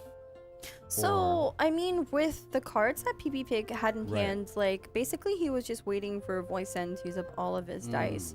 And it didn't really matter what Voice End did because he only had those 3 dice. Either he uses an action or he doesn't. And after he Eula bursted, there was nothing he could really do.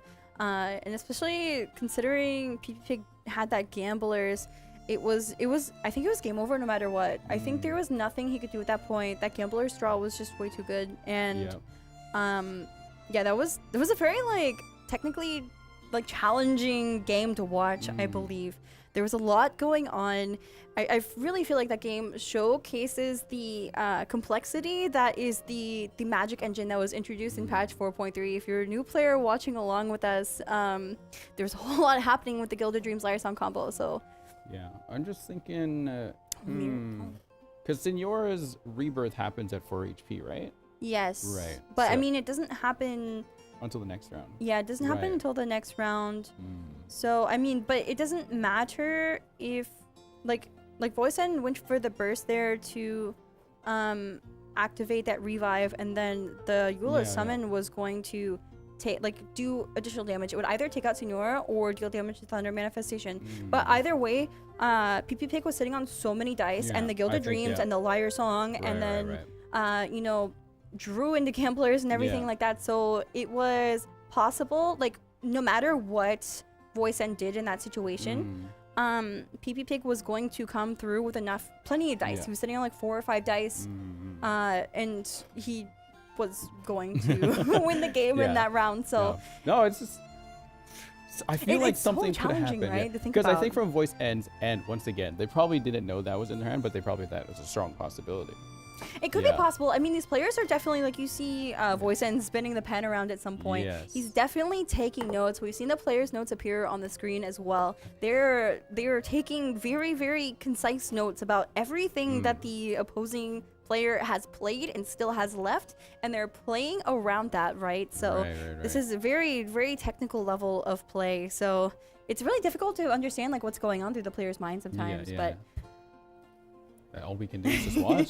Sometimes I don't know. I just because I'm trying to think along with them, right? But they're definitely taking the time. But like, I mean, that's why they're on the stage. Yeah, for me personally, I'm like, right? I don't know. My play style is a little bit. How would you describe it? Not probably like mine. Probably I just like just go. I don't want to give my opponent time to think, even though there's plenty of time to think about something. I definitely like to play things that like characters that I like. Yo, me too. In TCG, 100%. so Yes, I'm still on the adventure to find the best Amber deck. One day you will find it. One of these days. Right now, I think lies with Amber and Venti. But regardless of that, here we are again with the finale from PP Pig. Yeah, so PP Pig's turn to play finale. Unfortunately, maybe not unfortunately, this is not going to be a mirror matchup because Voice End did win with finale earlier. So this will be finale versus Mew, I believe. Yes, yeah, Mew. this deck is again. Very, very standard list, I believe. There's nothing that stands out to me on either side. Right. We didn't see Opera Eclipse in the last match at all, which, I mean... Right. Which, out of these two decks, which one is faster doing damage? Finale. Finale? Finale. That's normally why it's been getting banned, because it's definitely like a very, very aggro deck. I think this matchup is favored slightly for finale, but it's going to depend on who rolls better a lot of the time, and also like obviously like if you get your magic engine, how well you can actually use it to your advantage, right? Like, you know, the little thing we saw in the first finale game earlier from Voice End, where he used that Gilded Dreams to draw that card. You know, that one card, that 1 point of damage, that one dice, it is enough to change the state of a game when you're at this high level of play. And here we go, we're getting into it. Yeah. So it really depends who starts first here, because one person will have the playbook start, the other has to play around that. It's going to be different, but I think even if Voice End goes second, once again, I think the Mew deck has plenty of lanes that they could play that are still very strong. Yeah, so I feel like the starting lines for these decks are very similar. You either start on Mona Official, you skill, and then you swap to Wanderer or Nahida, you skill. Look at those artifacts, all in PP Pig's hand. The dreams right off the bat. Yeah, Voice End already drawn Wagner and a Gravestone, so they could probably guarantee. Oh, they throw it back in. Oh, no, double not Wagner. double Wagner. Okay, that's like a weapon banner situation we got going on now. So Wolf's Gravestone isn't the first weapon you really want to draw in Mew, because you're looking to go to Wanderer first, right? So I mean, he keeps that Wagner because when you play Wagner, if you have 3 different weapons in your deck, you're going to draw one of them, and he's looking to draw one of the catalysts. Right, but if he kept the Gravestone, he could have at least guaranteed one of the two to come out next. No? Rather than I guess, but you don't want to keep the Gravestone because you want these decks are both very fast and high rolling, so you need all the usable cards you can like as soon as possible, instead of, you know, just having cards in your hand that are they could be situationally useful, but they would otherwise get tuned because like the dice right now matter so much. And speaking of dice, I'm looking at PP Pig's dice.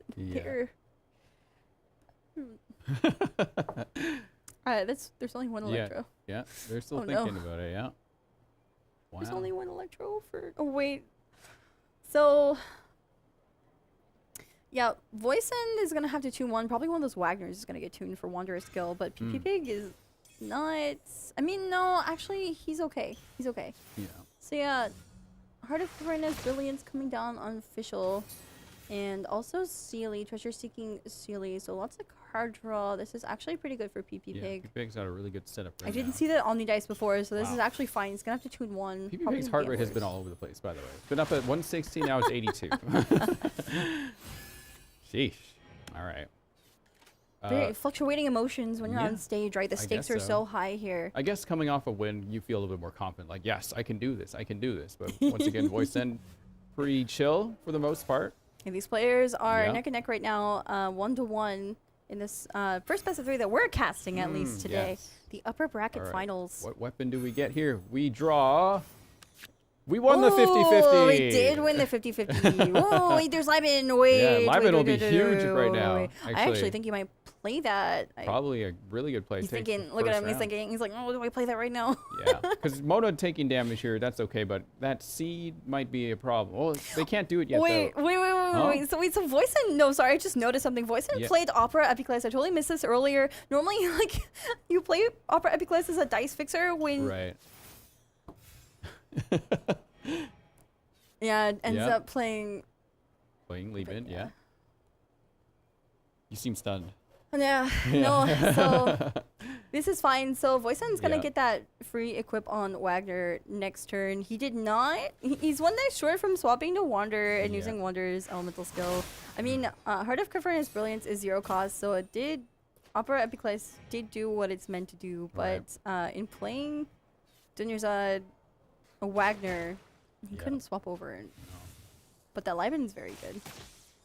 Yeah, PP Pig did tune that Gamblers to go for Nahida's elemental skill there. Right, just to really start putting damage in.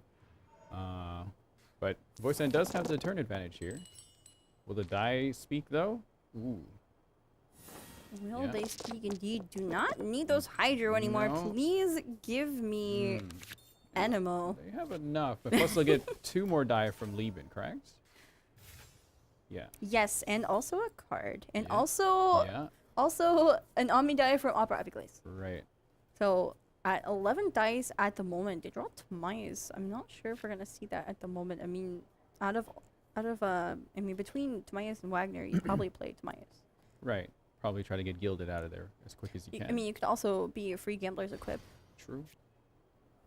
Depends on what you draw Yeah, here. But yeah, we right. do see a swap onto Wander and the free equip. So The Tula. Oh, that brings down the normal attack to just 2 die. 1 less aligned. 1 less unaligned. yeah, charge attack. Mm.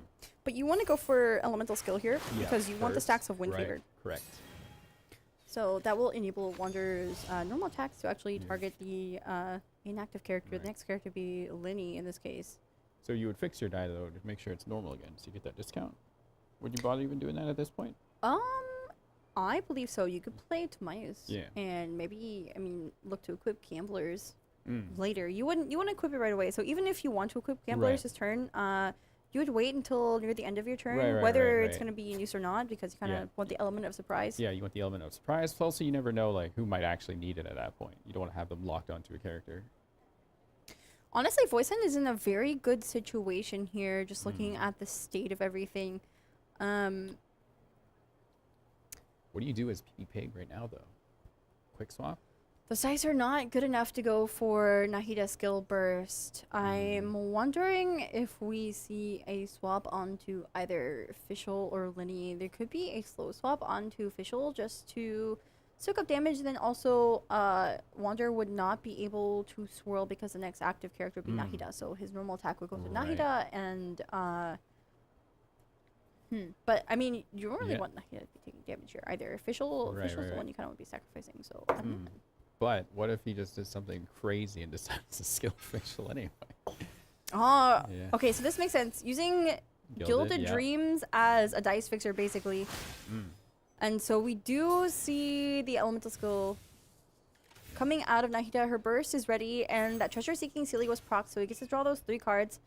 Treasure, I mean, Sea Dispensary, probably go to Chef Mao. Seed to Mao, then play a food, maybe? Probably Probably not yet. Lotus in this case. True, yeah. You still because you wouldn't Tandoori in the middle. No. And I mean, if you play Seed Dispensary and Mao, it's free Mao. Right. And then you can hope that you fix your dice by playing Lotus. Yeah. Voice End does have 3 Hydro die, though, and only an Omni. So Mona can only really do something unless Voice End wants to tune something. I don't know if you really want to do that at this point. So, I mean, PP Pig is playing a quick swap here. It looks like it's going to be a swap onto Linny. So he's going to go for Linny Burning. It's going to summon both Grim Malkin. Also, that burning summon does pyro damage at the end of turn. Needs to tune something, though. Does need to tune something. It might be that egg. No, so it's Vorakash's Glow. This makes sense, too. Because you're probably not going to equip it. If you play Seed Dispensary, it's going to be for Mel. All right, so the finale, showing off all their summons once again. Very dangerous, as we've seen Voice End already do earlier. And Wanderer is just doing Wanderer things. That normal attack coming in, and his Elemental Burst is up, but not enough dice to go for a kill here. No, wait, What do you think? No, he can't. He can't. I think he has to swap. Swap the Mona so she takes the initial Oz hit. Correct? Who do you swap to? I mean, if you're swapping to Mona, you take the Electro from Oz, and then you take Overload from the Burning Summon, and then it forces... I mean, Mona goes down, and then Eula's going to have Pyro on her. Correct. If you go to Eula, then it's a lot of damage on Eula, and then Pyro on Wanderer. So I think you do sack Mona here. Sack Mona here. Sack Mona here, play Timaeus. Right. So Timaeus coming down. Yeah. On structures. I would think you swap the Mona, sack her, and then on the next turn, when it's on Eula, you're threatening them with a freeze. Even though PP Pig has a quick swap, Voice End still does have Wagner. They could try to draw Gravestone and then really start threatening PP Pig right away. Oh, they're going to choose to keep Mona, it looks like. Or maybe not have the Pyro go onto Mona. This is interesting. So the Overload is not going to be enough to take out Mona or Wanderer. Right. It is going to swap him onto Mona. And he does take that 1 damage from Night of Seeds. He's at 1 HP right now. That's an even better situation. So Mona doesn't have any elements threaded on her. This is perfectly calculated, actually, because if that had been 2 stacks of seeds on Wanderer, he would have fallen. Like, even though the second Overload reaction onto Mona would have been enough to take Wanderer out for that 1 point of damage. So. Oh god, those dice. Okay, does Voice End keep the 1 cryo and maybe keep a pair just maybe? Who knows? Yeah, the cryo saves. So there's going to be a Eula strategy coming up. PP Pig thinking hard about what he needs here. Yeah, PP Pig. Yeah, they keep the Pyro and the Dendro. Voice End, honestly, this was the best line, I think. Does not have a quick swap. He's going to have to swap the Mona for that. I think he might even look to sack Mona. So, I mean... Right. You could also just go for a... You just go for Eula carry at this point as well. Except with those dice, I'm not really sure what you do. Those dice are not looking great. For PP Pig's side right now, I think a Lotus play needs to come in. Because he knows Eula is going to take him out on one of these turns. Yeah, PP Pig is acting now. I mean, so I believe, if I remember correctly, it is a Gilded Dreams on Nahida at the moment because he played it as a dice fixer. Correct. And so that Liar Song could enable him to play Gilded Dreams for 1. Yep. And that would be another dice fixer, so to say. Perhaps you quick swap to Nahida to get her burst, but also you don't really want to lose Nahida here either, but... This is like perfectly calculated. I'm still reeling from Voice End's decisions with those summons. I really thought he would end on Mona, but ending on Wanderer and using Lotus on him just enabled both Mona and Wanderer to be alive right now. Yeah. No, it saves Eula from having a Pyro reaction on there, because I think... Yeah, for sure. Oh, here comes the Lotus onto Fischl. Okay. Yeah, and you know, one strength of the finale deck is that it does so much damage when you actually get off those elemental reactions, because Overload already does a lot of damage and also force swaps the enemy's characters around, right? Yeah. But then also with Nahida's burst and her seats, it buffs elemental reaction damage even more. And so Voice End having no elemental auras on his side is actually so crucial. Because PP Pig basically has to replace them all now. Right. And so I think it's really interesting we saw a slow swap onto Fischl. I'm wondering what he's thinking here. Yeah, so voice send. I think the rest of opera just finished, correct? Was that what happened there? Yes. Yes. So opera comes into play before your next action if your equipments are equal to or more than your enemy's equipments in terms Right. of like the cost to equip them, then you get that one Omni dice. And so I mean that's why a lot of these decks, especially like Mew that uses a lot of 3-cost weapons and also Gilded Dreams are playing it, because you get that dice either like you either get an extra Omni dice or you're using it as a dice fixer, like half of a Bastis, so to say. So he does get that dice, and I think he's considering all the different lines he can play here. Oh, switches the Mona. Okay. This makes sense. Yeah. If Mona falls here, he can go Wander and Yeah. Burst, but I'm not sure if that's what he wants to do. Kind of a swap stall going on at the moment. Yeah, but the voice end does have an option now to see what he could do. I because of don't- the quick swap here. I don't think that you want to hit through the Lotus on official with Eula either. No. You want someone else to get rid of it for sure. And also keeping PP Pig on official is not great. I mean, PP Pig could summon Oz, but yeah, Right. we do see this Lyre song coming into play here, unequipping that Gilded Dreams so PP Pig can play it for 1 cost. He tunes the other one. Right. Yeah, they don't have enough Electro, unfortunately, to get Oz back out here. They do have to tune Oh. another card. Tuning the Keeping chicken. the egg and Tandoori, that's Yeah. really interesting. Okay. I guess he doesn't anticipate the 1 point of health from Sweet Madame is gonna help him in this case. Wants to Wanderer. I think we're gonna see Wanderer's Elemental Burst, I and think also so, a yeah. Gambler's Yeah, equip and a here as Gambler's well. play. Maybe even Boar Princess too.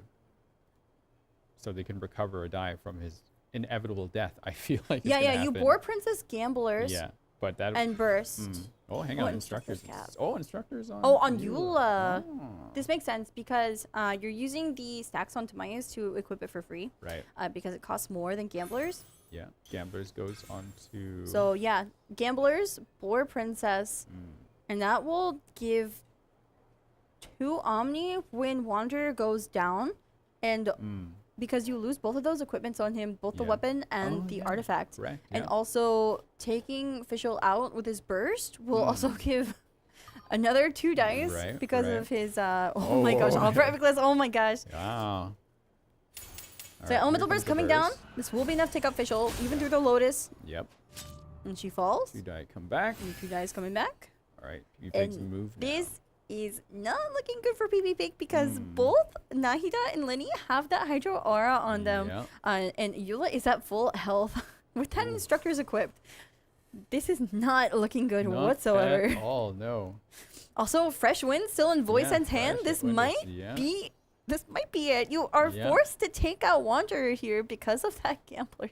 Right. But easily, you just swap to Eula, Fresh Win, and it's GG at that point. This looks over. Yeah, I think This it's... looks a bit over.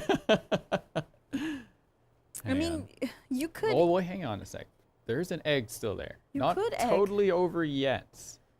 So... Oh, hang on a sec. Your Voice End's Wanderer does not have Ooh. Wind Favor, but doesn't matter. So we do see a Is that the right into choice, Prop though? Arrow. I don't know. Fresh Wind don't could come know. out here right now. They probably should have played the egg earlier, I mean, if you perhaps. play Egg and swap to Official, then Wanderer doesn't have Wind Favor to actually swirl. Like he would be forced to attack Official. But I mean, Voice End Right. still has Oh. French Wind and Freedom. There's egg. There's Egg now, Actually, hang on a second. and he ends. But no, this is it?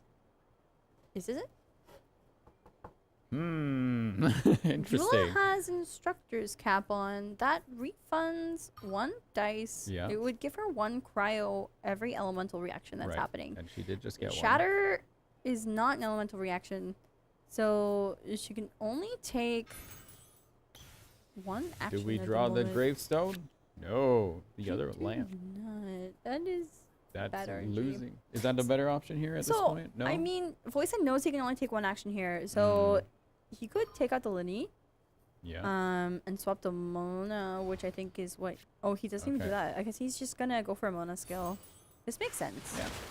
Fair. This will force PP Pig to either take another point of damage onto Nahida or also sacrifice Fischl. Right. Also, no reaction on the Eula here as well. Keeping her nice and healthy. Ooh, this is gonna... That was really well played by PP Yeah. Pig, but I still think this is not enough. That Eula is at 10 health Yeah. with Instructor's Cap, and Nahida does have that Hydro Aura on. I mean, PP Pig will be able to get off Nahida's burst, but even if he had Adeptus in hand, it would not be enough to take out Eula. So Voisin is basically going to be able to use that Fresh Wind of Freedom and, take out Nahida regardless. I mean, not drawing that Wolf's Gravestone is kind of rough. You know, if PP Pig did have a Lotus in hand, it could get kind of dicey. But yeah, you see Voisin celebrating here because PP Pig did not have that Lotus. Yeah. Freshman coming down, and that will be it for this first best of 3 that we're casting here. Upper bracket finals. Voisin is going to be advancing to the elimination phase. Yeah. That's the highest I've seen his BPM gotten Wow, today. I know. He's so excited. He's so happy. Yeah. You see him celebrating there. Wow. Congratulations to Voice End. Yeah. PP Pig still did an amazing job, I think, though. He did. Really great play. Look at them hug. Yes, love to see that. You know, these players Yeah. did play together in Dynamic Cup. They should know Yeah. each other very well. So they're definitely friends, Yeah. behind the big stage. See them hugging. Yeah. So, I mean, PP Pig still has a chance, right? We have 2 more Yep. best of 3s coming up. Yep. He will be advancing to, I believe, the last best of 3 we're going to be casting, right? Yes. So, for now, Voice End advances with 2 lives to the elimination phase. Right, Congratulations once again. Yeah, the next match will be another someone from their Dynamic Cup, Star. Star, Yeah. I've heard he's an underdog. Mm. So I'm really excited to, see his match between Meito, who is the only non-Dynamic Cup person in Group C, right? So he qualified through the Prince Cup Japan. And so I believe he took top 4 in that tournament. I'm really, really curious to see how this next best of 3 that's coming up is going to go. Yeah, earlier Star did not have the best luck, though, up against Voisin. I don't know, PP Pig, I think, right? I do think that Star kind of had really bad dice rolls. I caught a few glimpses before the stream of what was going on there, and yeah, it was just unfortunate. Maybe the RNG will be in his favor going into this next best of 3. We'll have to see. I do notice that he's taking very familiar decks here. We should see them on the screen shortly, but Mew, Yulan, OTK, and also Finale. Right. I do believe we still have to take a quick break eventually, but I think we're still going to see some highlights from the previous match. But I just also want to highlight that on Star's deck here, I saw earlier, we do see the Yelan come back in just a regular OTK, but there is an NRE in there. There's an NRE. Yeah. So, I mean, NRE isn't a super popular choice anymore, right? Yeah. It was more popular earlier on when Chef Mao couldn't draw food cards, but considering Chef Mao can draw food cards, it's not commonly taken anymore. We can talk about that a bit later, I think, when we actually get into that best of 3. I hope you in the audience watching will be staying tuned with us. But they did reduce the cost of playing it. It used to be 2 costs, now it's only 1 cost, I think. And so, I mean, it still has some utility, especially if you're taking a lot of food. There is only 1 copy of it, so it could just be something that he brought just in case, just for that additional card draw. Because I mean, if you draw all of your food, then you have a higher chance of using your other card draw to draw out the other things that you need. And in Yolano TK, you want all of your cards as fast as possible so you get what you need. So I don't think we've seen like a very commanding play from a Yelan Magic OTK deck. They've always had to like kind of slow down a little bit when trying to set up. Yeah, I mean, it's really hard, especially, in these high-level tournament plays. Your opponent is going to know how that deck works, like, very, very thoroughly. They probably also brought something similar themselves, right, as we've seen. So, I mean, we've seen very many variations. We've seen Mona, we've seen Child, and we've seen Yelan. So, I mean, I think the reason why is because they know that they have to play around Yelan's burst, and so they're either preventing it from happening, like they put Yelan under threat, right? Or the dice rolls just end up being bad. Like there's a few reasons why that could be the case, that we don't see any powerful combos immediately with that deck. Yeah. What do you think of the finale though? Finale. The finale deck. The finale. I We're think it's going- very, very strong at the Yeah. moment, but it does depend We're on your here. dice rolls. So here we are, the post-match data. Average number of effective dice in the first 3 rounds, 5.4. Is that the highest we've seen so far? I think so, actually, maybe. Yeah. Up there. It's I don't think pretty I've seen high. 6 yet, for sure. 5 definitely.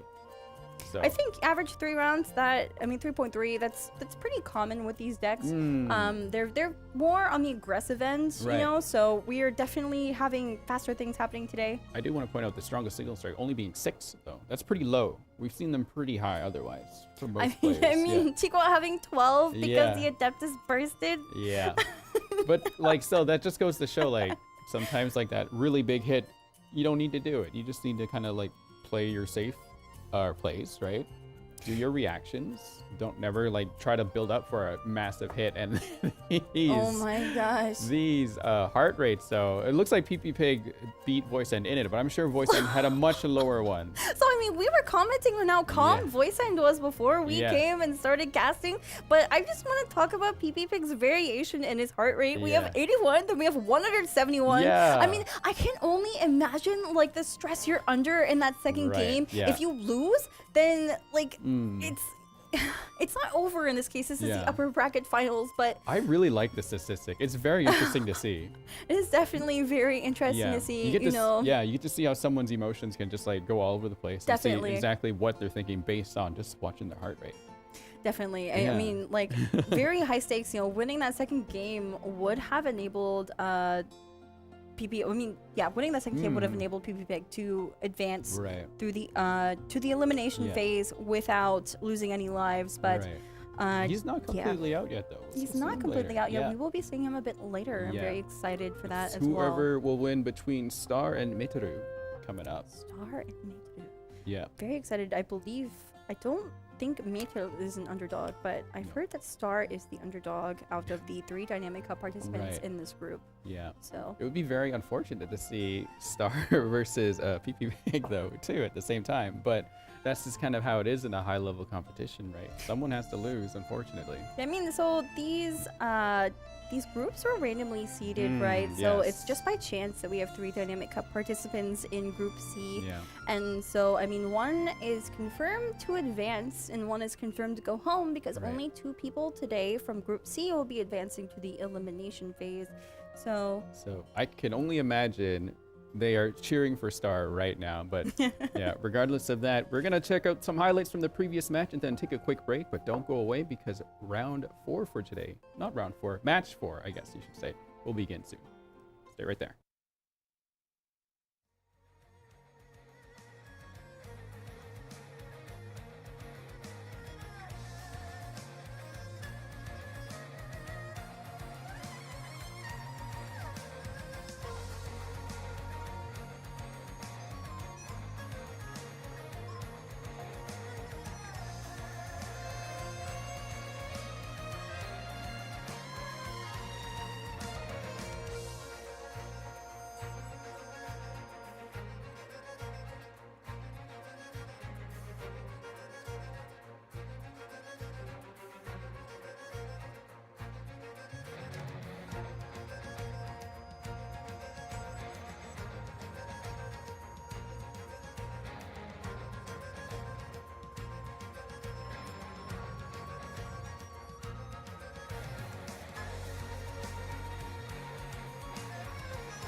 Opera walks the line between truth and fiction.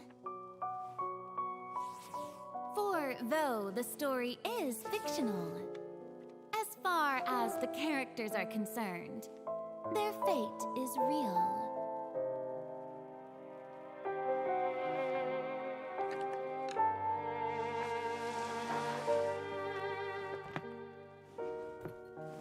Therein lies the rub. Are you and I the audience, or characters on the stage? Nobody can know for sure. After all, nothing is easier to fool than the senses. We know only one thing for certain, that the prophecy is true. Because in this show, the prophecy is a part of all characters' fates. Don't believe me?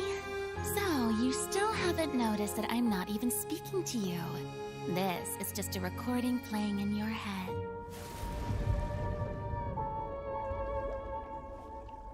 Now, do you see? The prophecy has come true, and everything has been lost to the Great Flood.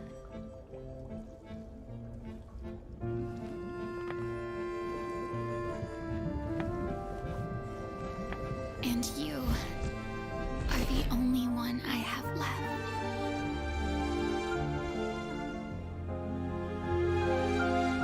And so, while fate may seem like it's playing cruel jokes on you, only fate will not deceive you.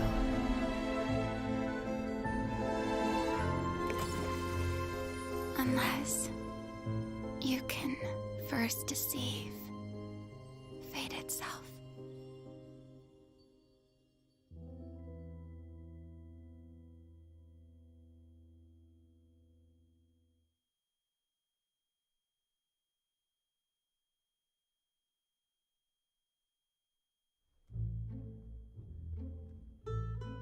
Whether prince or pauper, researcher or reporter, any law-abiding citizen in Fontaine will find a warm welcome from the Spina di Rosula.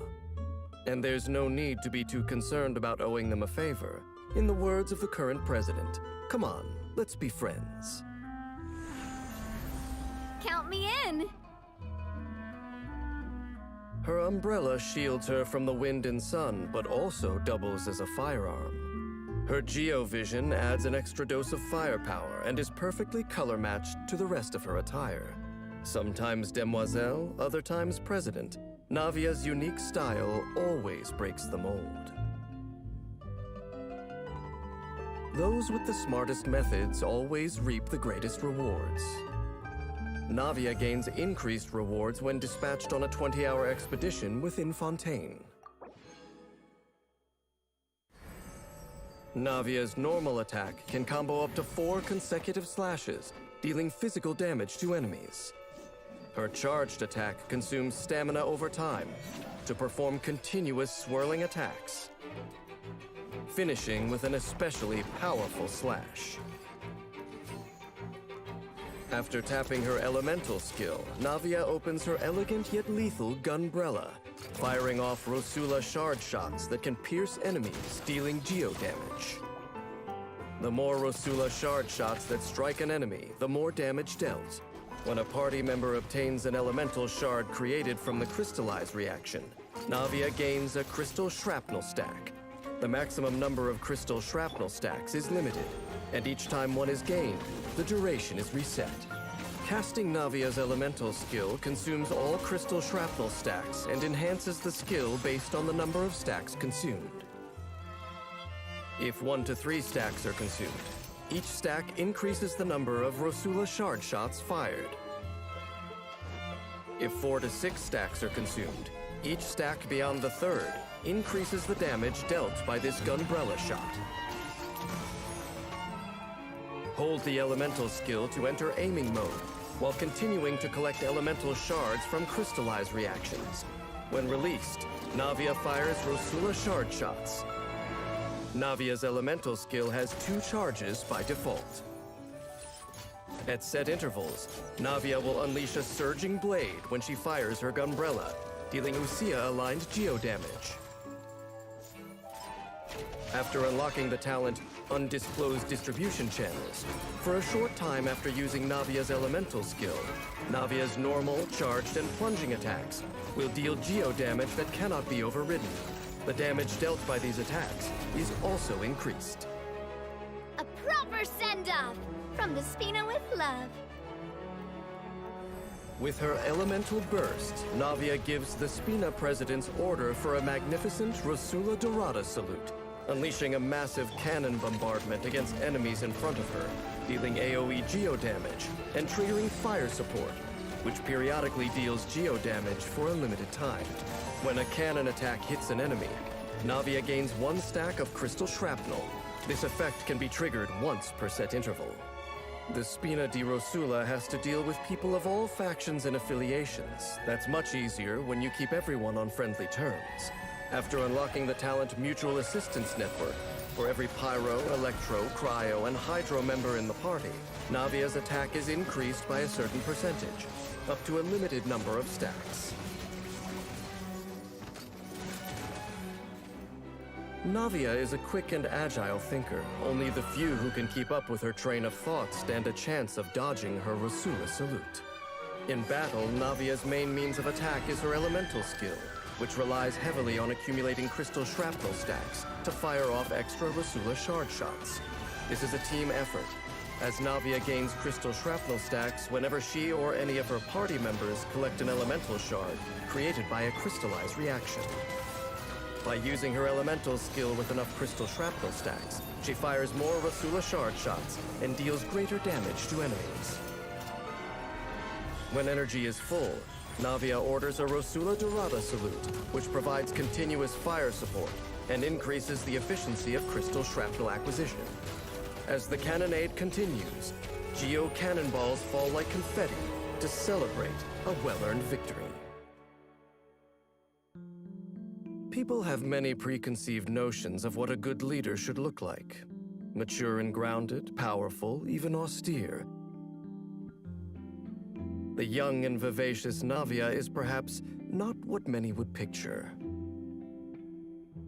But it would be a mistake to underestimate her just because of her beaming smile. She remains staunchly optimistic about the future of Spina di Rosula, the court of Fontaine, and even the whole world, despite all the trials she has endured. It's unfortunate when the path to a brighter future compels her to close her umbrella and turn it against others as a weapon. But all budding roses need thorns for protection.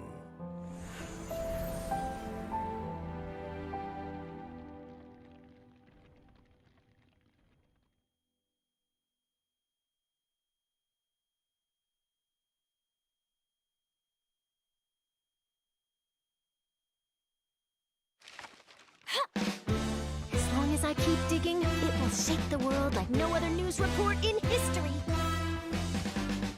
Your credible source of the unbelievable truth. That's my journalistic motto. What's the news? To put it in adventurer terms, I guess for me, it's all about the thrill of the chase. All right, let's get this interview started.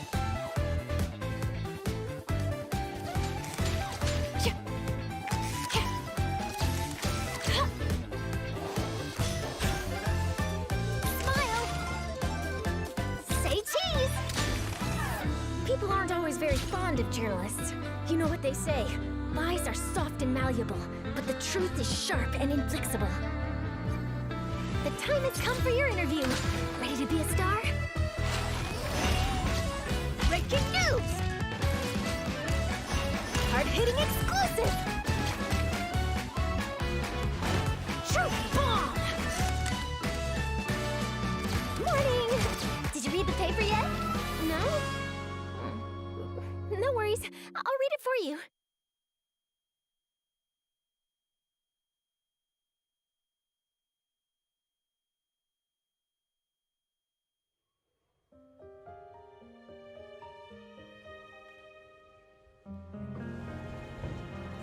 Is she here yet? Must she get here? She's not coming! You're wrong. She's here.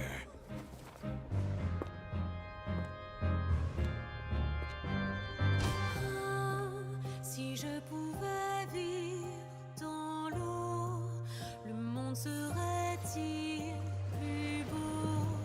Me pardonneras-tu, oh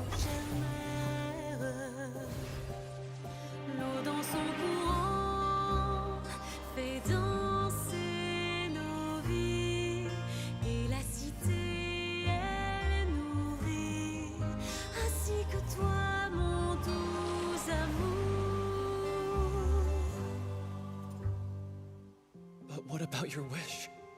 My wish.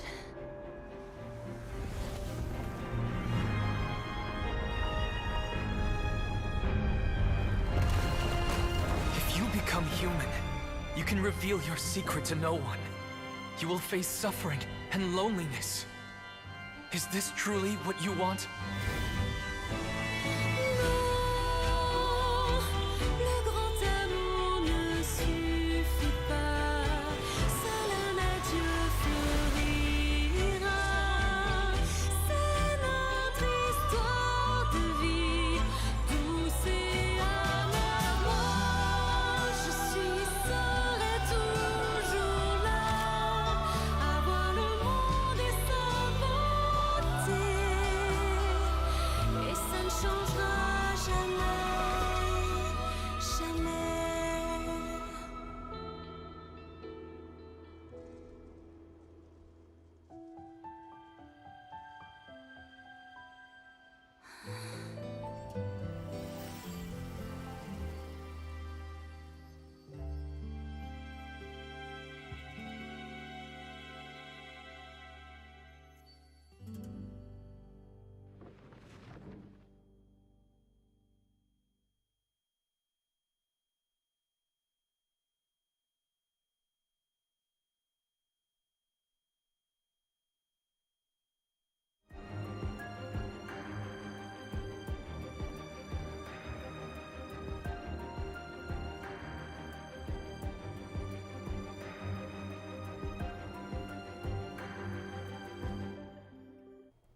Welcome back, travelers, to the Genius Invocation TCG Asia Invitational. I'm Rin Taicho, and I'm joined by Leah, aka Windflower Leah. Yeah, and welcome to round 4 of today's crazy tournament.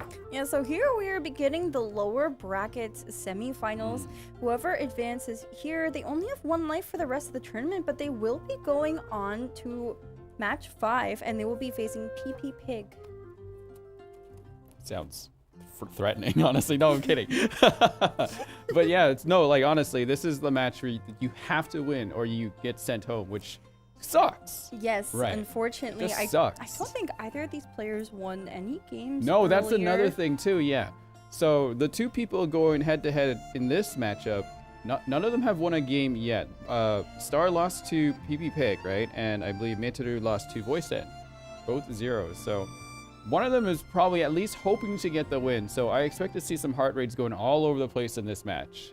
Yeah, I'm not sure who is favored here. I actually think they brought the same exact decks. There were only minor variations in the support cards here. So we're going to have to see. I think this is going to depend on what gets banned. There's going to be some mind games. Yes. Like they're really going to have to pick their bans carefully because otherwise it's like it's pure mirror matchups, right? Right. And also, they're going to have to choose their first deck very wisely because, I mean, this is a conquest format, so whatever deck you win with, you cannot play again. So that first match is going to be very crucial. And here we go, the deck intro. Let's take a look here. So, yeah, as you said, it is a mirror match across the board here. Yeah, some orders are a little different, which can mean a lot of things. It can mean a lot of things, especially into Mew. Yeah. Because Wander will be also Thunder. No, not Thunder Manifestation, but Mew. Wander in Mew will be attacking the next character in line. Yeah. So the order actually does matter a bit. I think that is the only deck that matters because even though Linny is in the center of Metoru's deck, it still goes like left to right technically. So Nahida being on the left of Linny is okay. So True. Yes. So I mean, technically, even though Star and Maytail's finale decks are slightly arranged differently, it's still technically the same order of characters. You're absolutely right. And then Yolanda TK is still the same. Who do you think you ban here, though? Who do you ban here? The finale! Oh, no. All right, that is the finale of the finale for today, at least in this matchup. So we're going to see 2 mirror matches, maybe against each other at the same time. I think this makes sense. I mean, Yolanda OTK, if you get that burst off early, you're going to dominate. But we were talking a bit earlier before our break that we haven't really seen like a super like powerhouse play coming out of this deck, and it's just because it's so hard because your opponent's gonna be playing around that burst, and so Star is gonna try it out. You know, despite despite not getting her burst off, these players have been choosing this deck first. Yeah. Yeah, it's a really hard deck to set up, but yeah, once again, as hard as it is to set up, once you get that going, it is unstoppable practically. Just from my experience with it too. Ooh, it's going up against a Mew deck, so. Going up against Mew, right. so it's not quite a mirror matchup. Some variances here, yeah. Yes, there is some variance here. So I wanted to note, when we were looking at the first deck, Yelan OTK, there was an NRE copy. You mentioned that before. I think it's very interesting. Yeah. We'll see if that actually enables Star to draw more cards. Like if it's gonna work as intended, or if it's gonna get in the way or be tuned or something. It's really going to depend. It kind of reminds me of Arc choosing Catherine. Yeah. It's a very situational pick. I think in a lot of cases we might even see it get tuned, but you could definitely, have more card draw for the food, which means more card draw for other important things. Yeah. Well, we're gonna get right into it with the matchup. So let's just jump into it. Sorry.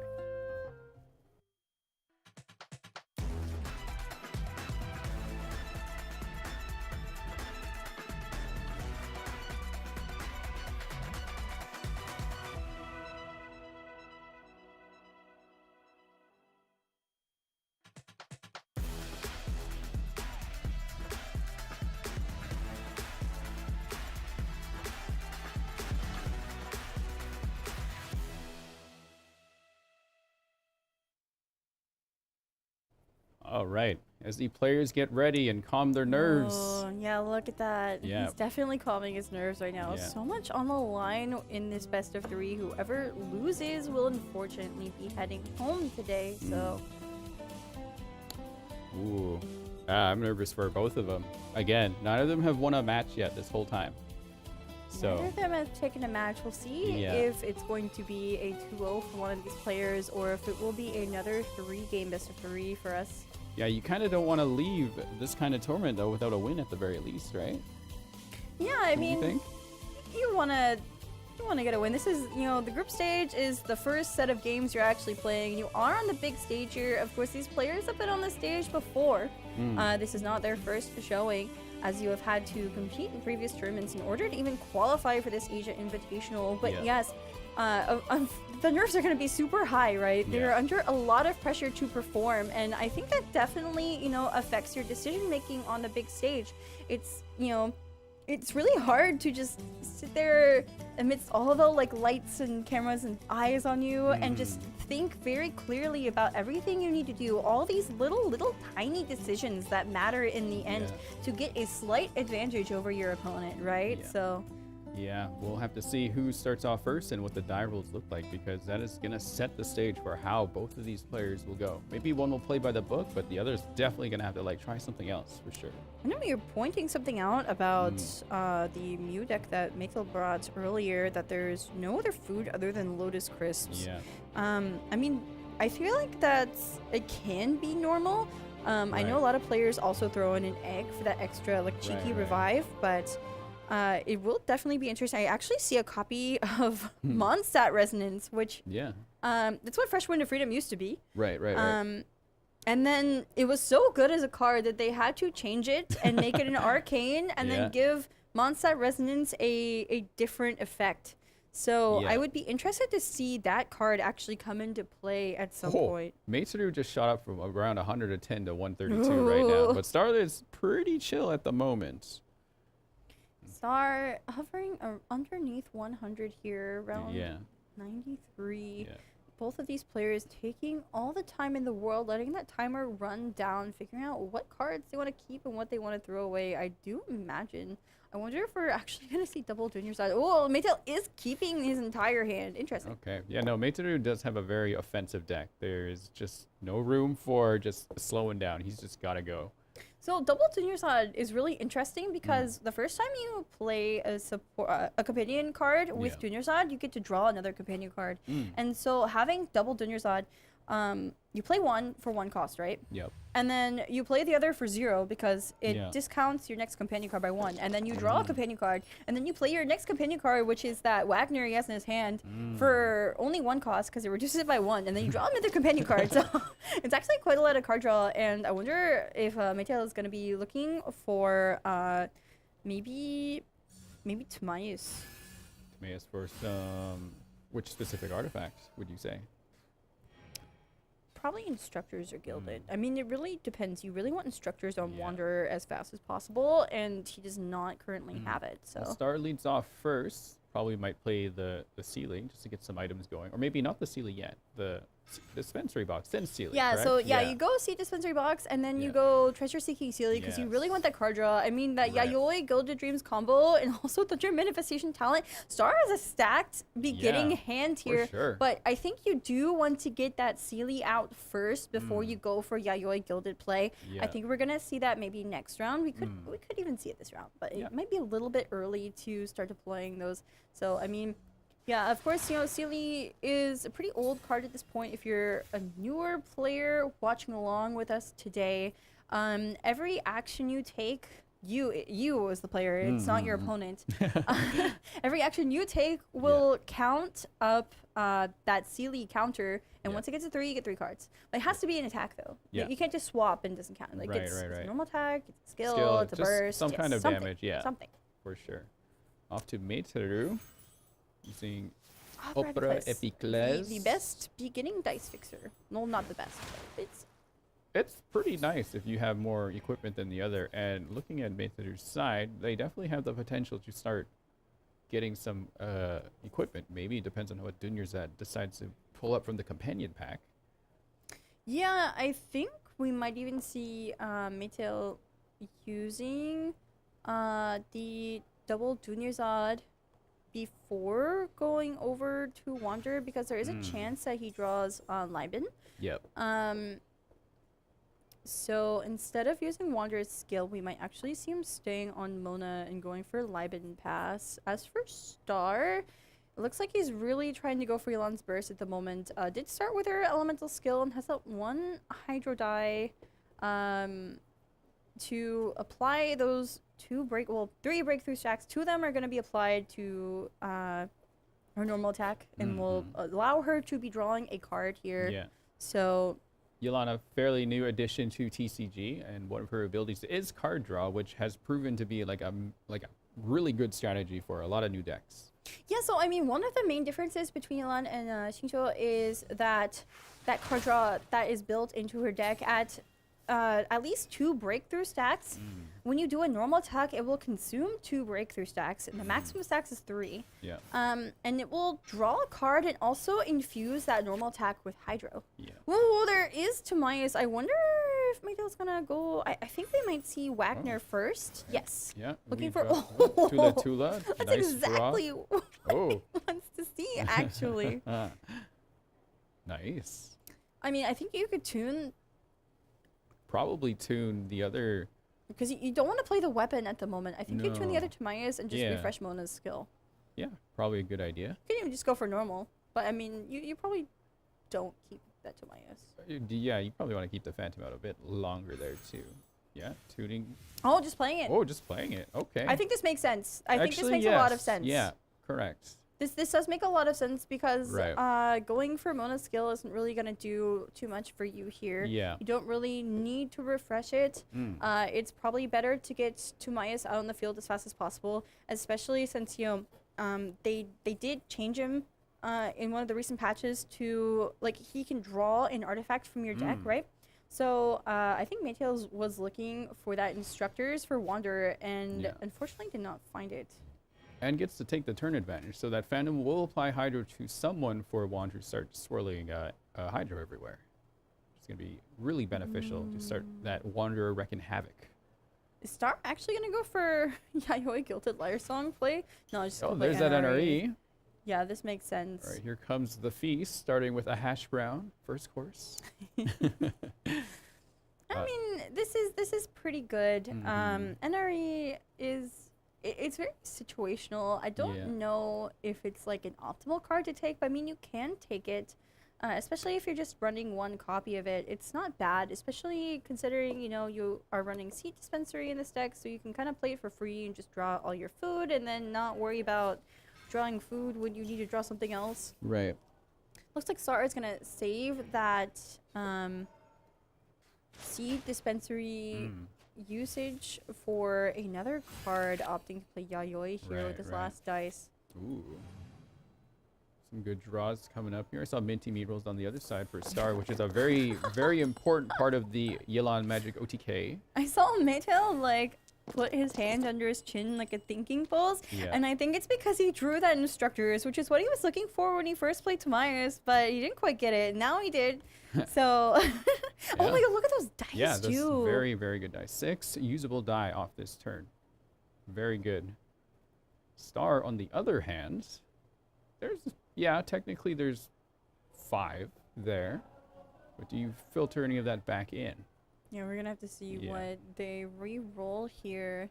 Definitely have an option for Signora right now, but I think you might want to try to get Yelan's burst out quickly. Definitely looking for Hydro for Yelan at the moment. And And there it I is. mean, he gets it. He definitely gets it. So All 8 die. 8 usable die on this turn. Very, very well done. I think we are going to see Star getting the Yelan burst off. I know we were talking about it earlier, like we have not really seen that come into play here, but like without Maytail going to Eula to shut down Yelan and really put her under threat, you know, he's going to wander and going for like a typical start on this Mew deck. Maybe they might be able to, maybe the ceiling might draw Gamblers and a board Princess from this too as well. I think Star is actually in a pretty good situation here, being able to get that off that Yelan burst, and it's going to enable either Thunder Manifestation or Signora to really, really wreak havoc with their normal attacks. Also has that Minty Meat Rolls, which is super crucial because actually when you have Yelan burst up, what you're looking to do is a normal attack on one of those characters. Correct. Yeah, they also have Manny's talent card ready to go too. This could be a really good setup for Star, depending on whether... Oh, hang on. Health is low, though. This could be a problem. You do have the Hash Brown, which is probably why the NRE is there to maybe keep Yelan healthy. So, Wanderer has no way of taking out Yelan at the moment, especially with that Hash. Because, like, his wing favorite stacks are going to go towards his normal attack, so that's going to be damage on Thunder Manifestation. His skill will not be enough to take out Yelan. I do believe that Star could go for burst. After Yelan gets her burst off, she doesn't need to actually be around much longer because you're looking to end the game in those 2 rounds that you cast her burst. Especially since, you know, Star has Yayoi, Gilded Liar Song, another normal Manifestation Talent Refresh, draw, and Seely's about to draw a bunch of cards. Switch. Very good. This is Lotus. There's the Gamblers right there. We have a Liar Song and 2 Gilded. This is amazing setup for Star right now. Also, look at his reaction here. Like he has another Yayoi. His heartbeat went to 67. He's so chill right now. He is the calmest right now. He got the setup. This is the maximum right now, but calm. hang on, we got to be careful. Manny's health is quite low here, so let's see how Star plays this. I mean, so Signora does not do a whole lot of damage on her own, but she is capable of doing a whole lot with Yelan's burst because, I mean, you basically, especially with those Minty Meat Rolls, you are doing normal attacks for 2 dice each, right? And you're going to freeze every time you do that. It's going to be a freeze every single time you normal attack because she's a catalyst. She's a cryo catalyst in this state. So, yeah, that's huge right now. I mean, Maytail is also doing really well. Lots of damage. Like, this is exactly the setup you want for Wanderer in this Mew deck early. Has Instructors equipped, has that, I think it's... the weapon? Yes, I forget the name of it, but it's the bell. Yes, the bell. Tula, yes. And so lots of dice refresh coming out of Wanderer as well. So right. Yeah, no, it's a really good setup for both sides, but I think this is the magic engine I wanted to see right now. Yeah, Chris going on to Manifestation. Yes, I think this makes sense. So Lotus Crisp on Thunder Manifestation will protect it from Wanderer's next and they normal have a quick, attack. They have a quick swap too, so they can really get things going here. They just have to use Yelan's burst, but is that what they want to do now? Is that what they want to do now? I think it is. You I mean, if it were me, I would go for Yelan burst. I mean, it depends if they want to go for Gilded Dreams, Liar Song, Yayoi, etc. play now or later. But I mean, we do see Yelan's burst coming out. Star has a full oh my gosh hand of cards, sitting on 10 cards. If he draws anything else, it's gonna get burnt. Yeah. So No equipment, though. I don't think you can Lyre Song a talent, right? No, of course not. Oh, no. So No. Lyre Song specifically works on Oh, wait. artifacts. I just realized they could play Free Gamblers, then Lyre Song that. You don't. So if you're talking about Star, you don't need to play. Ooh. Uh-oh. I was gonna say you don't need to play Gamblers right now if you're Star. So Fresh Wind already coming out for Maytail. This will be enough to take out Yulan. That Gamblers onto Scaramouche in favor of the instructors will give 2 Omni here, and Scaramouche's burst is up. I think Star is gonna be forced to go onto Signora. Think so? Yes. Yeah, I don't think. Yeah, Star. I don't think Star needs any more of the cards that they're looking for. They got a good setup right now. They just need to survive here. Ooh. Yeah, we do see Star going to Signora because he has to eat that Wanderer Burst, and Signora can eat it and not go down, right? Because she will revive into Crimson Witch of Ember state. Yeah, but if Wanderer does use Burst here, he'll still get 2 die. And that should be enough to take out Manny on the next turn. I don't think he does. I mean, if he goes for a normal attack on Thunder Manifestation, he does get that dice refresh. But I mean, Signora can then go on to, I think. Wait a second. Wait a second. This is really dicey for Star now that I think about it. I'm pretty sure Meitoru could just burst Signora, right? Take her out right now. Oh wait, she doesn't have that revive though. I did forget about that. Does Maytail go for normal attack? Yes, he does. yes. And so Thunder Manifestation actually falls here. Yeah. Wander's Burst is still up. This is so tragic because the Yolano TK deck had exactly what it needed, but both of these players are high rolling right now. Right. Maytail has just enough to go for Wanderer Burst. Star is going to have to think if he wants to use some magic here. And here Galioid comes out for the last Seed Dispensary. Okay, actually, holy crap. This is going back and forth really fast here. It is. So we're going to see Gilded. We're going to see Gilded here. Yes. We're going to see Gilded, Lyre Song Gilded. Because he has to freeze Wander right now. Here comes the magic. Here comes the magic indeed. So Gilded for 2 dice. And then Lyre Song. Lyre Song. Or we might see Northern Smoke Chicken. But why would you do that? Yeah, you got Minty right there. But how do you calculate? You got to be very careful how you calculate this in. Why would you do that, actually? Why wouldn't you just end? No, you have to. Okay, Northern. Probably go for the freeze here. Right? Yes, so Force then them off. Wander cannot use... Yes, exactly. This would force Maytail to switch or simply to end. Yeah, and they don't... Yeah, they're not gonna proc their Pyro yet, so that's okay. And this is the last action Star can take this turn because there's no other way to generate dice. The only problem here might be Eula freezing Signora on the next turn here, which can cause some problems. That is a very big problem. Yes. And the only way Star can really counter that is if he gets the freeze onto Eula. So despite, going for Yulan's burst here, this is showcasing the strength of Mew right now because when you do well on this deck early on, you really get that damage out super fast with Wanderer, and that is exactly what we're seeing here. It takes time to set up Yulan's burst. It basically takes like a round and a half, right, to get it to go off, and then that enables you to, either freeze or electrocharge your opponent with Thunder Manifestation or Signora, but in this case, it's too slow because both these players high rolling. But I just want to point out Star's heart rate was below 70. That is like when you should be asleep heart rate kind of thing. I mean, he's still very calm. Yeah. He's very calm going into this. Yeah. Also, Maytail is twice his double it, heart rate right now. Literally double. I mean, Yeah. he knows he's on the brink of winning, but what lines can Star take to take back this game? Ooh, it's gonna be tough. Could be very tough. Because here. Signora could just. Signora has the setup right now. It's just how does it get played here? Oh my gosh. That Eula freeze is gonna be a problem. Okay. Yeah, here's Wander's Burst. Yeah. That will remove the aura from Signora, but it does leave her 1 HP. Her revive is gone, so the next hit onto her will be enough. Also, Star can no longer freeze. Right, but Star can no longer freeze. is there any way to protect? No. No, so I'm pretty sure Meiteru should have that's this. it. No, yeah. That's it. That's game over. I think Star knows Unfortunate. it. His heart rate's rising just a little bit. He knows that this first game is lost, unfortunately. Yeah, there's absolutely nothing you could do here.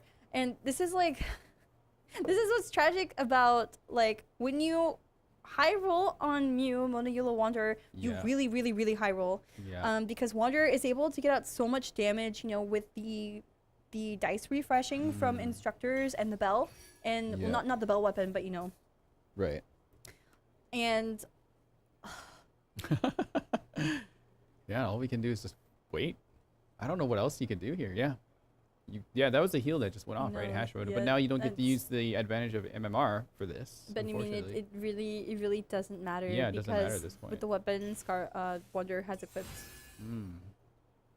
3 damage. It will be done in 1 hit. I mean, Meitel's gonna have to tune for it, but there's absolutely nothing Star can do. I mean, he's trying to do what he can, but I think he knows this is unfortunately over. Right. Maybe he's just making Meiteru just sweat a little bit.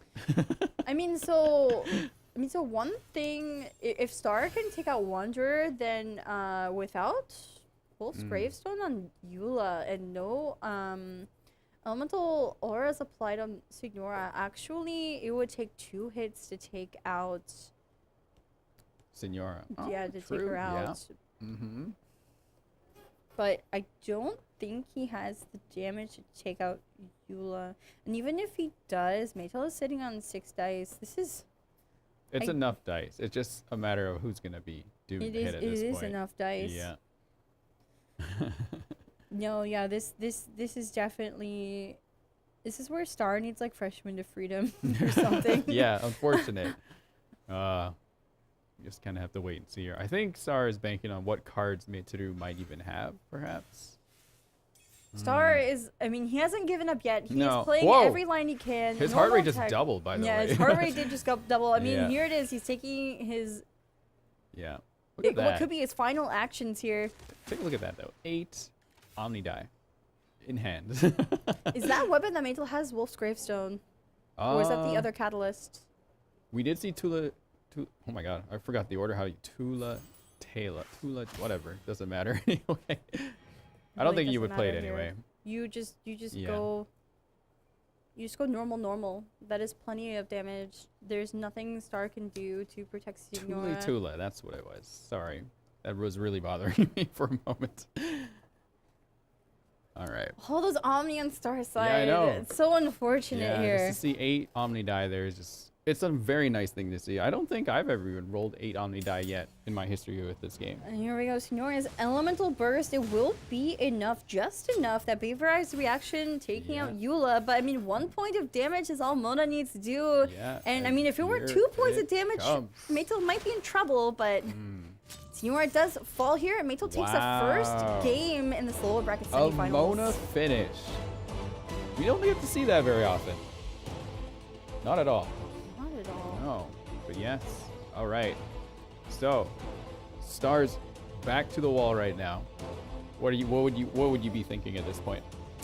What would I be thinking at this point? I mean, he seemed very calm. I think he definitely still has a chance. So, after winning with Mew,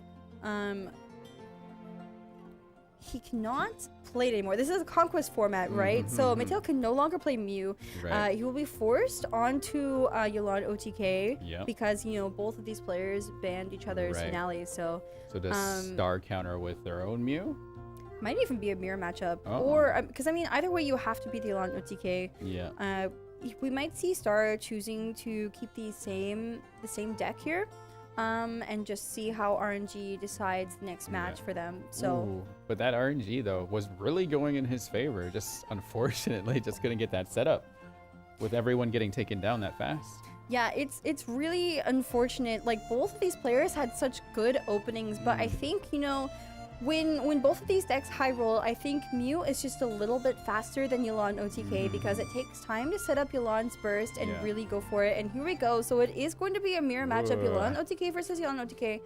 For those of you watching at home, if you're a more casual viewer, OTK means 1 turn kill. So I mean, these are both combo decks. You're looking to get off Yolan's burst and go for a combination with her burst and either normal attacks on Signora or Thunder Manifestation to basically destroy your opponents with a lot of damage. All right, well, we'll see if Star luck will finally change or will they remain the most unlucky star for today.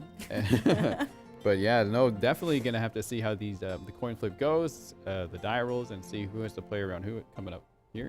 Yeah, we'll have to see how they play around each other's Yolan bursts, right? It's going to be very crucial.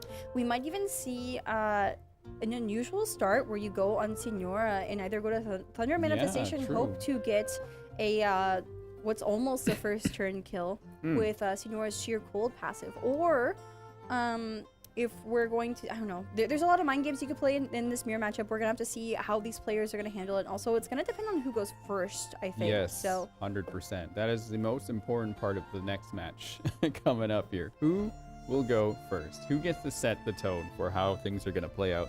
I think the very first day that we had a mirror match like this, both people went up against each other, but it was the one who totally just turned their strategy around, went off course, did something completely different, and they came out successfully. So perhaps that might be needed today, depending on who goes first once again. And here we go. So, I mean, you start choosing to play this deck again. Does have that copy of NRE. Yep. There's nothing else that's really notable about this. Very, very standard deck list for Yolan OTK, I believe. Yep. So, I mean, you can change your support cards. There's always gonna be like slight variation from player to player, especially if there's like players that play together a lot. Like, for example, these players are qualifying through different tournaments. So we might see some similarities in players that are qualifying through certain tournaments just because they played against each other a lot and seen what they brought. But it's going to be the same Magic engine core, right? Yeah. So that egg right there, though, makes it who has. Egg.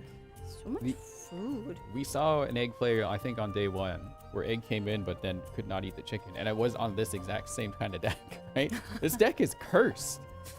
I do see that Maytail is not taking Flowing Rings, but is actually taking Echoes of an Offering, which is a 2-cost artifact, and on top of drawing a card, it also acts as like a Sumeru City, so to say. It's like built into an artifact, so if you have less dice in your hand than you do cards, then your skill gets discounted by 1. Yeah, that's actually a really good thing, especially for this kind of deck here too. But yeah, definitely they're very similar decks. Some have a little bit more healing than some others, and yeah, that NRE might be the biggest thing here. Well, one has the NRE, one has the egg, so we're gonna see. Maybe it might come down to like a food difference. It might come down to food difference. There's exactly one food difference. One food, but that NRE. That NRE. Food, you never know. Look yeah. Oh my gosh. He's thinking. He's resting. He's preparing. The mental fortitude needed to get on this stage and perform in front of such a large audience is definitely, you have to put that into consideration when watching these players, right? There is so much at stake here. We've like reiterated this over the first 2 days, but this tournament is like the culmination of a lot of these players' efforts over the past year in Geniusification TCG. Yeah, true. Like the game's only been, like TCG at least, it's only been around for just over a year now, has it? I believe so. The anniversary of the game's release was very recently, and wow. Their manifestation talent for both these players. Very similar hands. Yeah, very similar. One with the Sealy, one with an artifact right off the bat. What do you put back in the hand? What do you put back in the hand? I think you definitely keep Thunder Manifestation talent for both these players. I mean, I think ideally you want some mixture of card draw, and also maybe you want to keep the Gilded. I don't think you need that food. I think Maytail could definitely keep that Northern Smoked Chicken just because like one of the goals is going to be rushing Yolan Burst. Like the food you would want to keep is the one, ooh, interesting, throwing it away. I think definitely keep the Lotus Crisps though. Just in case you need to protect someone from being taken out. As long as you line, hang on, start off to throw it back. Yeah, I don't think you need to keep Lotus Crisp, especially in this mirror matchup. I mean, maybe against Mew you could consider keeping it, but like, you know that your opponent is going to be trying to go for Yolan's Burst like as fast as possible, and so are you. It's just going to be a matter of who gets it off first and how. I'm really surprised Maytel actually put away the Northern Smoked Chicken. Star did not get that extra Hydro, and they are starting first. Yet, though, they haven't rolled it back. He's gonna have to roll away that Electro. I mean, maybe keep it and go to Thunder Manifestation. Actually, no, okay. Yeah, he threw it all away, and he gets it back anyway. Actually, it's even worse than it was before. Oh, no. Gosh. That's not great. That is, once again, so unlucky. So, what something the heck? interesting about these dice rolls, Maytel has effectively 4 Hydro. 2 Hydro, 2 Omni. This kind of enables him to go for Yelan's skill and then a normal attack, which will apply Breakthrough and draw a card. And Star only has the 2 Omni, so he has to do 2 normals on Yelan, so it's a card draw diff right now. Does have the Northern Smoked Chicken, though. All right, oh, hang on. Ooh, all right, see if Chef this Mao dice coming out mixer. here. Oh, they could run the Northern. Yeah. We'll see if it... No, it did not. It did not give another Hydro, unfortunately. No, but at least their normal only costs 2 now, I believe, correct? Yeah, so I mean, Star kind of has a good setup. This is why I was surprised that Maytel threw away that Northern Smoked Chicken, because you can get all 3 points of Yelan's burst up with that Northern Smoked Chicken, because your normals cost 3, and then with Northern Smoked Chicken, it's only 2. True. So yeah. I do see Sealy coming down for Maytel. I'm curious if he gonna play the other one too. I don't. Probably just use a skill here, I would think. I think you just go for skill for now. Yeah. This is so you skill here, and then Star would probably just do another normal, I would guess. There's not much you can do here if you're Star. I mean, you could swap to Thunder Manifestation instead. It's really hard to say, actually. Yeah. So I think Maytel is considering if he wants to play the second Steely or not. He's really thinking. Let's see how this goes. So yeah, I mean, like I was saying earlier, Yelan on Maytel's side can use her skill, apply that Hydro, and get those 2 breakthrough stacks. And so on her next normal, she will actually be using those 2 breakthrough stacks to draw a card. Oh, or Princess. Oh, also Thunder Manifestation talent means she draws another card. Yeah. Ooh, that's gonna be tough. It's definitely gonna be tough here. Yeah.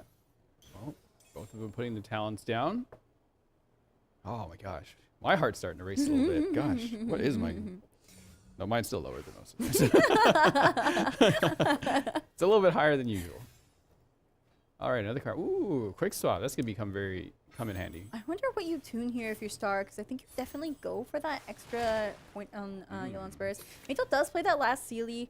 I think this is fine, you know, wanting to save that last dice just to make sure, like, in case Star had something up his sleeve, if he needs to swap away from Yelan, but I guess he determined that it's pretty safe to just play the Sealy, be on 0 dice, go for that normal attack. Ooh, that's tough though. With Yelan with the Hydro on her, you could like finish off your burst or get it ready for the next round, but I think Star is concerned of a quick swap on Maytel's side. Yeah, so I mean, this is like the difference in dice rolls showing at this point, right? So Maytel having those 2 effective like extra Hydro means that, you know, with their skill and then the breakthrough strike, like all of that Hydro application coming out when Star could not use her skill. This is really putting Star's Yelan under threat, even though he will have that extra energy point towards her burst if he chooses to normal here. Right. It's going to be a gamble. He is going to go for it. He is going to go for it. Okay, so both sides I think he actually. tuned Yayoi, actually. I mean, he doesn't have Gilded, so I think this is fine. So Mayteru. Ooh. This is intense. This is very intense. Really going to come down to what happens here in these draws. No quick swap here. So right now, looks like Star should be able to get that burst off no problem. And that is really unfortunate for Maytel that he did not draw a quick swap, because he could effectively go quick swap Senora Freeze. Yes. That's not what we're going to see right now. Maytel's got a good hand for die right now. Still. Star, not so much, though. Still needs that extra Hydro just to get it off there. Probably. Star roll those dice yet? No, not yet. He's probably determining whether to keep the Electro and the Cryo or try to get all that Hydro, because his luck has been pretty bad so far, right? He might not get that other Hydro, then he has to sacrifice another card to tune, which is not good. He's got a lot of the cards he needs for the setup, but yeah. I mean, so luck is definitely a part of this game, but Yes. so is skill, right? Yes. It takes a consistent player Right. to break through bad luck streaks and rise to the top here. So maybe we will see Star proving There it himself as is. a rising Oh, star. that Hydro just coming in clutch. But now Star has the hope. But we already know right now there is no quick stop here. So Star is probably praying for this. He looks pretty chill though otherwise. Star stole his quick swap. Yeah, it's over there. Lucky. Normal attack All right, on normal Yelan. attack there. Another card gonna come out from Maytel. Actually, it's gonna be 2 cards because of Thunder Manifestation Talent. Yep. Okay, actually, no, I lied. It's going to be 5 cards because of Treasure Seeking Sealy. I apologize. That quick stop just showed up on Mayteru's side there, scratching his head a little bit. And Maytel's gonna have to play 3 cards, by the way, because Yeah, that next Sealy is gonna go. Yeah, that next Sealy. Oof. All right, now Star's got a good spot here. Probably want to use your burst. And you got the Ita card ready to go too. Yeah, I mean, yeah. at this point, you just go for Yelan Burst because, you know, after Yelan uses her burst, there's no real need for her. She can take a break. She can leave. I think Star is just thinking, like, what does Maytel have? Yeah. What can Maytel do if I burst? Yeah. There's 10 cards there though, so he has a good idea of what should be there right now. Yeah. Star learned his lesson last match. He did get Yelan's burst off. He thought he had a very, very good starting hand. Right. But, I mean, he was not able to use it effectively. right. So I think he's just considering everything. Comes burst. Right. All right, and the burst passive is ready to go. Okay. Does Mayteru burst back, even at 4 die though? Yes. Probably Absolutely. should, yes. And also, I think we can also see, I don't know, he's going to have to do it actually. It might be, wait, he's tuning? Why not just play Boar Princess? What if he doesn't get taken out here? He doesn't have to get taken out. Because he can, you can play the 0-cost artifact, and then you can Boar Princess, and then you can replace that 0-cost artifact with another 0-cost artifact, and then... Fair, true, yeah. He can Liar Song. And then he can play Gilded for 1. No, he can play Yayoi. But he has to play 3 cards, or at least tune them. I guess, one had to get tuned anyway. He should play Boar Princess, in my opinion. Oh. Not quite playing Boar Princess. He's gonna play Yayoi. We're gonna see Yelan's burst here. I guess he is saving the Boar Princess for later. Yeah, because the Boar Princess could come out now, and then Or Gilded could go on, right? Now. That's right. He could come out right now. Yeah, could totally do See that. if he does that now. I think he's thinking if he wants to do that. Oof. I'm on the edge of my seat, literally. How many dice would that be? So I mean, if he plays Boar Princess and then uses Gilded on Signora, right? That would be 3 more dice. That would enable him to take another action, and then But Mayteru definitely needs the burst here, though.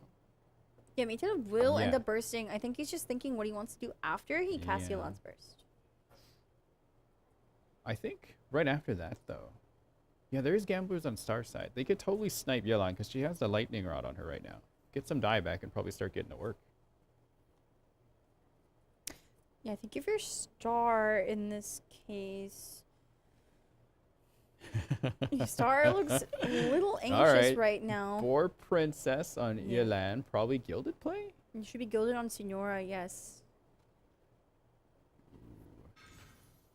Yeah, Gilded play. Oh, on Thunder Manifestation, I see. Okay. Wait.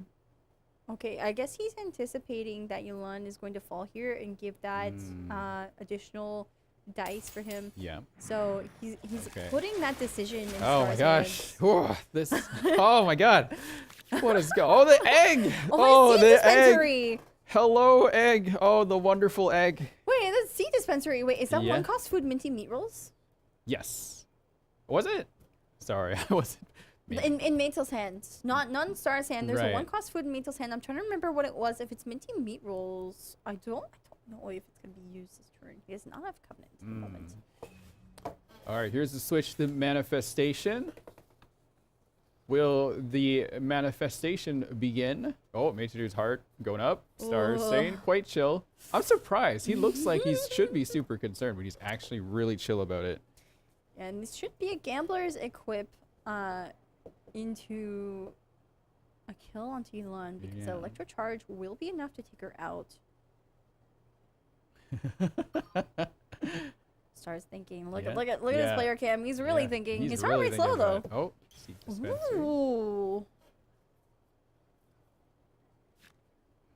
Okay, it's my bad. That is Minty Murals. You're right.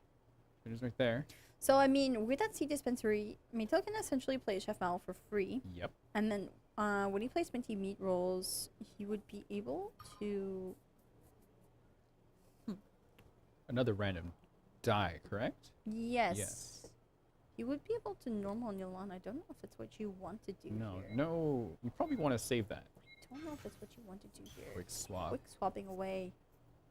Interesting. Has he played Boar Princess? I'm Yes, he wondering what did. is going on right now. I wonder. Yeah, okay, so Liar Song on Gilded, on the manifestation. He's going to replace the 0-cost artifact that Senora has. Yeah. So that will give him 3 usable dice for Senora. Oh. Might see. I wonder if you go Minty Meat Rolls and pray that you draw Covenant. There's a lot going on here. There's a lot going on here. Oh my gosh. My heart hurt a lot right now. Oh my god.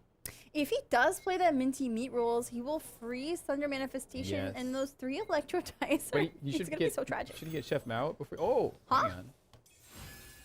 Okay. What? Wait. Yeah, Maytel made a mistake. He's like, oh You should put Mao though before you put Minty Meat Rolls, no? no. Wait. Huh? No, he made a mistake. No, that is so unfortunate. Hang on. He saw. Look at his reaction. Oh my gosh. What? Oh my gosh. I think yeah, the timer probably ran up. Probably panicked. Yeah, that might have been Yeah. a panic move. So, I mean, he played the Gilded Dreams, but it was full cost, and it only gives him 2 dice, and that additional Right. dice was from Boar Princess. So he basically, like, Yeah. wasted a Gilded. Oh my gosh. He miscounted. Oh, All right. no. Well, is this the? Will Star's luck turn around here right now? Because it was. I feel like it was really stacked against Star for a moment. Oh my gosh. Yeah, I mean, Star cannot effectively use those 3 Electro dice, but Maytel does not know that. He did end his round, though, so it's not like he has any other actions. I guess he's going to tune and go for a normal attack to draw a card. I feel like this is all he can really try to do. And hopefully sack Yulan at the start of next round. No. Oh my Look at gosh. Maytel. Look at Maytel in his camera. He's like, Yeah. It's okay. We got a normal. Hydra onto Senora. on that 6 treasure health. seeking Sealy, I don't know. It's not a seed dispensary. I they- don't remember. Do they use Covenant here, maybe? Do they use it now or save it? I think he just ends. He's going to sack Yulan. He wants to save Covenant for next round. Yeah. So next round is going to be very crucial for both of these players because, I mean, Stars Yulan is going to be sacrificed for sure. Yeah. So he will have no way of refreshing Yulan's burst. And How is Star at below 70? 66. That's the lowest. That is the I lowest think. we've I seen. think that's the lowest we've seen. That's crazy. I don't. Wow. Just wow. That is incredible, actually. Yeah. Mine's at 100 right now. I just took a quick glance at my watch. Oh my gosh, look at Maytel's dice. Yeah, Maytel's got a really good die. All usable. And Star's Yeah. dice are not. Star has a looking so whole hot. rainbow right there. He does have a whole Yeah. rainbow. Just missing an Omni even. That, oof. Omni and what else are you missing from Geo? Yeah, Omni and Geo not present in that hand. Maytel's heart rate is over twice Star's right now. So unfortunate.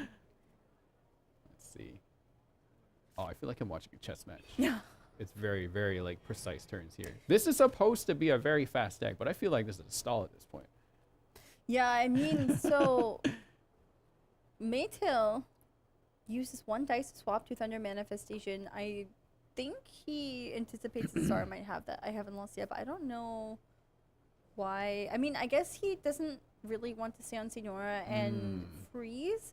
I guess he wants to go for the extra damage with Thunder Manifestation. Right. So Oh. Sacrificing Yelan though might be. Oh, quick swap. Okay. I think this is Star's last quick swap, if I remember right. So, yeah, this is a very crucial turn for both these players because that Yelan burst is going to run out after this round. It will last for the duration of the round, and then that's it. So it's going to be a race to see who does the most damage here. Yeah, so we do get to see at least one of these hands finally like really showcase their true potential. And we're going to go with the Senora strategy. No, wait a second. I'm Actually, not sure if I like this for Maytel. No, this is good for Star. Yeah. Right. So now there is freezing here rather than superconduct, or not superconduct. So electrocharge, sorry. I think I now understand why Maytel used the dice to swap to Thunder Manifestation. Because in taking out Yelan, that would enable Star to go to Senora right away and start freezing, starting with Senora. Yep. So in this case, Star used a quick swap in order to swap to Senora and immediately use an action. So Thunder Manifestation will be frozen here. Yep. I think Maytel's gonna be forced to swap onto Yelan. Probably, yes. But there's going to be a lot of freezing happening. There is going to be a lot of freezing, but I think one normal attack will deal 4 damage total. So it's just enough. He's going to try to sacrifice Yelan so he can do the same thing Star just did. And Star is out of quick swaps too, I believe. Right. Yes. Okay. So yeah, one normal will take out Yelan. Yeah. Because the freeze normal will be 2 damage, then Yelan's burst will deal 2 damage. So it's exactly 4. So use Yelan. Who do you switch back to after that? Manifestation again? You go to Senora because you cannot act on Manifestation, right? So you go on Senora and you start freezing Star instead, and Star has no more quick swaps. True. Wait a second. Didn't take Yelan out though. Wait, he's killed. Huh? Okay, now he has to swap to Manifestation. Yeah. So he didn't go for the normal attack because he doesn't want to take out Yelan. Oh. So he left Yelan on 1 health. So this forces Maytel to use another dice and swap back onto Thunder Manifestation. Oh my gosh. Gilded is equipped to Manifestation, correct? So Manifestation on both sides has talent. Oh, that's talent, correct. Sorry, my bad. Yes, no, you're good. When you see like the little diamond shapes, that is a talent. Yes. So now we see the final normal from Star, but we do know Star is sitting on that Covenant, and Maytel should know that he hasn't played it yet. Back to Yes, this makes sense. Now Star just ends, right? Covenant? Star just ends. Because if you Covenant and attack Yelan here, you are falling into Maytel's trap. True. Because that will take out the Yelan, right? And enable Maytel to go on Senora and actually start doing damage. So I think if you're Star, you want to end here. You have already obtained your advantage. Oh, we do see a Covenant. Interesting. Interesting. Oh my gosh. What? Oh. What? I'm speechless right now. What is Star thinking at the moment? Yeah. Because I mean, he takes out Yelan. Maytel would. So if he swaps to Thunder Manifestation, then both Yelan and Thunder Manifestation get taken out, right? Yeah. If he swaps to Senora, then Senora will be at 4 HP with this Yelan Hydra application coming in from Star Sign, and that will transform her into Crimson Witch of Embers at the start of next turn. Yes, Not yet. correct. You're right. But you still have 4 die. But this is what I'm confused about, because this actually enables Maytel to act. But unfortunately, look at all the cards in his hand. It's all food. It's all food. Yeah, all food. This is not going to help him. We'll have to see if that talent helps or not. Oh, there's Covenant! Coming in! Wait, that's exactly what he needed. Wait, Star should have just ended. Wait, okay, because I think Yayoi might still be, if I remember right, it might still be active. Wait a second. We're gonna have to see if Maytel high rolls its card draw here. Oh my god! No! Are you serious? No! Wait! Wait, how does this spell? Wait a second! What is happening? Wait a second! Whoa! Star should have just ended! Wait! I can't believe. Wait a second. Is this gonna be enough? I am struggling with the math. There's so much food here, but it's 0 cost. You can play Chef Mao for free with Tea Dispensary at the moment. Uh-huh. I believe that the artifact on Signora is Liar Song. You could Covenant. You could Covenant. Wait a second. Hang on. No, wait though. Like you still have to go through a Senora revive too, right? You do. But so the oh my gosh, wait. Yeah, I'm trying to think here too. There's a lot of math happening. Wait. Yeah.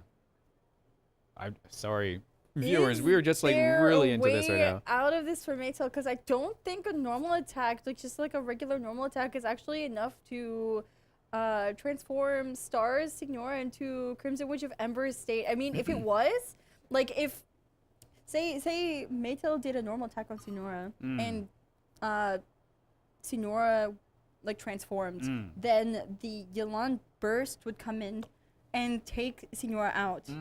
So, but it's not enough. Wouldn't you use Gamblers then on? Oh my gosh. Gilded. You have to do this. You have to do this. What are these draws? Are insane. Has Maytel already used a Liar Song this match? I don't remember.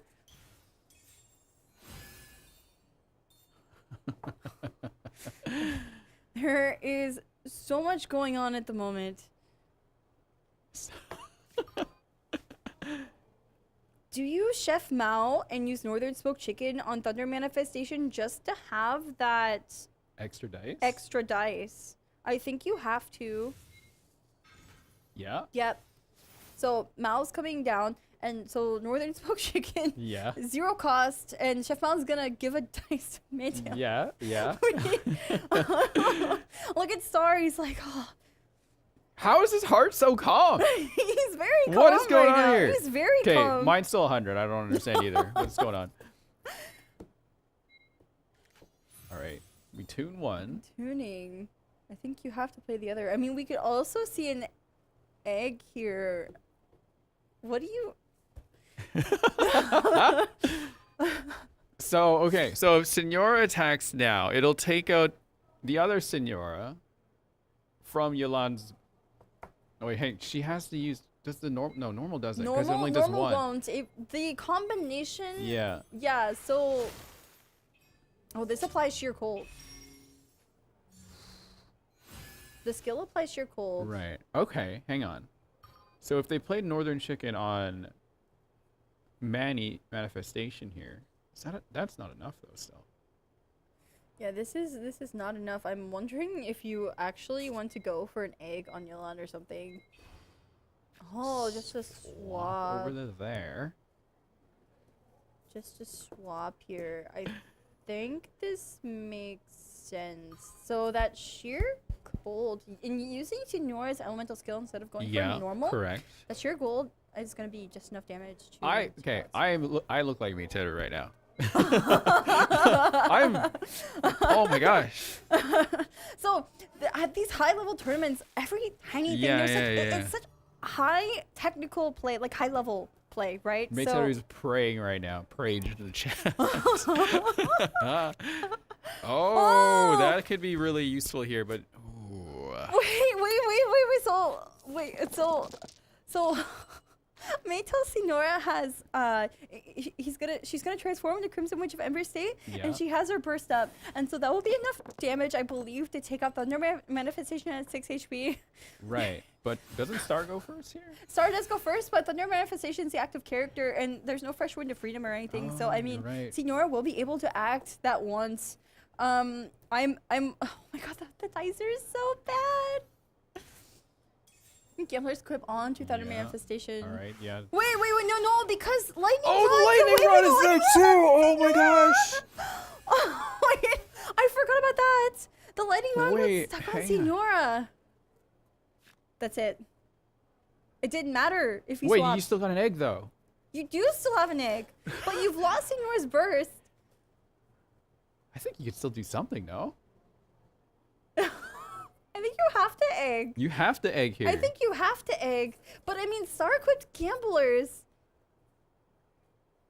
I don't think there's any way to come back from this. I mean, it's essentially a free egg because of Chef Mao, but I really don't think that Maytel has enough HP to survive this match. Okay, so here comes the egg. Egg goes on Senora. Egg is on Senora. She no longer has her burst up. I mean, I totally forgot that Lightning Rod is stuck on a character even throughout the next round until they use an elemental skill, right? What if you put Lotus on Senora? Put Lotus on Senora. No, wait, no, you can't. No. She's egged. You Lotus Thunder Manifestation. You have the Lotus Manifestation. Because you're using a skill here, right. so Okay. the Lightning Rod's gonna move. Hang on a second. I don't think that's what he wanted to draw. But the Lightning Rod is That's not what he wanted to draw. Yeah. Oh, this is so close. I think if Star had ended earlier, he would have actually like. Oh my gosh. Okay, so. So, Thunder Manifestation skill will only do 3. Right. This will enable Maytel to go again on Thunder Manifestation. Yes. He can equip gamblers for free on Thunder Manifestation and take out Thunder Manifestation and get 2 dice back and have 3 dice. And Yelan cannot get. No, Okay, wait. hang No, on. wait. Skill does. Right. But does hold on a skill second do? here. Why does skill? Is this over? I think it might be over. Yeah, I think it's definitely over. There's no Wait, hang way on. to protect Senora. So skill did Yeah. 4. I miscalculated. Oh. Skill Okay, did 4 yeah, there. That's this it. is- oh That's my it. gosh. That's it. This round was insane, but I'm happy for both of them to take at least 1 win. At the very least. And I think this is like the match of today for me, personally. Right. That was a match to watch. I mean, Yeah. we've seen this deck played so many times Right. in the past 3 days, and that was definitely the match to be watching, right? Yeah. Like, It was wonderful to see it end on Yelan too, right? The one that you don't really need at the end of it ended up being the most important character to have at the end of it. So both of these players played at such like a high technical level. It was honestly such a treat to watch. You know, mirror matchups. When you're casting them, it can be like a situation that like you see the same things a whole lot, right? Especially Right. considering a lot of these players have brought the same deck to this tournament, and we've seen it played so much over the past 3 days. But right. this was played at like such like a masterful level from both sides. Yeah, it was yeah, such yeah. a treat to watch. We were on the edge of our seats the entire time. literally, I was on the edge of my seat. I'm not used to this high level play, nor am I used to these cards and the strategies that come in with it, right? So that's like my apologies for not speaking more than I should be. No, you But were great. I think a lot of us were going like thinking in our head what to do, but can't really say it out loud because anything could just kind of happen. Everything kind of happened against what we were wanting to think. Like there probably should have been a burst out to take someone out earlier. We saw Gilded come up, Chef Mao double. Then we saw some we definitely did see some misplays on both parts because we saw Meituru kind of like wince from just like one misstep. And that that did cost him here. So, wow. Yeah. So we're going to go to a Mew versus Yelan Magic OTK, though. Meituru gets one more shot at trying to run the engine, but So this is the same, like this is the first match but reversed, right? Because Yes. both these players banned the same decks, they brought all the same decks, and so before, like the very first match, it was the other way around, right? And yeah. I'm reeling over the match. Okay, so this is why they're on the stage, Yeah, right? yeah, This yeah, is why yeah. we're casting. Right, but wow. I'm just so impressed. I wish I could have more words to say about it, but that was one of these. This is a type of match that I think I saw back during other things that I've casted. It really got me in the TCG. I wonder if other people feel the same, because once you start to understand how these plays work, then you get really excited to see what happens just with all the cards being drawn out, all the different strategies that can be played. But then you come to realize, oh, you can't actually do that, but there's this other strategy that kind of just popped up out of nowhere. that's what's so exciting about watching this. It is so exciting to watch these matches. I mean, I know, like, of course, like, you want to see more variation, right? Yeah, you want yeah, to see yeah. players bring more variation, but I think this match, it was literally a mirror matchup. Yeah. These players all brought the same decks in this best Right. of 3. They banned the same decks, but I think that match really proved that variation is not necessary to have something really exciting to watch, yeah. right? Strategies are always going to be different regardless of how it goes, and that was the perfect example of it. Oh my gosh. Okay. Well. Here we go again. Meito Yeah. on the Yelan OTK deck up against Stars Mew. Yep. Jeez. Let's see how this last game goes. Yeah. The winner of this game, so this is a double elimination format. This is the loser bracket semifinals. The winner of this game will be advancing. No, not advancing. Not advancing. Yeah. They will go to the next best of 3. They're gonna have to play again. Right. But the loser will not be advancing. They will be going home. No, but for both of them, I'm just happy to see that they both get to take a win at least at this tournament. So far, no one has left this tournament with no win. So. Yes, it's true. Yeah, that was right. something you were highlighting earlier today, Right, right? right. Like personally for me, if I was in a competition and I didn't at least get one win, I'd be so ashamed. Well, at least, whoever ends Yeah. up going home today, I hope they know that they have had a very good showing for us, and they yes. did get a win before leaving. They had the final say, Right, so. right. At least you left an impression on me, a positive one for sure, because that was very exciting to see. And I do complain a lot about like no variance, but that match was great. I loved it. That match was absolutely amazing to it was watch. one of my favorite matches so far during this tournament. But what do you think here between Mew and Yelan Magic OTK? So, I mean, in the very first match between these two players, we saw how both the Yelan OTK and the Mew had really high rolling starts. But because of how Mew functions as a deck, it was able to get off that damage a lot faster because it didn't have to set up that Yelan burst to get going, right? Oh, look at Star. He's... look at him.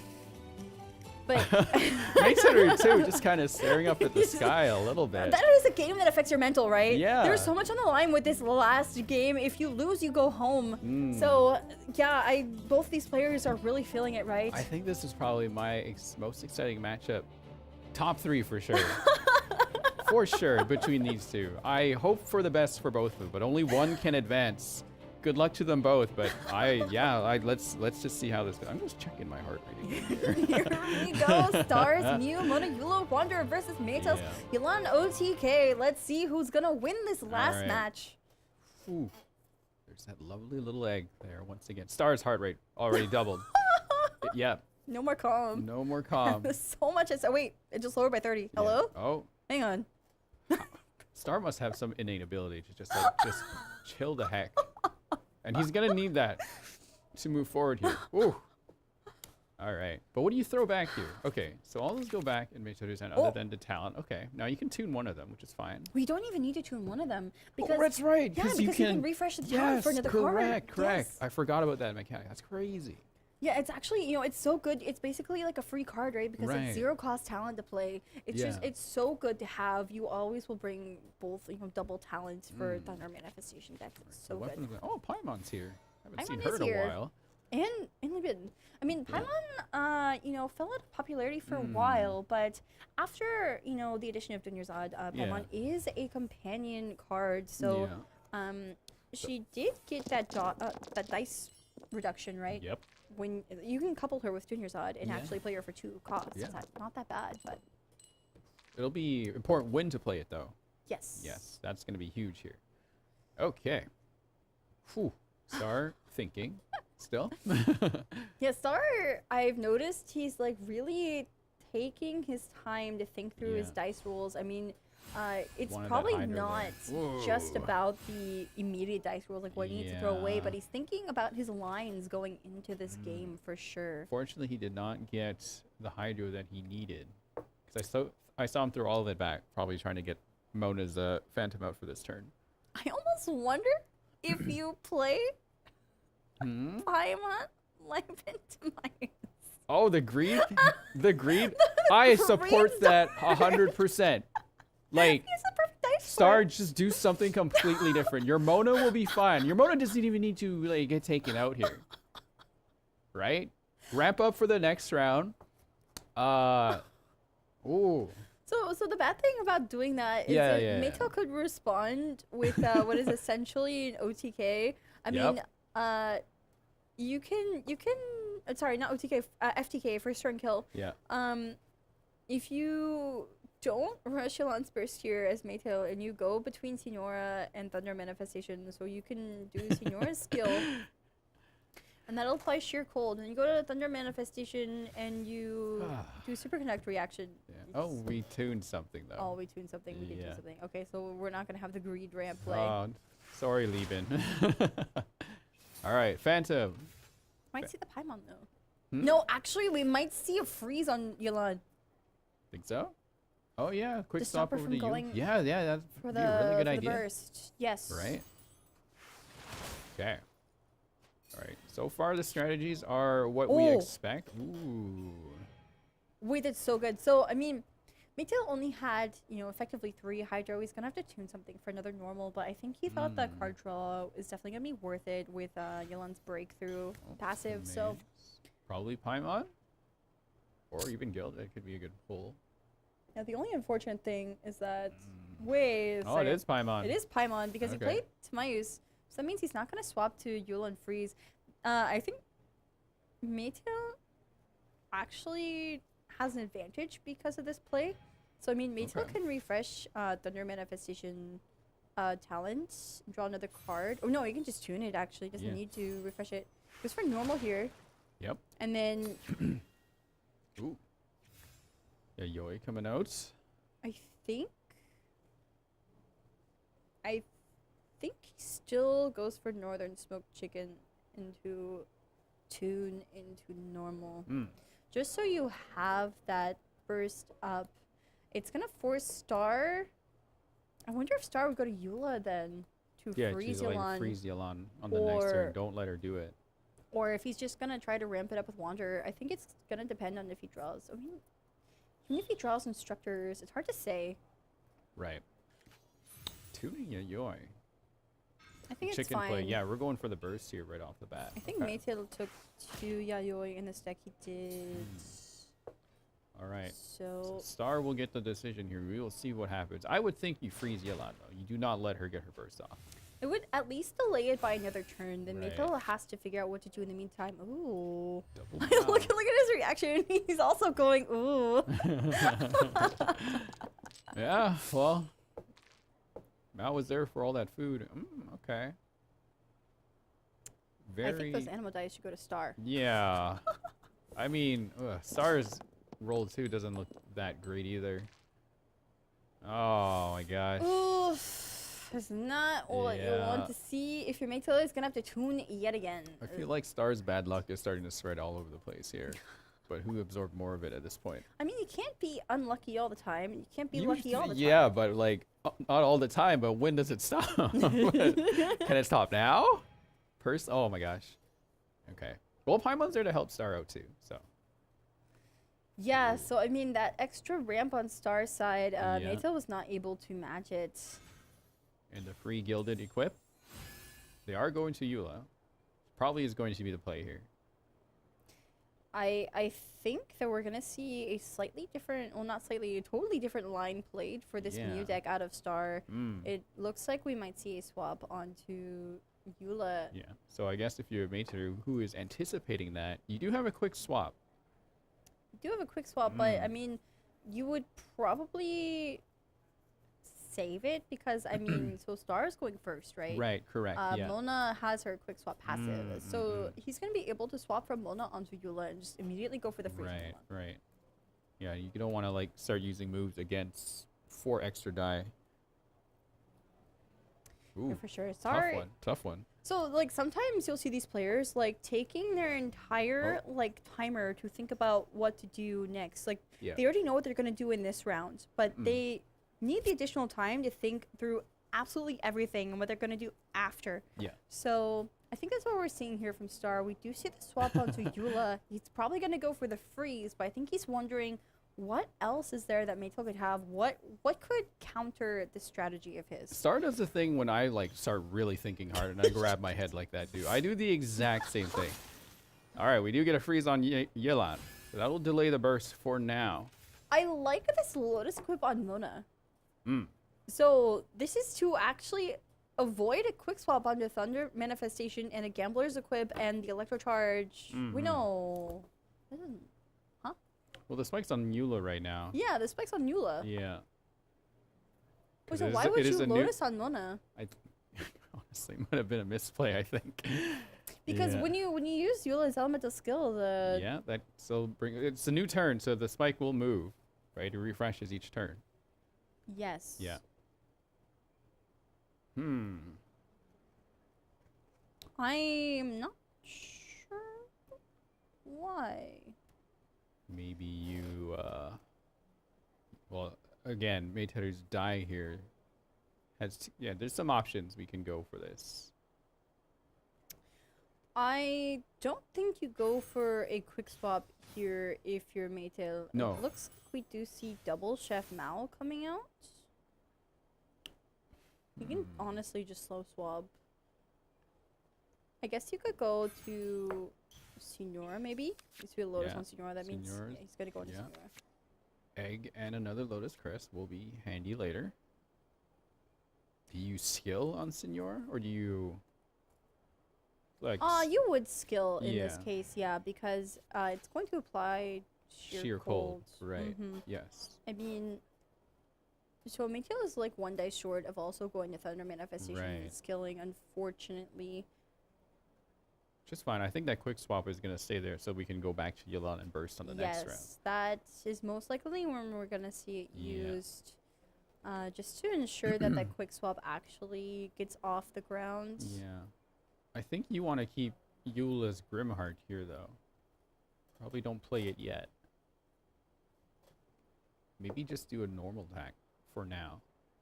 So noticeably, there's no elemental auras on Maytail's side. Right. So Star is never really going to go to Wander here. The Instructors isn't going to be played immediately either. So yeah, this makes sense to me.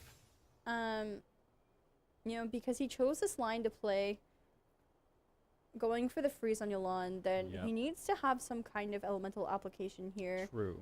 He did Lotus Mona though, and I'm like, yeah, I'm wondering about it. Yeah, I don't see why. Hard to say. All right, there is the skill. There is the skill, and the card that he drew is not really going to help him get that extra dice to go into Thunder Manifestation, unfortunately. I'm not really sure what Maytail is going to do with those 3 Electro dice. And I see his reaction here. He does not like it. Oh, jeez. So, Star side. You do have Burst ready to go. Could cause some problems here. Okay. Star's going to have to tune another thing if he's doing this.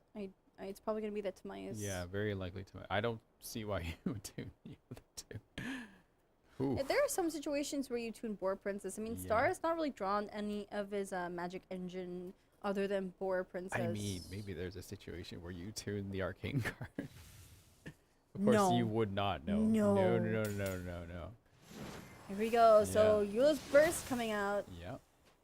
It'll be a follow-up of 3 damage. Does that add 1 or 2 against frozen enemy?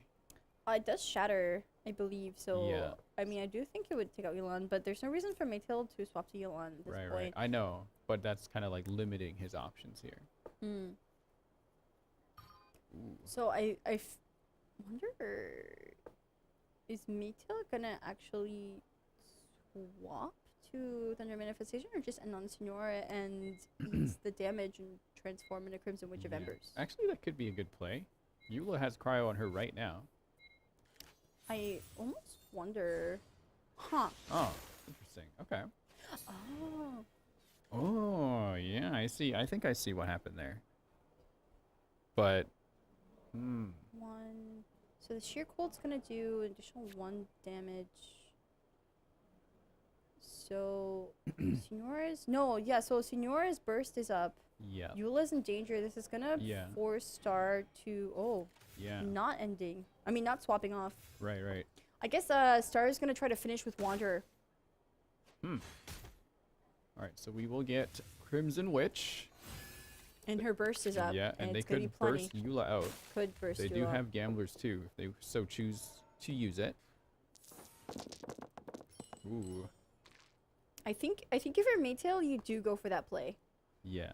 Eula is one of those characters like Yeah. you want to Yes. 100%. you want to take out. So Ooh. Star still pretty chill for the most part. Let's see. My heart rate is higher than Star's right now. yeah, Star is really taking these dice roll turns to think about what he's going to do going into next round because he knows everything that Maytail has. He is like both of these players are definitely keeping notes of what their opponent has played and still has left in their deck. Yeah. And so he's considering everything. This is not just about those dice rolls in front of him, right? So Okay. Maytail does not go first, though. That is the unfortunate thing. Star Yeah. did end first, so we're probably not going to see burst from Senora, unfortunately. Do you play Fresh Wind here?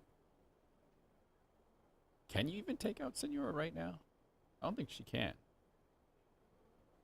Not No. enough, right? Not Eula enough. only does do 2 on Not normal and enough. skill without anything. Yep, not enough. Yeah. No Grimheart stack. It is not enough. There's no Wolf Grave. What so- if Wagner does pull the gravestone? I mean, that would be using a whole lot of dice. Right. I wonder. Star might be considering he has the die advantage right now, though. Like, you pull Wagner, you pray to God, you get the gravestone. it. It is such like a RNG thing Yeah. to be counting on. Right. Whew. I wonder if you swap to Mona and just have Mona eat Senora's burst in that case. Because, I mean, out of everyone, like Maytail's like Yeah, praying. Out of everyone on Star's team, yeah, Okay, Mona switches is to the Mona, most yep. disposable, so. I think this is what Star has to do with the cards he has in his hand. He has great dice, but I mean, no way to effectively use them. Yayoi comes into play. There's here. Yayoi. This is effectively, I mean, Gamblers? it's the same Okay. cost as just normally equipping gamblers, but now Yeah. Yayoi will be there in case Gilded Dreams or something comes up later. So Right. I think we're still going to see a burst from Senora here. Or maybe just a skill. Yeah, save the burst for now. Wanderer could take out Senora, though, correct? With his skill. I think it's like 2 + 1 from the swirl. Well, I mean, Mona can also free Senora. I think it has to be burst, True, actually. I think true. Maytail has to go for a burst here, and Maytail does have quick swap. So after Senora uses her burst, if she gets frozen, Maytail can just. No, she wouldn't get frozen. Sorry, because Mona's about to go down. Yeah. So We're all thinking really hard about this. I think if you're Star, you would go to Wanderer, and you would Think so? skill.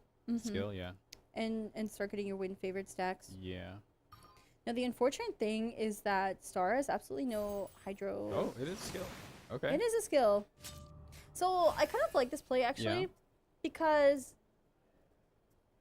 I don't think Star still doesn't have the damage to take out Senora. Yeah. Star has no weapons in hand.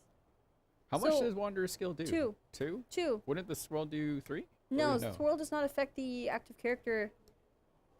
It does not deal additional Right, damage. correct. That is an interesting It mechanic. will deal 1 cryo damage to Yelan and Right, Thunder right. Manifestation, but it will not be enough to take us Senora. But if And they Maytail's use praying. Wagner and pulled a weapon...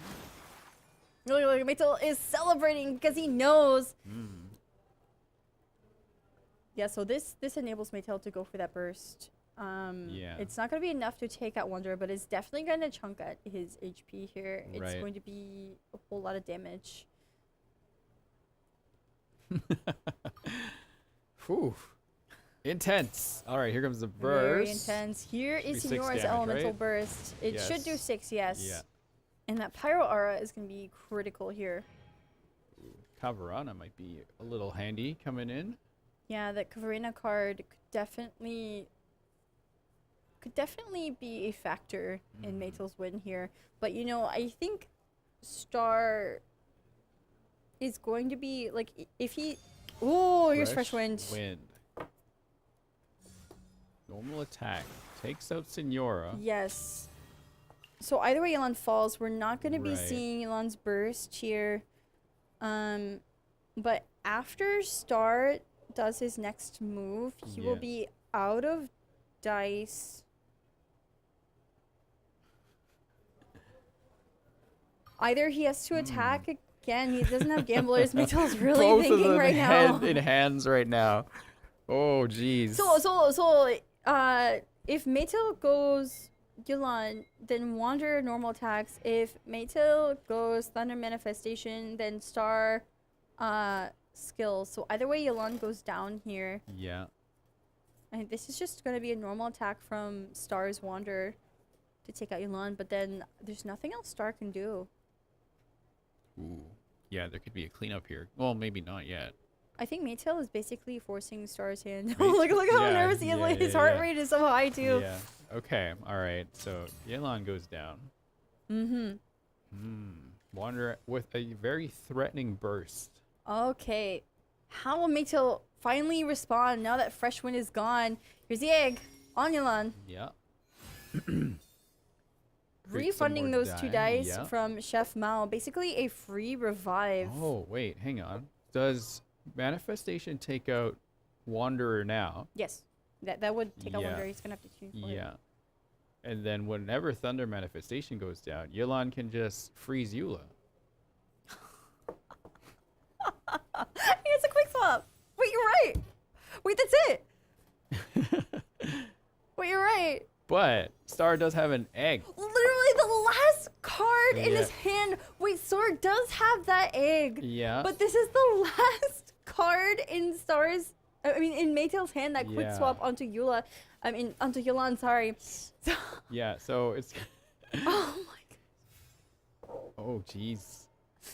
But Star, even with the egg, has no way to take out Thunder Manifestation.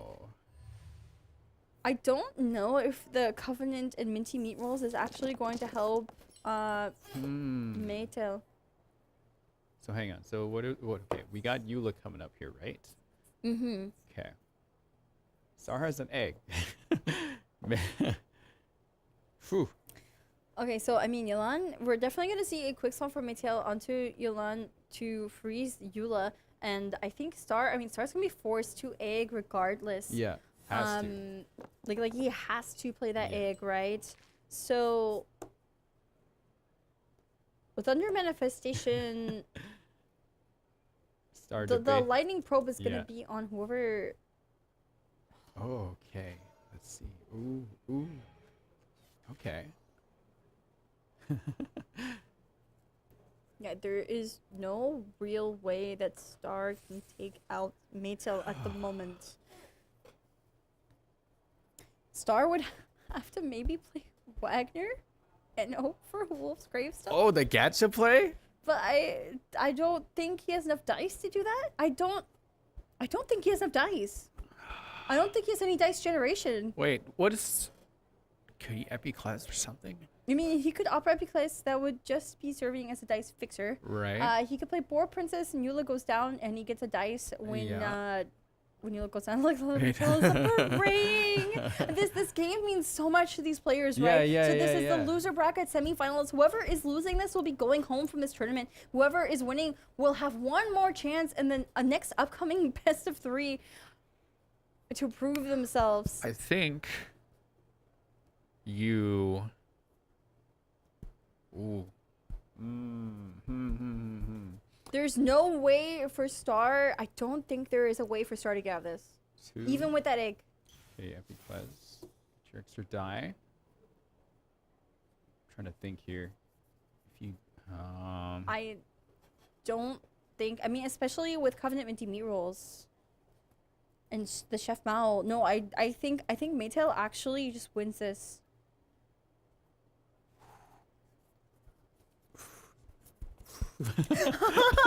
I'm trying to do a play in my head. Okay, so it's just skill right now. Okay. Look, Meitel is celebrating. He knows. So he quick swaps onto Yelan here. He's going to do it. He's going to go for that normal attack onto Yelan. Right. There's still that egg, though.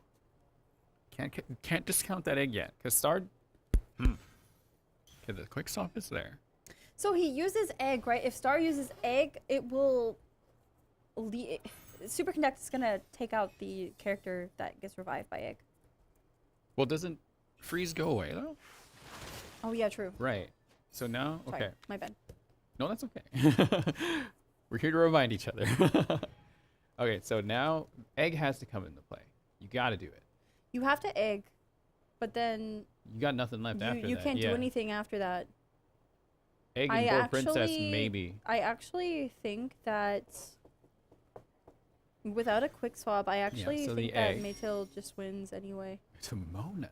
That's actually. Oh, actually. That's probably one of the best plays you could do here.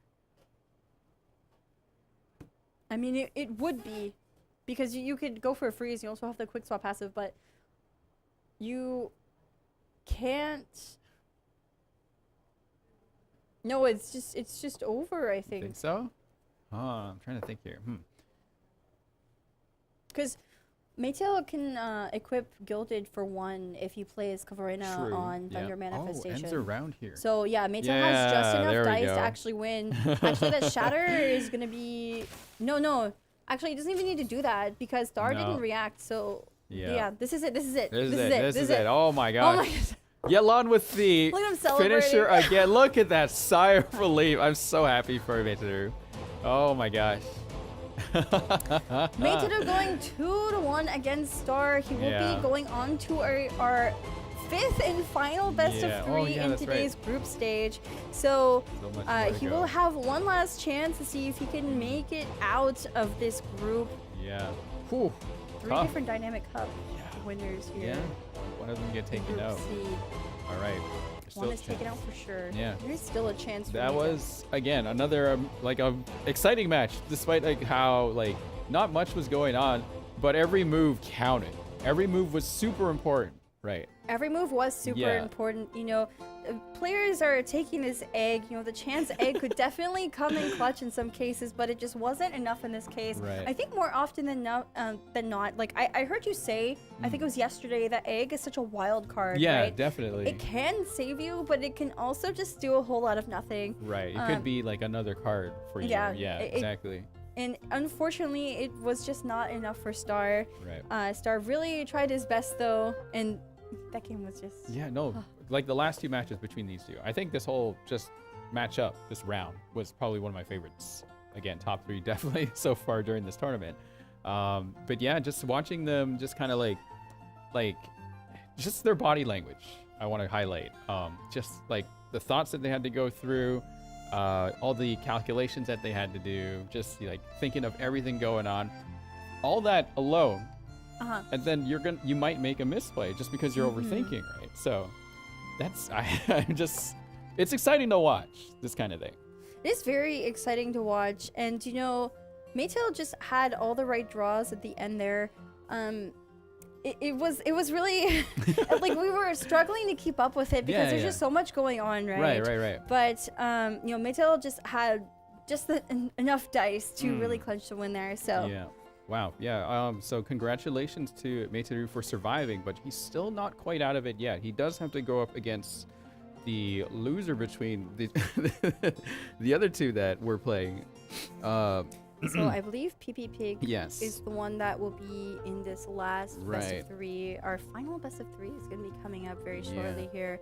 And PP Pig did pretty good too. Yes, Yeah. I think he's one of the favorites to get out Right. of today's group. So Yeah. we'll just have to see how this match goes. Right. You know, Maytail took top 4 in the Prince Cup Japan tournament. So I mean, he is definitely you shouldn't underestimate him at all.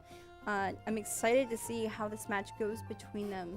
Yeah, I'm just looking at PP Pig's decks here again. PP Pig is bringing in the Animo. Mona. Yeah, that The one Mona too. variant, also Dynamo. Right. So I will have to see what gets picked in bands when we come back.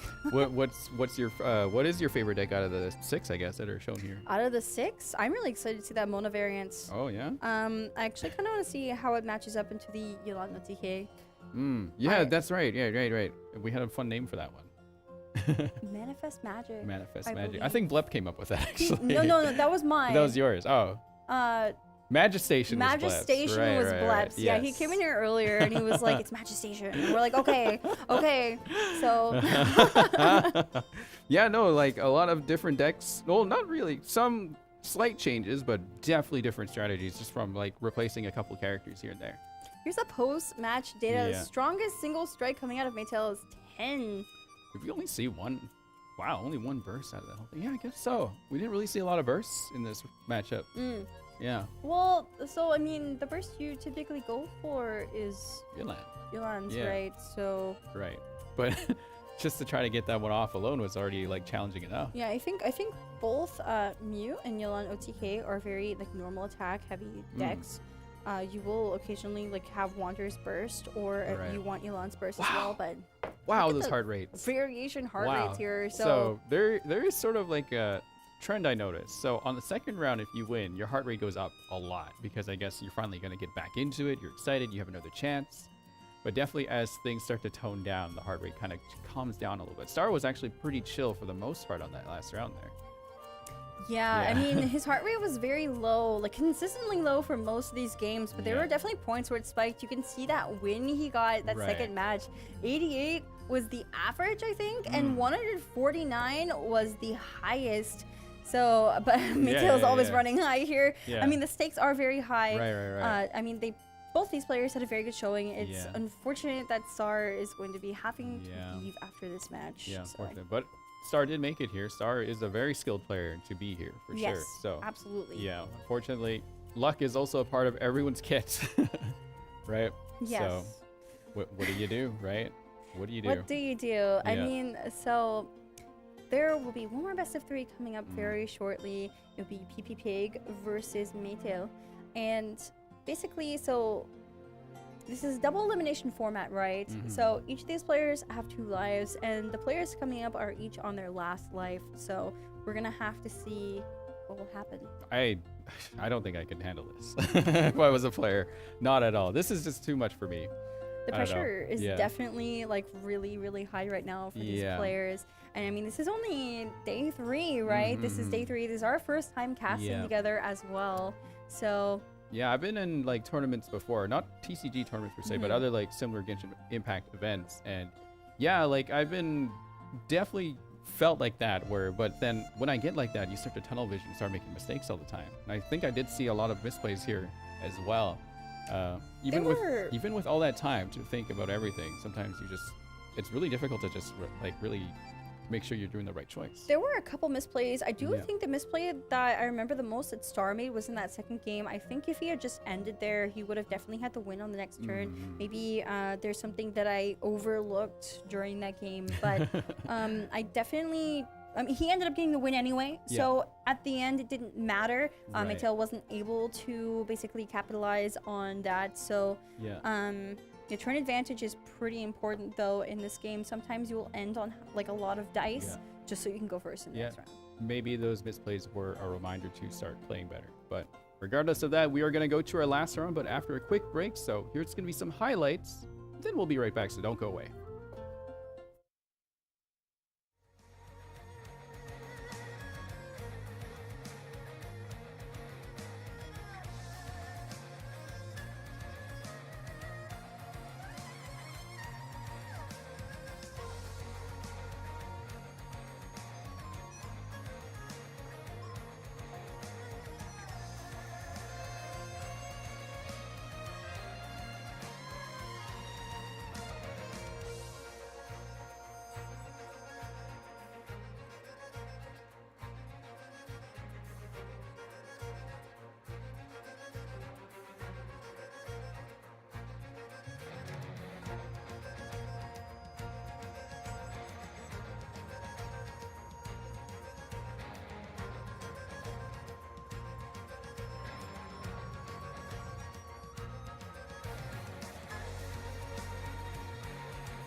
Lady Farina's dramatic twists never fail to amaze.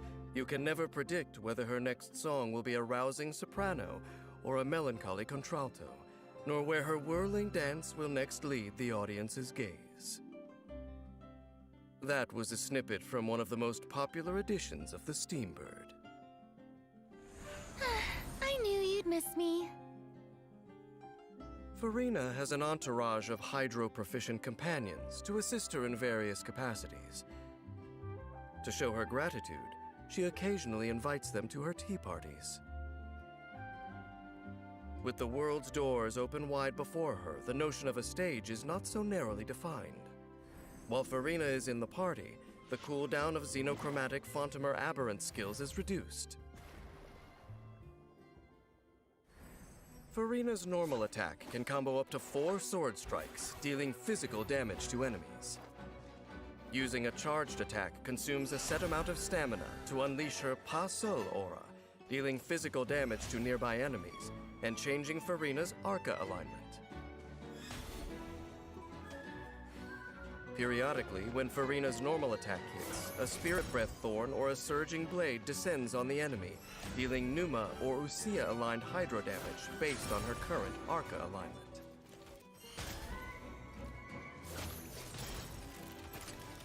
Her elemental skill invites the guests of the Salon Solitaire into battle to support her performance. When Farina's Arca alignment is Usia, she scatters a spray of celebratory bubbles, dealing AoE hydro damage based on her max HP, and summons the 3 members of the Salon Solitaire. Namely, Gentilhomme Usher the Ball Octopus, Surintendant Cheval Moran the Bubbly Seahorse, and Mademoiselle Crabaletta the Armored Crab. The Salon members periodically attack nearby enemies, prioritizing the active character's target, and deal hydro damage based on max HP. When a Salon member attacks, the strength of the attack increases based on the number of nearby party members whose current HP is over a certain percentage, and consumes some HP from them.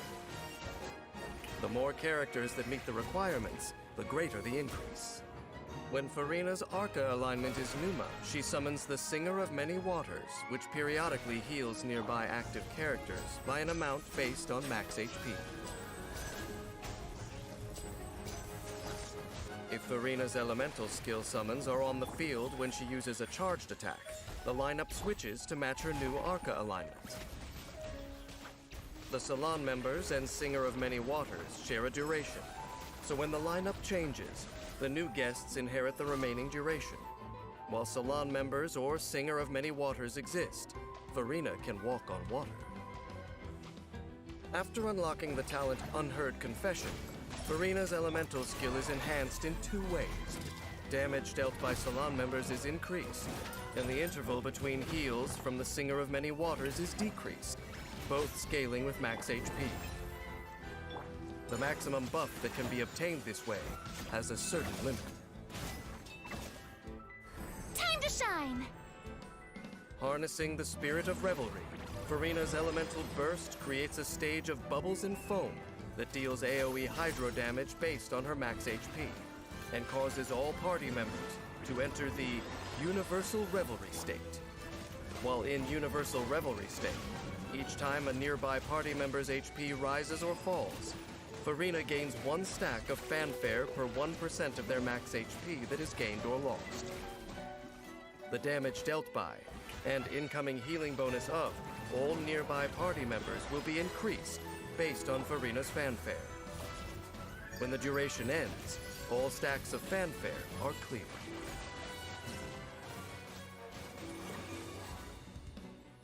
The tides of life ebb and flow like an endless waltz. After unlocking the talent Endless Waltz, when the active character in your party receives healing, if the source of the healing is not Farina herself and the healing overflows, then Farina will periodically heal a nearby party member by a certain percentage of their max HP for a short duration afterward. While Farina prefers the Opera House stage to the theater of combat, she has some insight into the common ground between battle and acting. Just a little fanfare can turn an impromptu performance into a tour de force. Farina's primary tool in combat is her elemental skill, with which she summons her entourage to assist her in battle.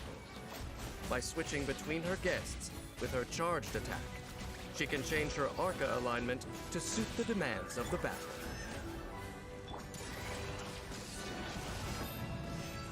When energy is full, Farina fashions a stage out of foam and bubbles. As she accrues fanfare from her fellow party members, she bolsters their combat capabilities, building up to a glorious finale fit for the finest opera. While I can't claim much expertise when it comes to opera, I have heard that actors often rehearse in front of the mirror. On the one hand, they need to immerse themselves in the character and the scene, and on the other, they must see themselves from the perspective of the audience to decide whether their act is emotionally compelling. I'm sure that Farina, too, has spent time adjusting her technique in front of the mirror all alone. But I wonder, who is it that she really sees looking back at her?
PAX Genius Invocation TCG Asia Invitational. I am yelling really loud because my name is Rin Tai Cho, and I'm joined by... My name is Leah, aka Windflower Leah, and we're about to enter our final best of 3 in Group C, Day 3 of the Asia Invitational. Yeah. My brain's a little fried, so I'm just trying to hype myself up for this next match here. How are you feeling right now? I mean, it is very, very hype, you know. Yeah. This is my first time I'm casting for 3 best of 3, so definitely adjusting, but, you know, this is the last match that is going to decide who from Group C is going to be advancing to the elimination phase. And here are the decks from our 2 players. Meteor 9 and PP Pig, who PP Pig was doing really well. Just unfortunately, they went up against Voicent, who did really well too, winning all their games today.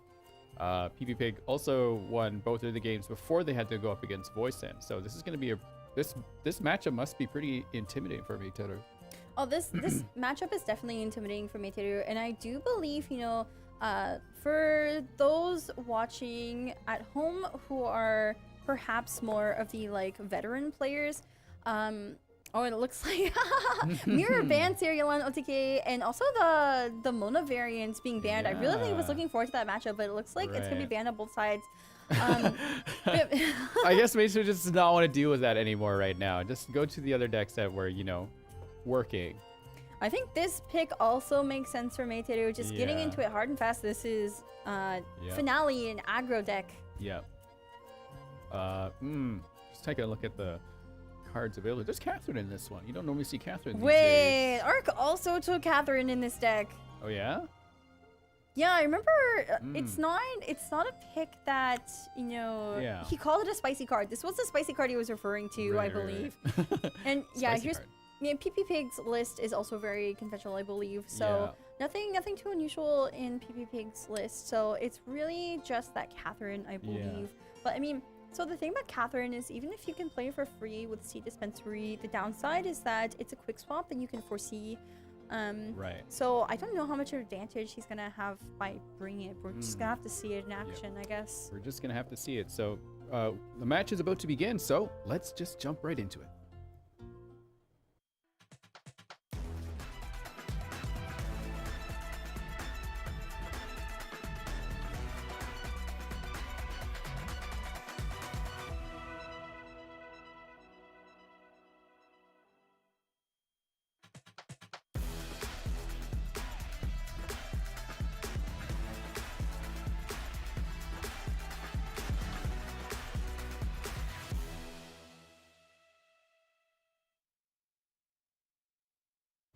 I'm already pretty nervous. Oh, and these players are also definitely very nervous. Look here at him. Yeah. I like how we often, when these players are preparing, we see them sitting there with eyes closed, like hands clenched together. They're like really thinking, and they're even thinking about like their upcoming matchup before even getting into it. Like all the lines, I'm sure that they will be facing against and that they have to play themselves. Yeah. Well, final match of the day. One of these players has to go home, but one will advance. It's going to be pretty tough with that on your mind, weighing you down. Meiteru has been... We've identified some misplays from Meiteru's side, but he did still pull through. It's going to be pretty tough because PP Pig did amazingly well coming into this. Just unfortunate, I guess, a matchup against Poison, who did even better. Yeah, I mean, so Meiteru did, once again, just as a reminder, take top 4 in the Japan Prince Cup. Also took 4th place in WCG Busan, and has also played in the season... Wait, in Asia Catsiel's Gathering top 8, so... Well, let's see if those credentials will carry over into here. This is the tournament of the best in the region. Oh yeah, it is a mirror match. Mirror matchup. But it's literally a mirror matchup. yeah, it is. It's just arranged a little bit different, but it's still gonna work. I mean, the order doesn't matter to... Oh, it actually does. Overload would matter in this case because it forces you on to the next character, so it matters a little bit. But it is the same order, just arranged a little bit differently. Arranged a little bit differently, yeah. Oh, I see Shadow of the Sand King. So this is a difference in support cards.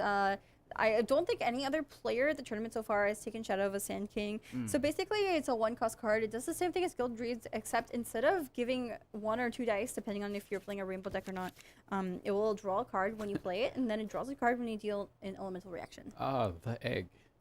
There it is. There is the egg. Shiny, glowing glory.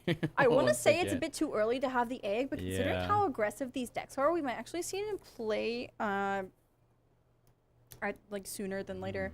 Because I mean, with this finale deck, it aims to end the game in 3 or 4 rounds, and it's one of the faster aggro decks. So yeah, thankfully. All right, so that's all going okay. So artifact, Sealy, okay. Leads in with Fischl. Does Meiteru also lead in with Fischl? Yes, they should both be starting Fischl here. Maybe Meiteru will consider playing a different line. Oh, it is a different line. All right. Might be going for Nahida 5, cause if we're starting on Nahida right now. Yeah, that's like I usually see when Nahida was like at the top, Nahida would be played first to set the stage for everyone. So maybe that might be the case here. I don't think it's a bad move personally. But ooh, wait, so Meiteru's not going for... Wait a second. I think the die was just really bad. No, because he kept the Electro and Pyro. So this tells me that he chose Nahida, but he's actually not going to be staying on her. Was that a misplay or a mind game thing? No, what do you think? I'm not really sure. It could be nerves kicking in for Meiteru, but I mean, the fact that he kept the Pyro and Electro dice tells me that he's going to be swapping over.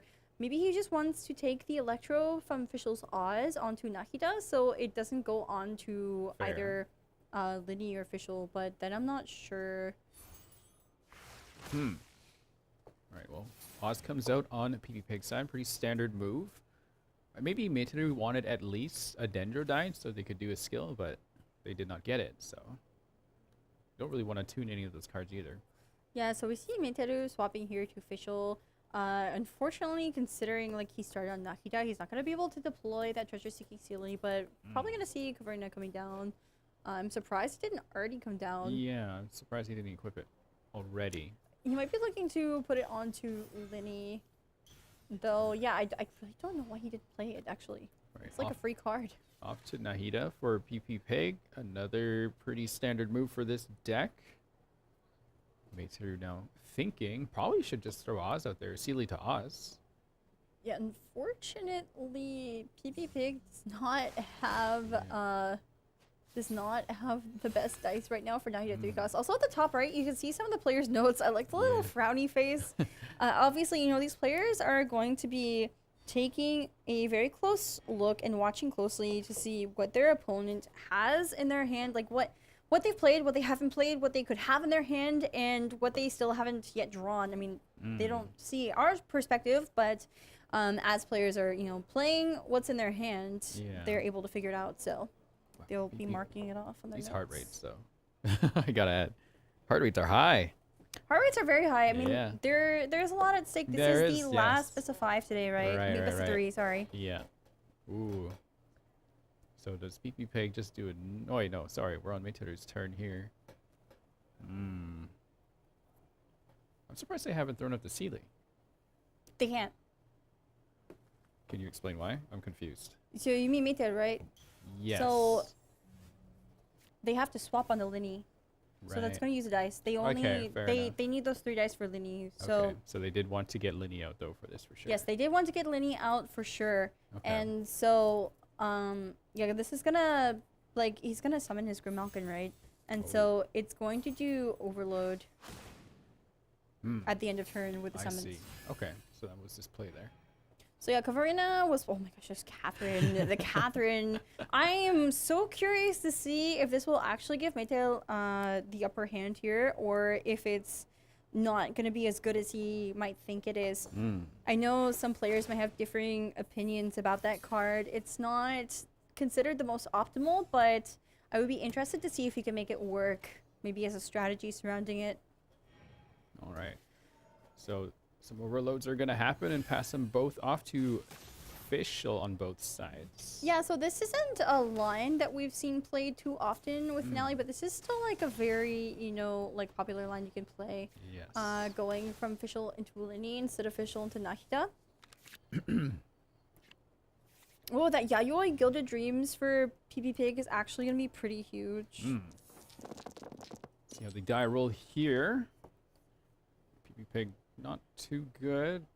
Meiteru okay, but let's see what happens on the reroll. Ooh, okay. Yeah, so a little bit more yeah, setup PP for Pig, Nahida. Yes, PP Pig is going to be looking to go to Nahida this turn. Meiteru is definitely thinking not about his dice, but about what he's going to do going to this turn after he rolls the dice. Unfortunately, those dice rolls are not very good for him. Yeah. And leaves low health too, so I'm not sure if you want to swap back. Ooh, pretty tough here. Meiteru does have Opera Epiclese though, so they could probably try to fix one of their die. Oh. PP Pig using Stove. Oh, does draw that Liar song. I wonder what he was looking for. I imagine I don't know if it'd be worth it to quick swap onto Nahida to go for that burning reaction. Yeah, not with the Electro there. trying to think for them too. There's, I don't know, this high level play is beyond me right now. I can only call what I see here. What do you think the best move is for PP Pig right here? I mean, he's gonna go onto Nahida at some point. The question is if he goes now and if he quick swaps or if he goes slowly. So he does decide to slow swap onto Nahida. I mean, notably, he does have seed dispensary. So one of those 1-cost equipment or support cards could be like you see a bunch of 0-cost cards in his hand because they're being discounted. So they both played Stove God to see what else they can. They're missing something. I mean, they're looking for. Ooh. It makes sense. Yeah. The second board prince is not going to come in handy, but that Lotus might actually come in clutch for Maytail. But the problem is like, so both these decks are very fast, and so they're basically racing against each other to see who's going to be dealing the most damage faster at the moment. So maybe Maytail's play is to play Catherine, Lotus on Linny, and then overload off Nahida, perhaps. I think Maytail is definitely just going to swap onto Nahida here. I think we're going to see a 5-cost skill from PP Pig. The question is if he plays anything else before that. I almost wonder if he might go for Yayoi, Gilded Dreams or not. I don't think it's quite time to do that. He could do that after playing Nahida 5-cost. Yeah.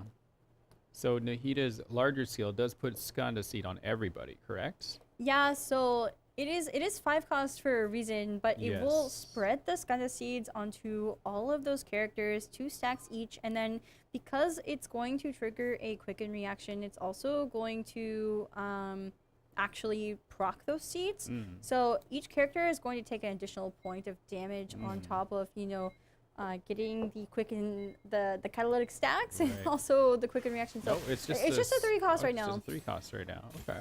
I think that makes sense actually, because you're probably going to go for 2 3-costs here, so you have Nahida's Burst up and ready to go. Correct. And PvP can actually put Gilded Dreams on and see how many does that be. All right, we are tuning for some Dendro. Will it just be a single skill? I think he has to just go for a single skill here, and then he's probably going to look to go into Linny. All right, yeah, it is a skill. So a seed gets planted across the way. A little quick swap. I mean, he doesn't really need the second quick swap at the moment, but it's always handy to have, though. Options are great.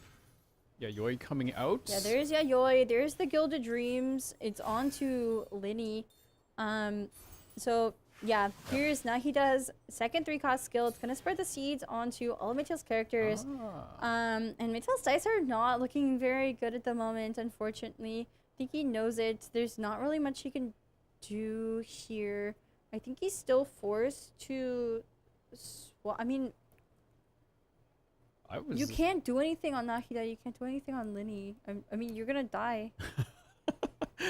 I almost forgot that, yeah, once one has a seed on them, if Nahida hits that same character again, it spreads across to both characters. And actually, that's really good, considering Nahida only requires 2 energy to do burst. Probably a lot better than using the 5-cost skill most of the time. Yeah, definitely. Maytail is just thinking if he wants to tune his entire hand and use Nahida 3-cost again, or if he swaps onto Linear Official. I think, honestly, I feel like PP Pig has already won this game in a lot of ways. Yeah. This feels like a very decisive turn. I mean, these decks are very fast, right? Yeah. He's playing Catherine. Catherine is coming out here. I don't think that does anything for him, though. It lets he could Lotus. Yes. And take the turn advantage right now. But that would cause the seed to still activate from Oz, and everyone else will take further damage, which is not the ideal position to be in. I mean, okay, so he swaps on Official, but he can't do anything is the problem. Like, he's basically forced to... It's going to overload back to Nahida on this turn, too. Well, I think PP Pig is going to be able to actually use Nahida's burst here. It's not looking great for Maytail at all. Oh. Does choose the Lotus Official. I just... I feel like there's a couple mistakes being made on Maytail's side. Yeah. As well as like the dice rolls just not being ideal. Like he's basically forced to play that Sealy. But I mean, PP Pig does have the option to use Liar Song and recall that Gilded and play it again and basically tune into Nahida Burst. Oh, yeah. I think that's actually what we might see here because it's going to summon the Burning. Yeah. And also it's going to... you're going to have the Seeds of Sky... Like, Nahida's going to fall here. That's Yeah. what I'm trying to say. Yeah. Because there's going to be two Yeah, Overload there's the Liar. reactions. Yeah, there it is. I mean, there's going to be Burning and then Overload reaction. Right. So that should go on to Linny again. Interesting that it goes... I mean, I guess they don't want to replace whatever is on Nahida at the moment. Quick swap. Yeah, you don't need both of them. This game is going to be over right. next turn. Nahida's going to burst here. It doesn't really matter if it's eating through Lotus because the point is that it's going to trigger the Seeds of Skanda on Maytail's side twice. So Nahida is actually going to fall here because you're going to see that Burning Summon, right? Yeah. Now he's going to be at 1 HP. And then after the Overload on Official, I think both... Wow. Both Actually, yeah. Official Yeah. and Nahida... Maytail already knowing what just happened here. 1, 2, 3, 4, Oh 5. my I think that's the perfect amount of damage on Official. Yeah. And Linny's going to just be at 2 HP. Wow. That should be... Oh, wow. Gosh. Yep, Linny's at 2 HP. That's it. That's it. Yep. Wow. That's how fast this deck is. If you can get it going, like that's how fast this Ooh. game can go, yeah. So do you think you just play this deck again on Maytail's side and hope to get the same kind of thing going? I anticipate that Maytail is going to have to play this Yeah. deck again. Oof. Unfortunate. Could Alright. play... I mean, it would be a mirror matchup otherwise. I think, you know, Finale is definitely faster than Mew. Yeah. It just really going to depend on your rolls and your dice draw for both of these decks, because Mew is also a very fast deck if it's... Right. If it gets the right things, but... Ooh, tough. Very tough. Yeah, it doesn't look very good moving on here. Oh, wait, no. So, PP Pig's other deck is not Mew. It's actually Dynamo. Oh, yeah. That's correct. All right. Well, Maytail is just doing what they can. Oh, no. Sorry? So, I mean... I'm not sure why Maytail didn't actually ban Dynamo, because Dynamo, the 2-animal Lunatia Jean deck is actually very, very good into both Finale and Mew. So we might see a 2-0 here for PP Pig. I feel like Maytail is trying to find their egg. I don't think an egg is going to help in this case. Unfortunately, I think Maytail knows that this game is a bit over. He's probably already thinking about next game. Yeah, unfortunate. I mean, you know, playing these back-to-back best-of-3s is really hard. PP Pig did have the opportunity to, after, you know, losing the upper bracket finals, to just watch Maytail's play and, you know, see how he plays these decks. So he did get to have a little bit of a rest here. So he's definitely on his A game. Do you play Lotus here anyway? Maybe just to try to outlast? I mean, you have to. You have to. Even if it's not going to be enough, what else can you do? You have to. All right. That does take... Does that take... Yes, yes, it because does. of Seeds, it's just enough damage. Yeah. And that with the Gamblers on Linny, it does refresh, but... Yeah, no, just... It still won't be enough. It really won't be enough, because there's no Fresh Wind of Freedom in Maytail's deck. All you have to do is apply Pyro and then Quick Swap and Official Skill. Right. Unfortunate. Wonder... Yeah. Also, with the Gilded Dreams in PP Pig's hands, he has more dice at his disposal. And there's no reactions that Maytail can do to do additional damage. I mean, Linny does have 2 stacks. What is PP Pig doing then? Just making absolutely sure he wins this round? Because to me, it seems like there's a very clear path to go here. So why not just go for it? You have to play the optimal lines for sure. So... Ooh. Yeah, the Linny is toast. Unfortunately. Yeah. It is finally the finale of... Finally the finale of the lower bracket finals. First match. Yes. By official as well.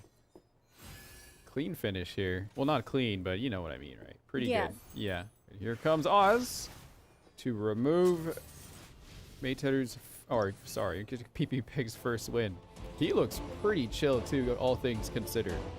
Congratulations to PP Pig Yeah. for taking this first game in this last best of 3 that we are casting over today against Meiteru. You know, these mirror matchups, especially like with such an aggressive deck, it can be like night or day. Just, I mean, it's not only depending on the dice rolls and the card draw, but also like how the actual like play is executed. I definitely think Meiteru made a few mistakes in the first couple of rounds, and with such, you know, aggressive deck versus aggressive deck, it can spell out the end very quickly here. So Right. So PP Pig is coming up with the Dia Animo deck. What was the name of that one again? So I mean, it's called Dynamo in the community because it's Animo and then Dia is the Dia at the front. So Dynamo. You can also call it 2 Animo. That is just like the core of the deck. If you ever see 2 Animo characters, it's called 2 Animo normally. Okay. But Meiteru does go with the finale once again. I guess that is the best thing you gotta do since it's so fast. I mean, I feel like it's your best shot, but I mean, either way, Meiteru has to beat that deck with both of the ones he brought. I'm really unsure why he didn't ban it, actually. I guess he anticipates that he can high roll against it. I'm not too sure, but yeah, we're definitely going to have to see how this match plays out. I do think PP Pig is favored here. Yeah, well, just from the play so far, PP Pig has an advantage in like many ways over Meiteru here. Just rest, time to study the plays here. Yeah, where Meiteru is probably a bit fatigued by now, right? Yeah, definitely. Yeah. I mean, when you're on the last best of 3 for the day after you've already played 2, I mean, not only is the pressure on to perform, but also like you're probably really, really like exhausted by the time you get to this point. So I mean, it's important to consider, you know, like mental fortitude playing an important role here. So yeah, well, best of luck to both our contestants regardless, because this game could just turn itself on it, like right on its head. Yeah, very I mean, easily, right? So very easily. We're gonna have to see what happens here. All right, we did view this deck again. So Catherine was in there, and you did mention Catherine probably not the best option to have in this deck. She's not normally the best option to play in general. I mean, she's been changed a lot, so she's no longer 2 cost, she's 1 cost. That was a change made a while ago, but I mean, that quick swap isn't really useful. It's just better to have the Leave It to Me's, which, I mean, Meiteru also has 2 Leave It to Me's, right? Right. I mean, in playing Catherine, you're basically enabling like anyone to have Mona's passive, but it's so predictable, it's not really needed. Right. Ooh. I didn't actually, double Paimon. I don't normally see that very often now, especially at this tournament level, but hey. I mean, I think it's fine in like a slower deck like this, especially with Dunyarzad. Dunyarzad will reduce the cost of playing Paimon by 1, and so it's actually very cost efficient to have that Paimon because, I mean, spending 2 dice is better than spending 3 dice, right? Right. Is both Dunyarzad, will that bring Paimon down to 1 if it's out? Or will it only just do 2 still? It doesn't stack. Okay. So, I mean, yeah, you get 2 discounts. You don't get a stack, I believe. I see. Okay. It's still really good, though. Instead of a cost of 3, only 2. Paimon, because I remember Paimon being kind of like the weird one to try to play and get in there. It's a high risk for a really good reward. But for it to be brought down to 2, that's like, why not? Why not play that right away? Yeah, so the thing with Paimon, I mean, whether it's, you know, discounted or 3 cost Paimon, the thing is that you want to play it earlier on in the game. The later on in the game it gets, you end up just tuning it, so... Yeah. Well, we'll have to see how it goes here. I only recently played both of these decks just to kind of get a feel for this, because I'm not as, you know, experienced in TCG as Blep, as Leah. I think Staffa has even got this game down faster than I have, right? You're doing great. I'm trying my best here, but I feel like my skill is to like, I can pick up things pretty quickly though. So yeah, I feel pretty good still. How are you feeling about this so far? How am I feeling? I'm always loving casting over these games, you know. This in particular is such a high level tournament. It's spanning over 2 weeks. And you know, these that's right. we've it reiterated a couple times over the past couple days, but you know, these players have already been on the big stage once before, at least once. They've had to play hundreds if not thousands of games to get here. And so, you know, these are like the cream of the crop, right? Like these are veteran players. They are here to prove themselves, to see who is the best, you know. So PP Pig, he's tapping his foot. You can't see it, but the way he was shaking, that can only be done by like bouncing your knee off the ground kind of thing. Yeah, and here we go. Both players still very nervous about what's to come here. So this could very well be the last game that we witnessed today. yeah, totally. Yeah, oh my gosh, Major just having to climb back after so much. It'd be amazing to see a comeback here. Actually, I would love to see it, but let's see how this goes. Finale versus Dynamo. I really do feel like PP Pig is going to have the advantage here. The longer this game goes on, the better for PP Pig, right? So what do you think of these opening hands here, first of all? I actually think PP Pig can just keep his hand almost. True, yeah. I mean, maybe I don't know. The Lotus isn't exactly. Yeah, you don't need the Lotus yet. You can probably throw that one back in. But having Dunyarzad, Mao. Dunyarzad Mao's good. I mean, the Lotus is fine. It's just you'd probably rather have something else. Double leave-in. Go for the greed play right off the bat, honestly. Maytail having a ton of artifacts. I didn't catch every single card he has. I'm gonna have to look again. It was almost very similar. All right, does lead in with Official. Oh my god. Very standard starts here for both of these decks. Those dice though. Yeah, throw them all back. I feel. Oh my gosh. Oh, Maytail's shaking his head. He did not get what he wants. Oh, the dice are not in his favor at the moment. PP Pig still deciding how to roll here. Did they start Dia? They probably did, correct? I would think they did. Yeah, they did. They did start Dia. Yeah, they kept the rest of their die. They got 3 die, so they could do a 3-cost thing. I don't think they have anything for that, though. Yeah, they don't need to do that either. All those 3 tendril try are not really in PP Pig's favor. Does not really have anything to do. Yeah, they can only do a normal attack. They could equip, I think that's Kavarana, right? That one? Yeah, so that's Heart of Caverna's Brilliance in Maytail's hand, that 0-cost artifact with the pink hair. Also Shadow of the Sand King. I mean, there's a lot of card draw in Maytail's hand in the form of those artifacts and also Stove. You wouldn't play Stove this early, but... No. That would go on. That can fix some die. Get Oz to come out here still, at least. Yeah, so Maytail is using Gilded Dreams as a dice fixer. I think this makes sense. Probably the best thing they could do. You kind of have to. Yeah. You got to stick to the play. You got to stick to what the finale deck is known for. But, I don't know what he's going to do after this. And I don't know. He didn't equip... I feel like he could have tuned Shadow of Sand King. Ooh, Wagner. All right. So Wagner. The new Wagner, provided you have 3 unique weapons in your hand. If you play him, another weapon will come out. It's sort of like a little weapon gacha built into the TCG. Yeah, so the way Wagner works is that you have to take 3 unique weapons into your deck in order for that to come into play, which is what you do in Dynamo.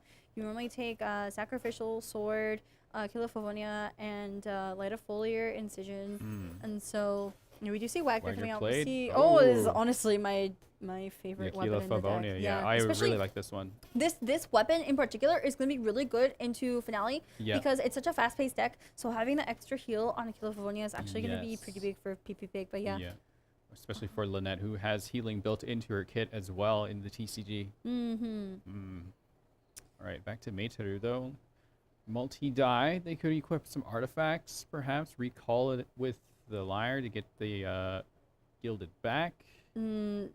So... They could do a normal to get some damage. Oh, hang on. I mean, yeah, he's going to have to do this because you don't really want to tune all those cards. No. So, yeah, Gilded's going to come in... At least a skill will come out This feels really rough for Maytail, honestly. But at least so far for the finale deck, it is following according to what should be happening, I would think. Yeah, I mean, Maytail's definitely going to be ending on Nahida, so I'm just wondering if he's going to end up using Seed Dispensary and playing Shadow of a Sand King to draw that card or not. I mean... Actually, you're not going to use that dice anyway, so I think you just play Shadow of a Sand King without Seed Dispensary because you don't really want to waste that. Right. So, yeah, just see what card he gets, I guess. It's the only thing you can really do. It's a Sealy. It's not bad. It's not bad, yeah. Yeah. Probably, I mean, he could play it now. He could just wait till next turn. Yeah. Would Oz trigger the Sealy? No. Oh, unfortunate. No, summons do not trigger the Sealy. It has to be a direct action. Right. Okay. But he's going to play it, though. It does come out, so yeah. At least he made the most of his dice in his turn. The best he could, I think. I think that was the best he probably could do. So. I mean, it's interesting that he chose to play that now. I feel like he could have waited to see what happens next turn, especially since PP Pig will be going first here, and Maytail's not sure what his dice rolls are going to be looking like, but it's a very minor thing. Yeah. Both sides not the best looking die at the moment, but let's see how it goes on the second reroll. PP Pig does have some ramp. He has that leave in. It's going to give him 2 Omni and one more card. PP Pig getting a really good setup going. Maytail's got some okay dice. Could they take a Dia right now, actually? Is that possible? Probably, but I mean, Dia's not... Like, Dia has her skill out, and she's applied Pyro. I feel like she's essentially done a job. There's Lynette's talent. That's gonna... It's gonna come in clutch soon. So yeah, I mean, PP Pig is really getting set up here already with this Dynamo. This is a very, very exciting match once again. Oh my gosh, so many options for PP Pig. Really great options too. To go against here. Maybe, you wouldn't want to swap though, right? You probably would want to do an attack on Dia. No, I mean, I think you do swap, and you threaten Nahida, because I mean she wants to skill again, especially Maytail sitting on those 3 Dendro dice. But like a swap onto Lynette could actually be pretty devastating. Either Lynette or Jean. Also, you get that free equip onto one of them. Right. I think it's gonna actually be the Aquila Favonia. So yeah, it's actually that's a really, really good idea. We're most likely gonna be seeing a swap onto one of them. Probably Lynette if it's gonna be Aquila. I think, right? Yep. But they didn't equip the sword yet, though. Considering you don't need to equip it until you're actually going to be, Because they could have just if they do take a hit here, then they could just heal it back. That's true. Yeah. Maybe they don't want them to know that. You also heal when you cast your skill, so. Yeah. True. This does force Maytail to swap away from Nahida though, because otherwise the Pyro Aura will get swirled. So we're going to be seeing Maytail using Linny's skill first. Okay. But I mean Maytail's gonna have to swap back onto Nahida eventually. We might actually see PP Pig going for so talents. That's going on G. This this actually makes a lot more sense. Okay. You don't want Lynette to be taking the brunt of the damage here. True. So yeah, the Aquila Favonia equip goes on to Jean in this case. That so should whatever. leave the sacrificial sword left, I believe, right, for Lynette. I think that's the other weapon. Yeah, I mean you could equip Light of Foliar Incision onto Lynette, but I mean you don't really have sack sword or anything. You don't have any stacks on Wagner, so at the moment the focus is definitely PP Pig can predict what Maytail is about to do. It's definitely, you're not going to go back on official, right? You're definitely going to be skilling again on Nahida, and the fact that Maytail had to swap to Linny to avoid that Pyro Aura, you know, Linny is definitely going to be summoning his Grim Malkin here. Normal attack. Yep, and there's his Grim Malkin with Prop Arrow.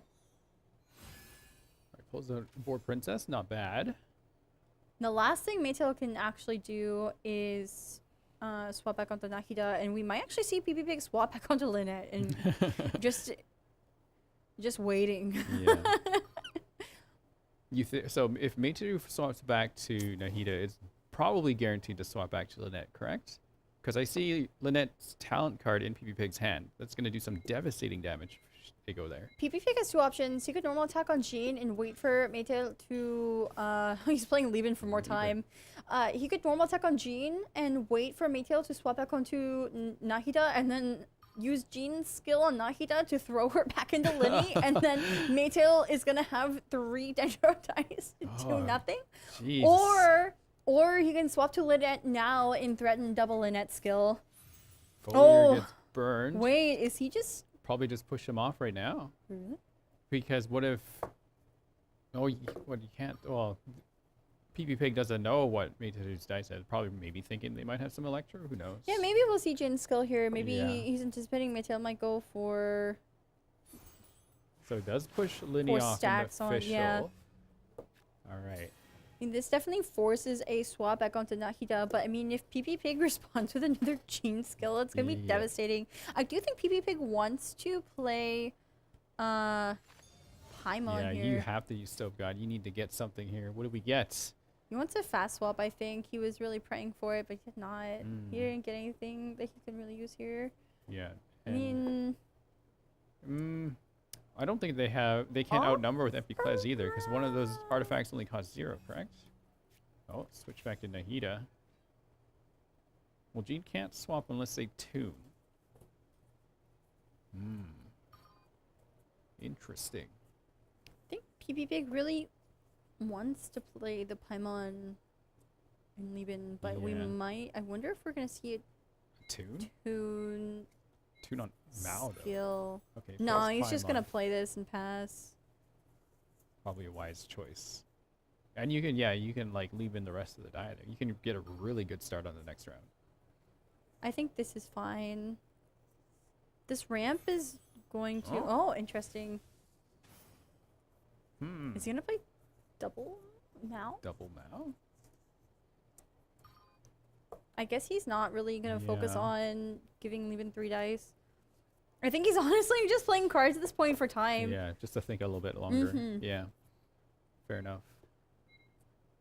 Nahida will probably get to do the skill, though. No?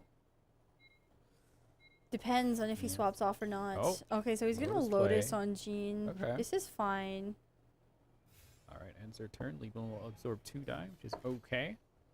Now, if you're Maetoru, do you skill? I think you have to. Yeah. Might silly skill.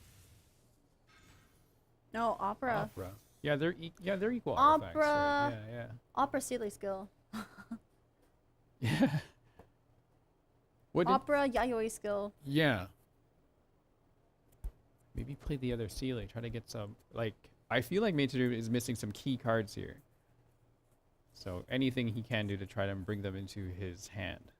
I mean, so Jean only has that Gila Favoni equipped, but I'm pretty sure Maetoru does have the Gilded Dreams on, I believe it's either Fischl or Linny. So yeah, that's why Opera refunded a dice. Let's play Yayoi. Yayoi skill. This is fine. Right. Another seed. A lot of some good reactions on Maetoru's side still. Okay. No tenacity yet for PP Pig though, so that's good sign for Maetoru so far. Man, this is intense. I don't know what to predict here. I just want to see what happens on the next turn. This is...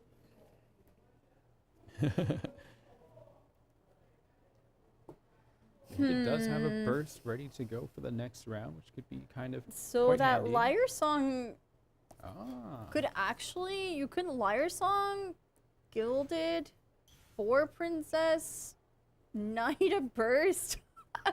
Gambler play? Gambler play on the Fischl?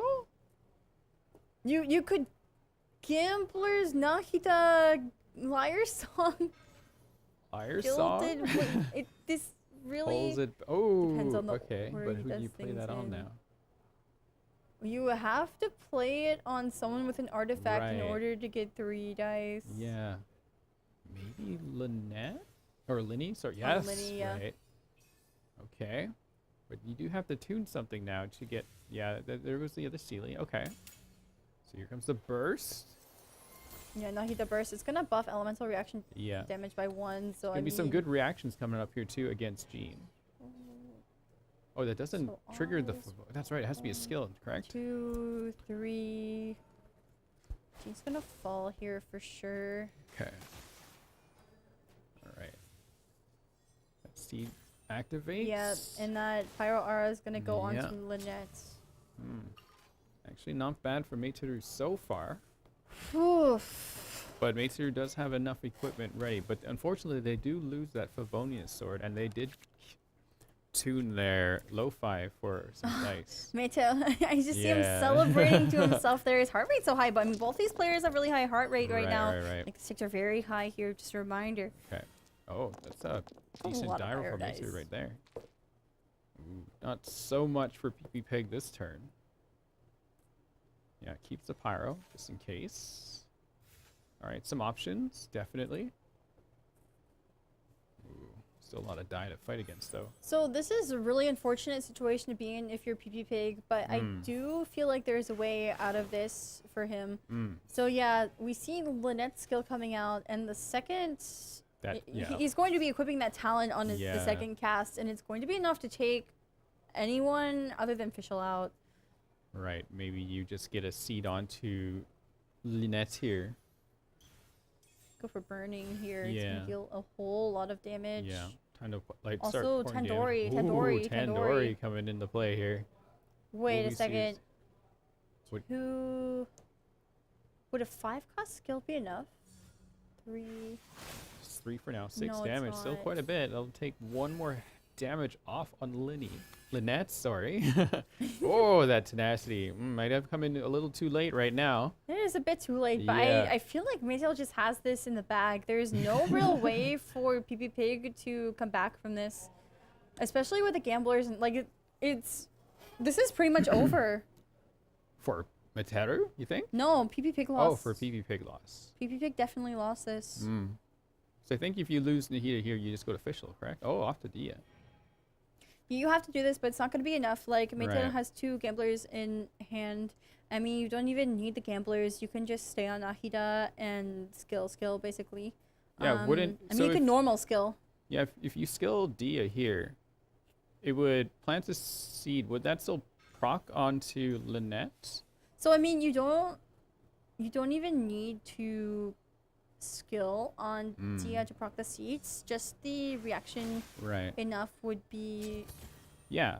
Okay, that's I think that's kind of what maybe I worded it wrong. Yeah, but if you normal attack, it still procs the seed. Oh, does it? Yes. Okay, but wouldn't you need to put a seed on Dia though? No. For it to work? No? Oh, interesting. Okay. Any elemental reaction will proc a seed. I see. Ooh. Yes. Crisp coming in. Yeah, unfortunately, Lynette already ate something. This is definitely it for PP Pig this game. They can still get a heal off here. Off to Fischl. But the overload reaction at the end is definitely going to be enough. I mean, I don't know, maybe that Lotus... No, wait, actually, no, because... Yeah, because they used... the Tandoori. Was it Tandoori on that side? Tandoori and also the Quicken Stack made it 4. I thought Nahida used Tandoori, no? But Tandoori affects every single character. Right. So they all become satiated, and every single character is +2 to their elemental skill. I thought Maytail used Tandoori on their side, not on PP Pig's side. Yeah. So So right. Fischl's skill was buffed. Right. Okay. No, I was wondering like, what did PP Pig eat for Lynette there? I think I missed that because I was too focused on Maytail's side. Honestly. I think I did too. Actually, yeah, I think I missed that. There. Yeah. I don't remember what made him satiated, unfortunately. Yeah. It's been a long day, you guys. Yeah. So, I mean, the next matchup is actually going to be Mew versus Dynamo, and Mew is... I still feel like Mew is very unfavored into that matchup. Really? I think PP Pig might have made a couple mistakes somewhere along the way. And you can see at the bottom there, so... it's really going to depend. I feel like, Maytail was able to get Finale off, like, really quickly. And Mew is another deck where, I mean, we saw this earlier when it was Mew versus Yelan OTK. Like, if you high roll on that deck, like, you can do a lot of damage really quickly. It's just like Finale in that sense. It's pretty aggro. So, I mean, the longer the game goes on, the more favored Dynamo is. So, we're just going to have to see. Yeah, well... Final round, absolute final round, sudden death. One of these players is going to go home at the end of this, but the others get to advance to the next event. Yeah, so I mean, this is day 3 of the Asia Invitational, right? Oof. Intense. Very intense matches here, yes. Yeah, sorry, like, once again, it's pretty late. This is the 3rd day for us, and for me personally, this is my 9th cast now. Wow, it's a lot. It's a lot to do. Fortunately, I do open tomorrow, though, so I do get to take a little break and get to watch. I believe it's going to be... I think you're closing the show tomorrow, aren't you? I think me and Staffa might be closing tomorrow. Okay. We're going to have to see what happens. But yeah, the end of the group stages will be tomorrow. Yeah. We'll discuss the schedule a bit later at the end once we wrap up for today. Yeah. But yeah, so definitely look forward to that. There's still so much of this to go, and then lots more of this game to go. for sure. Even though today is just day 3. All right, off to the Mew deck from this, from Meichiru's side here. Yeah, so we've standard. pretty like Yeah. there's not too much to say that isn't just repeating yourself once you've seen these decks enough. There's just really minor variations in these support cards, right? Yeah. I do feel like this is very no actually. So one thing I wanted to comment on, Maytail is bringing Mondstadt Resonance in this deck, and I was questioning why, because I mean. That Fresh Wind of Freedom there is what Mondstadt Resonance used to be, right? Right. But they've changed it and made the old Mondstadt Resonance an arcane legend. And so Mondstadt Resonance is now basically like a second when the Crane returns, which is like you use a skill and it will swap swap to your next character. Yeah. So maybe the strategy there is to have exactly 3 die on either Eula or Wanderer, so you just swap back to Mona for free, perhaps. it could be the case. I'm wondering how he's going to be playing it. I mean, Maytail is definitely making some interesting choices in his deck building, like with the Catherine that we saw in the finale. Right. Honestly, when I look at Maytail's deck, it reminds me of my own deck. So maybe I understand what he's thinking a little bit. But as far as PvP, it's a pretty standard Dia-Animo deck. I don't know how you pronounce it again. Dia-Animo? Danimo. Danimo, right? Danimo. Correct. Yeah. Okay. Because it's Dia-Animo. So right, Danimo. right. So we'll probably expect to see the standard player from PP. As far as Maytail though, I admittedly kind of want to see how this deck is going to be played out, especially with the former Wind of Freedom. Wind of Freedom. Now we have fresh Wind of Freedom, and we have Wind of Freedom. So the old and fresh and the old one. Interesting. Yeah. No, I can kind of see what might happen here, but who knows? We'll see how that plays out in this next match here. So here we go in the nice stage to represent the Cat's Tail. Built here in this stage that we're in as well. Yeah, we are going into our last game in this last best of 3 for the day. Whoever wins this will be advancing on to the eliminations happening next week, the elimination phase. And of course, you know, this is a double elimination format tournament, so whoever loses today, this is their second life lost. Unfortunately, they will be having to go home. These players are 1-1 right now. Exciting. Very exciting. Very, very exciting, and the stakes are super high. I need to hype myself up for this too, because this is the last match of the day. I'm hungry. I want to eat. All right. Well, good luck to them both. We have Mew versus Danimo. Yes. Who will win? Starting hand. Ooh. Interesting. All right. I don't know if you keep Gilded Dreams here for Maytail. I mean, maybe you keep one. You keep you one for sure. Don't keep the Lotus. Yeah, you don't need Lotus. I don't even think you need Opera. Honestly, I feel like... Yeah, there you go. Oh, Instructors is going to be pretty big for Maytail. Yep. Pretty good for... Because Wanderer typically wants the Instructors, I believe. Yes, Wanderer is the one who wants the Instructors because it's going to be refunding his dice every time he's swirling. And you immediately want to go onto him after Mona uses her elemental skill. Yes. As for PvP, his dice are really bad all at the those dice moment. back, yeah. Yeah. Whoa. Oh, still not the best. Not the best, yeah. Couldn't get that good Dia start right off the bat also, there. no dice for Paimon. This is Yeah. really unfortunate, actually. What is happening? Maytail is starting off, so probably gonna see the Phantom come out from his side. Yes, I mean, Maytail definitely has just the right amount of dice he needs to go for Mona's skill. He might even play, I imagine we're gonna see Opera Epiclase. You're using that on Wanderer because he's going to be swapping to Wanderer later. Yeah. Basically using Gilded as a dice fixer here. All right. I don't know why he didn't just play Opera. Right, because it would just essentially replace a die, correct? Especially because he wants Instructors on Wanderer. How's he going to recall the Gilded?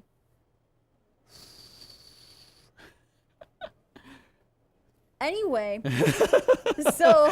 Let's not answer that question for now. Let's just focus on what PP Peg will do here. So, PP Peg wants to skill on Dia, but does not have the dice. I'm wondering if we're going to see a tune or...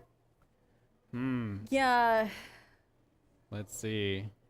I'm just playing that Gilded on Wanderer. I feel like... Yeah. All right. That one was which one was that one again? There's Kavarana, and then there's Kavarina, and then there's Vorukash's Glow. Vorukasha, So that's the the other main one, difference yes. between Heart of Kavarina's Brilliance and Vorukash's Glow, Right. Vorukash's Glow is 1 cost rather than 0 cost, and at the end of the round, it also heals the active character for 1. Otherwise, they're the Correct. exact same. They draw a card when you're damaged. When your active character who has the artifact is damaged. All right. So So an artifact got equipped to Jean, and they swapped over there. I think they're probably gonna tune Wagner so they can play the Paimon the next round, or they I might use a think- skill to get them off Wanderer. Yeah, so they're avoiding the Hydro Aura swirl by swapping Right. to Jean, and Maytail has to quick swap here. It has to be Yeah. Wander too, because he did use the Gilded as a dice fixer here. I mean, we're gonna be seeing a skill from Wanderer. It's not gonna swirl anything. No. Just playing Opera to play it. Why not? Yeah. And yeah, Maytail is not gonna be able to act for the rest of this round. So Right. maybe PP Pig will actually opt to go for ramp. You might be right about that. We could see a tune into Wagner Paimon. Correct. See what PP Pig does here. I feel like you don't really care about skilling Wander here as Jean Yeah. because it's gonna send Wander onto Mona, and then Mona can just quick swap back onto Wander. Right. So You don't have to worry yeah. about that. Yeah, probably maybe even tune your hash brown. You don't quite need it yet, but it would be handy later. But Jean can heal if she does have to get to that point. So I mean, I feel like you can go for hash on Jean. Just use the dice because I mean, this is a deck like.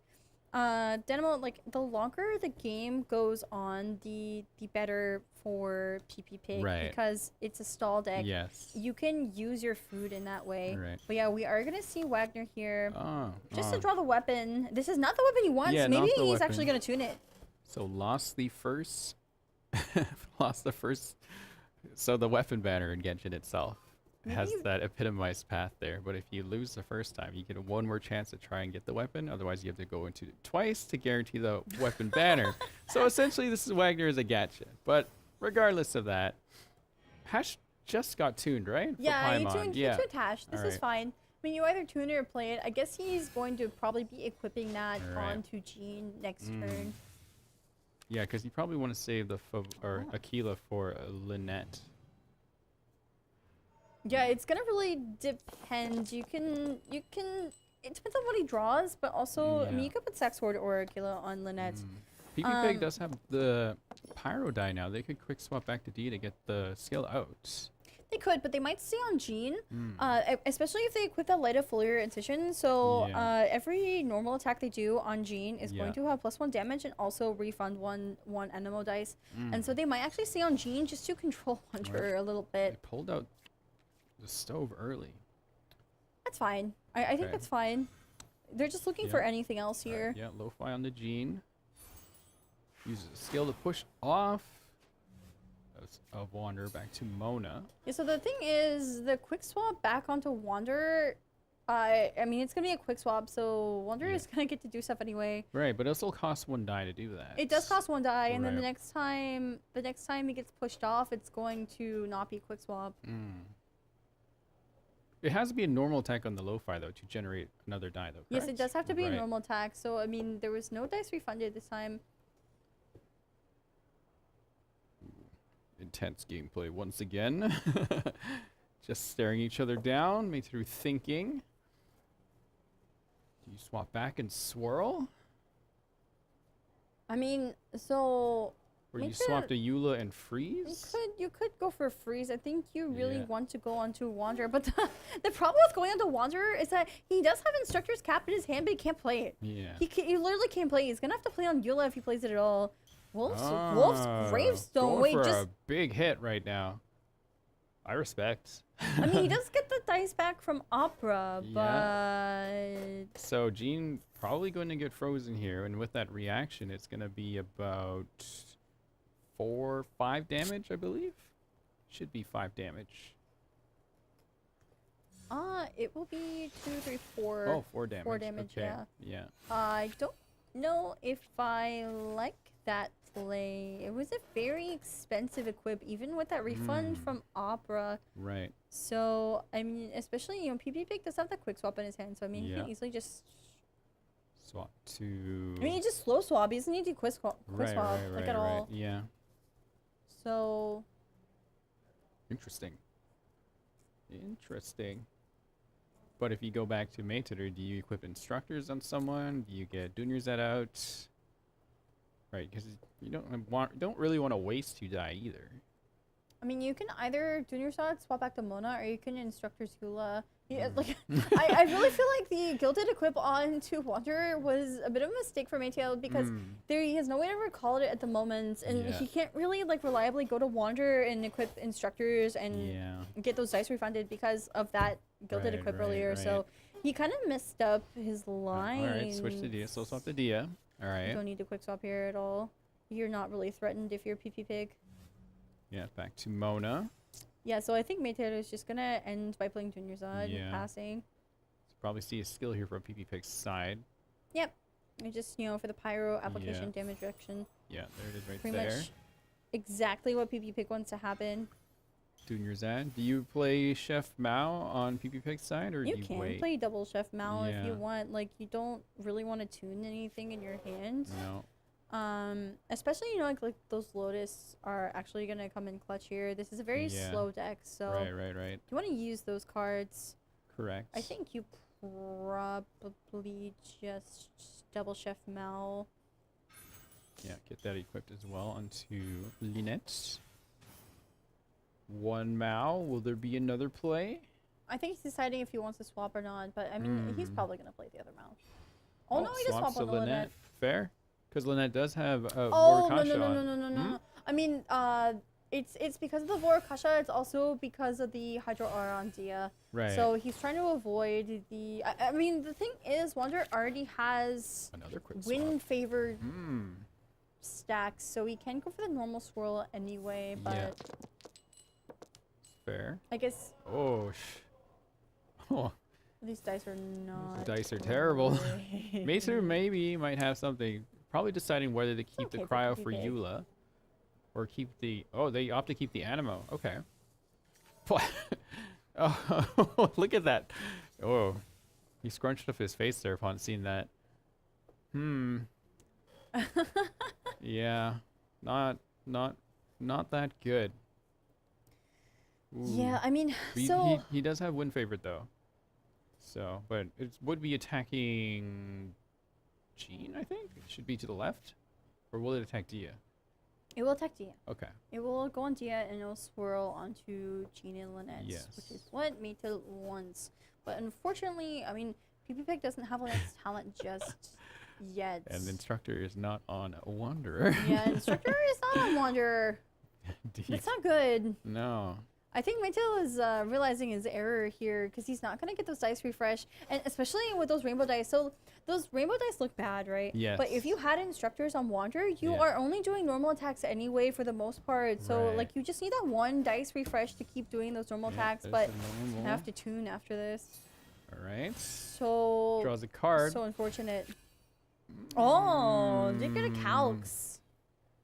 Did get a calx. But you gotta tune a lot just to get a burst if you want to do that there. He does have to tune a lot, but I mean, I don't know what else he's going to do with a lot of those cards in his hand at this point. I mean, we could see like a swap back onto Mona, and like you could calx, swap to Mona, and play Leben and pass. Right. Especially, I don't know, he's against a slower deck, so he can afford to do that. But it's just kind of rough at the moment. Yeah. We did see the Sack Sword equip onto PP Pig's side, so every time he uses a skill for Lynette, he's gonna be refreshing those animal dice. Yep. Yeah, Maytail has also be careful because he does not know if PP Pig has Lynette's talent in hand. Yeah, he doesn't know. Yeah, he that doesn't know. is a hidden threat. I mean, we know that PP Pig doesn't have it. Right, but it's something you gotta think about. Yeah, it's something that Maytail definitely has to think about. So we do see a swap on Eula. I think this is fine. We might see Timaeus in that case and Leben instead of Calx. All right, Chef Mao comes out on PP Pig's side. Why didn't he? I feel like you could have Calx swap the Mona Leben pass, and then you could quick swap on the Wanderer burst. Ooh. Pizza and tandoori. I think that tandoori could actually come in pretty clutch. But not that PP Pig really needs it at this point. He has a significant advantage, in my opinion. My heart's racing a little bit. All right, off to Mona. So yeah, now he's gonna end on Mona. I guess he was swap stalling. I guess that was what he was doing. Leave in play. Okay, fair. Ooh. Dunyarzad is not going to do much for him. No. Because he doesn't. All right, so the leave-in will proc here from Mater. Maybe he will get the cards he needs. Oh boy. Cards and the dice. I mean, I don't know. I mean, I guess he can calcs later. Perhaps. Though TOTM has appeared on PP Pig's side. Yeah, Tenacity of the Monolith is going to be pretty big for PP Pig. I can't anticipate. I really feel like PP Pig has a significant advantage already in this matchup. Let's see here. Oh, I saw Heavy Strike come out. Oh yeah, there is a Heavy Strike. Yeah. I could be pretty good on Eula. Do you swap to Wander here? Use Calcs. Calcs Burst, sacrifice Wander, go Eula, Heavy Strike. Could be line, especially with the gamblers. Yeah. Oh. There's a Net's Burst. So, I mean, that's going to be double damage reduction from both Dia and Lynette's summons there. Right. Interesting play. I think that, you know, those Chef Mouths haven't been activated yet. We could see, like, something like a Tenacity of the Monolith equip. And, like, a Lotus and leave-in. What if... Could also see Tandoori skill depending on what happens here, especially. Oh, that is a full hand. Something's gotta go. What if a Calx on Mona? Use Burst on Lynette. I mean, you could. Yeah, swap off to someone else. You could, but I feel like it's gonna spell the end for Mattel very quickly. Yeah. He is not very healthy at the moment. Any swirl on that Eula will also take out Wander. Yeah, I think this is what you have to do here. It has to be Calx Burst. Yeah. Think a Calx Burst here? Yes. Maybe Instructors too, since you're just gonna lose Gilded anyway? I mean, you could definitely equip the free Instructors and have that dice refresh, since if only... So the damage reduction on Lynette, does it only last for one attack or for this whole round? I am not actually sure on that one. So I was wondering if you could just like tap Lynette with something just so you could turn that off and then follow it up with a really strong attack from someone else. I believe it should only be once per round, and I think there's a lot of like specific rules surrounding it. Okay. All right, we saw the lamp equipped, +1 damage, and another one for reactions. I really think you have to Calx Burst here. Ooh, I think my heart's going. It really does feel like Heavy Strike. Heavy Strike? Yeah. Is he gonna take out Dia? Wait, why is he taking out Dia? Wait. Instructors were he went on to Eula. Wait, is he gonna Fresh Wind? Gamblers to replace. I mean, does he Fresh Wind here? He's probably gonna Calx. No, you Fresh Wind. So he's gonna take out Dia and then he's gonna burst after he gets the energy point. Huh. Okay. That was just enough damage to take out Dia. And now he goes for the burst because he's one more turn, and then he's gonna be essentially sacrificing Wander. Yeah. Okay. Wow. Good thing those were there. Oh, that would have been bad. Ooh. Super cool. So there's Lynette's talent. Yeah. Oh, the Oh, parade. look at them praying there. This is the last match of the day, right? Yeah. Like everything is riding on this for these two players. Oh my so gosh.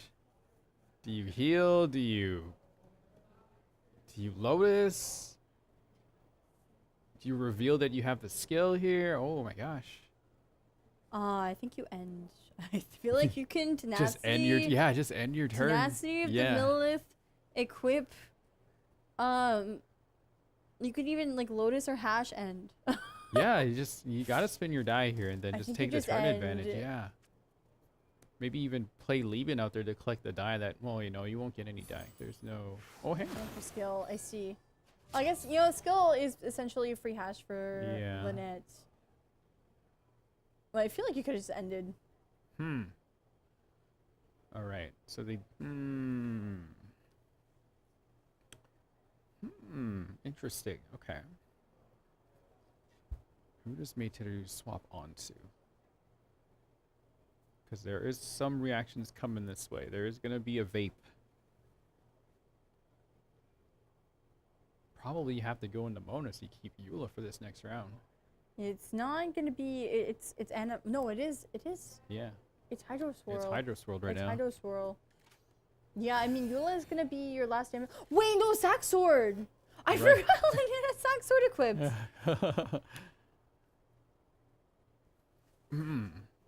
Yeah, PP Pig basically has this in the bag at the moment. Yeah. Ooh. You could also no. Yeah. All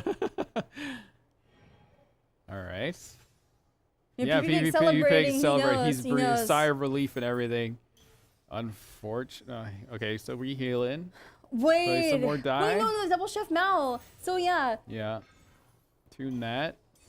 Wait, that's just enough damage. Okay, so yeah, no, that'll be enough. The reactions, everything coming in at the end. I forgot he hadn't procced the double Chef Mal yet. So yeah, the hash brown onto Jean gave him everything he needed. Wow. And the talent equip on Lynette was just enough to take out Mona, and that Vaporize reaction will be enough to take out Eula. So PP Pig is the winner. The next winner, advancing to the elimination phase. Unfortunately, Mateo's praying was not enough for him to win there. Look at how that sigh he is. of relief. Wow. Congratulations, PP Pig. Yeah, congratulations to PP Pig for being the second person today to advance to the elimination phase. So yeah, that is Voice End and PP Pig who are going to be advancing there both. Yeah. They both qualified from the Dynamic Cup actually. Right, yeah. So I'm trying to just remember the matchups earlier. So Voice End won their first match 2-0. So did PP Pig. I guess that would make sense. It just fits to see both of them advance because they did win their first matchups 2-0, right? Yeah, I mean, so I really do want to stress, I feel like Voice End and PP Pig were definitely the fan favorites for getting out of this group today, and they definitely proved it. And I feel like, Mattel did manage to get a win off PP Pig with that finale versus Dynamo matchup, but I mean, Dynamo is just so good into both that and Mew. It is just, like, I really wonder why Mattel didn't ban that deck, actually. I feel like he could have stood a chance if he had banned it and maybe played something like Finale into Yelan OTK. I'm not sure. Yeah, maybe bringing something unfamiliar into this, or, just bringing something that isn't practiced enough could have helped a lot, for sure. Yeah, but I mean, once again, very good showings from these players today. Do you have any words about that last best of 3 that we just watched? Honestly, my head was starting to float a little bit just because I was just astonished, right? I was starting to hold my own breath, just kind of watching what was going on there. I'll admit, I was pulling for a Meiteru to get kind of pull through there after all the bad luck, the misplays by accident. Maybe he's just off his game today, just because it hasn't been a long day for him as well. So yeah, definitely. It's pretty tough. But and we always stress at the end of these group days, but this is the third best of 3 that these players are playing today, both of them. And so obviously, as the stakes are running high, the nerves are running high, but also the exhaustion is probably running high at this point. So the stakes are bound to be made in these last games. And so, I mean, I think PP Pig played, pretty well, maintained against such a fast-paced deck like Mew. But yeah. Yeah, no, like very exciting too. I think Mitsuru was part of the match that I called earlier that was probably the most exciting one I got to see. Unfortunately, we don't get to see that again because Mitsuru does have to go home after this. But still, Mitsuru did make it here. Yes. Yeah. So that's still very impressive on its own. Yeah, I do feel like there were a few mistakes that Mitsuru made in not just the last game, but the entirety of the best of 3. Yeah. But yeah. Which, like, once again, any new prospective players watching this right now, it does happen. So it does happen. Right. It definitely does happen. So yeah, it's okay to make mistakes. Well, shouldn't say it's okay because it costs I mean, it is okay the to make position, mistakes. right? You but learn from them. yeah, I think that's the best way to learn how to play. You have to take some losses in order to get better. It's just how it is. So once again, though, congrats to PP Pig and Voicen for to advance to the next event. That'll be next week where we'll be hosting the. How would you describe it? So, I mean, it's still a double elimination format, but it's going to turn into best of 5s. And then the finals is going to be a best of 7, if I'm remembering correctly. Yeah. I'm sure we will be seeing the rules video again as a refresher of what's going to go on. Not today, but at the start of tomorrow. So. What I'm most excited about is, like, seeing different decks, right? Because we've seen pretty much the same 3 or 4 decks throughout this tournament, right? So maybe the new players watching this, maybe like, you know, because I did see some comments saying like, I want to see different like setups and characters come into play. You will be able to see it very soon. Well, I mean, so I feel like at the same time, we can't expect a whole lot of variation going into these tournaments. Because I mean, considering the Conquest format, where you can only play a deck once and you have to have a variation in your character cards. You cannot repeat character cards in your decks. These players have to bring the best of the best. Yes. And here we have the post-match data here. Once again, strongest single strike only being 6, so definitely like reaction-based gameplay. Average elemental burst is only less than 1. Wow. Yeah, I mean, so in PP Pig's decks, you don't really need to do a whole lot of elemental bursts. The one you would probably get off the most is Nahida's Burst in Finale. Yeah.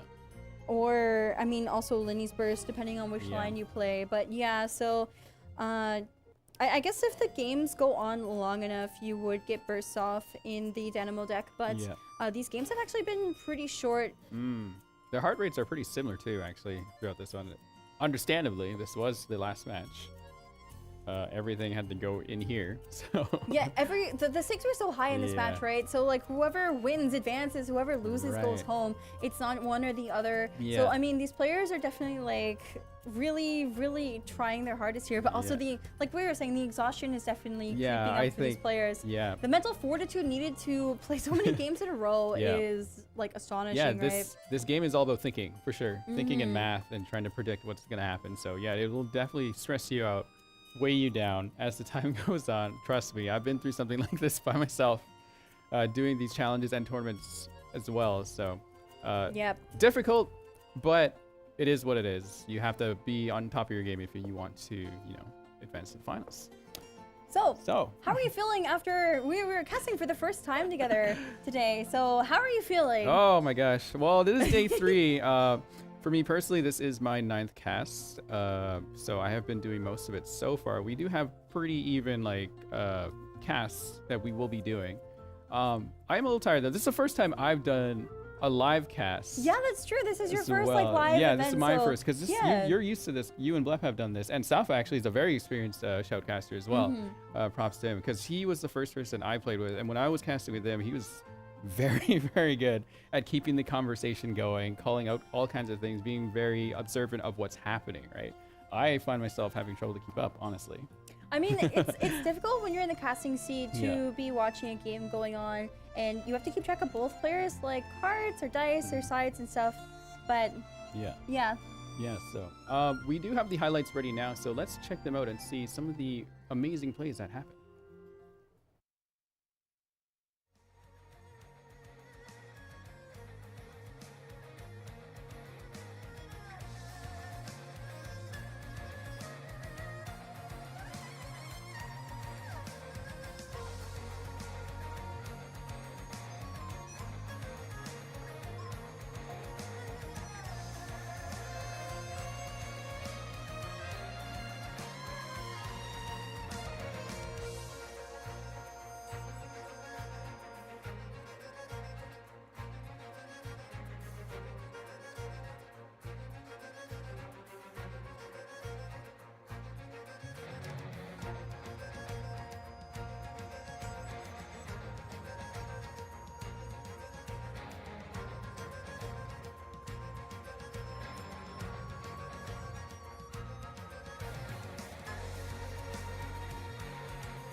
Welcome back. We were just watching the highlights together and seeing that relief come to PP Pig at the end, that victory that he had there. I felt it too. Just getting through all of that, right? Yeah. Being pushed right to the end, back to the wall.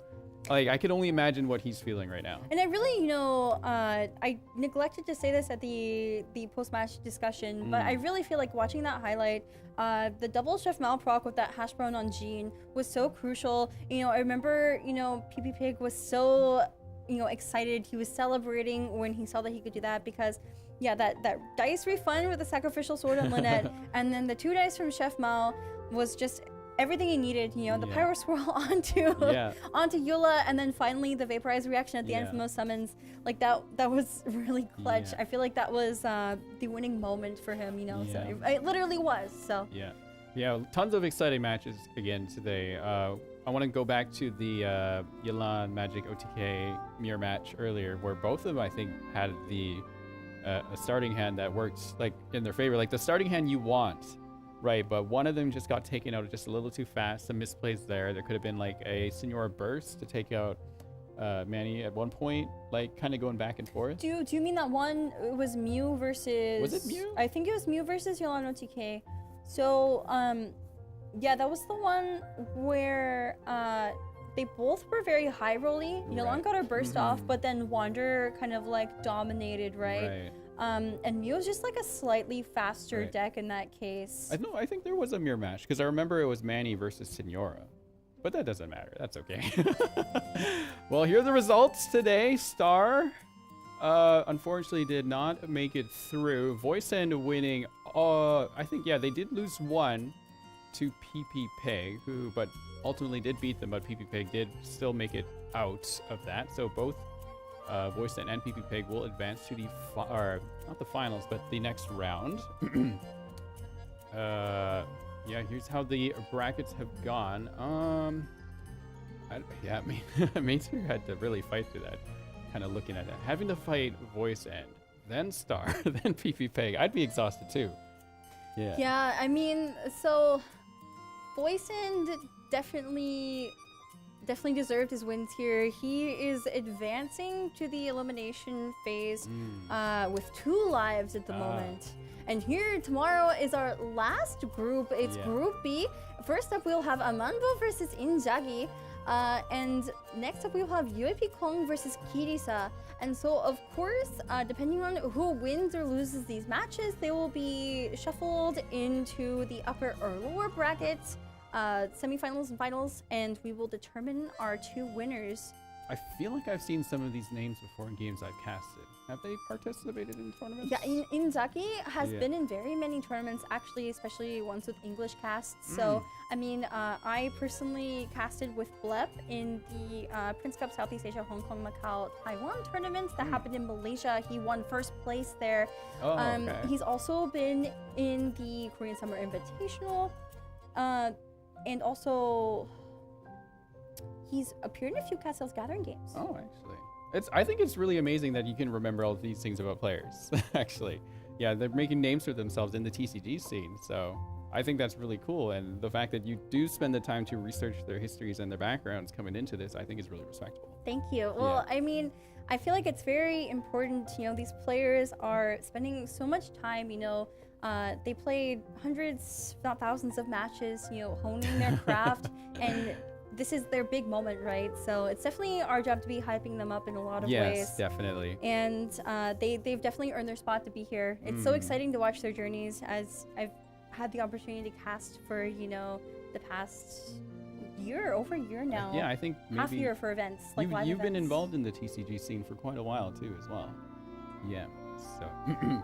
So once again, well, maybe the viewers can get involved in the TCG scene too, but that is the end of the day of day 3. We have one more day tomorrow of this tournament, but there's still more to come next week. So make sure you don't go away. We'll be back again tomorrow, same time. And I'm Rin. And once again, I'm Leah, aka Windflower. Leah, we'll see you guys tomorrow for our last group stage. Good night.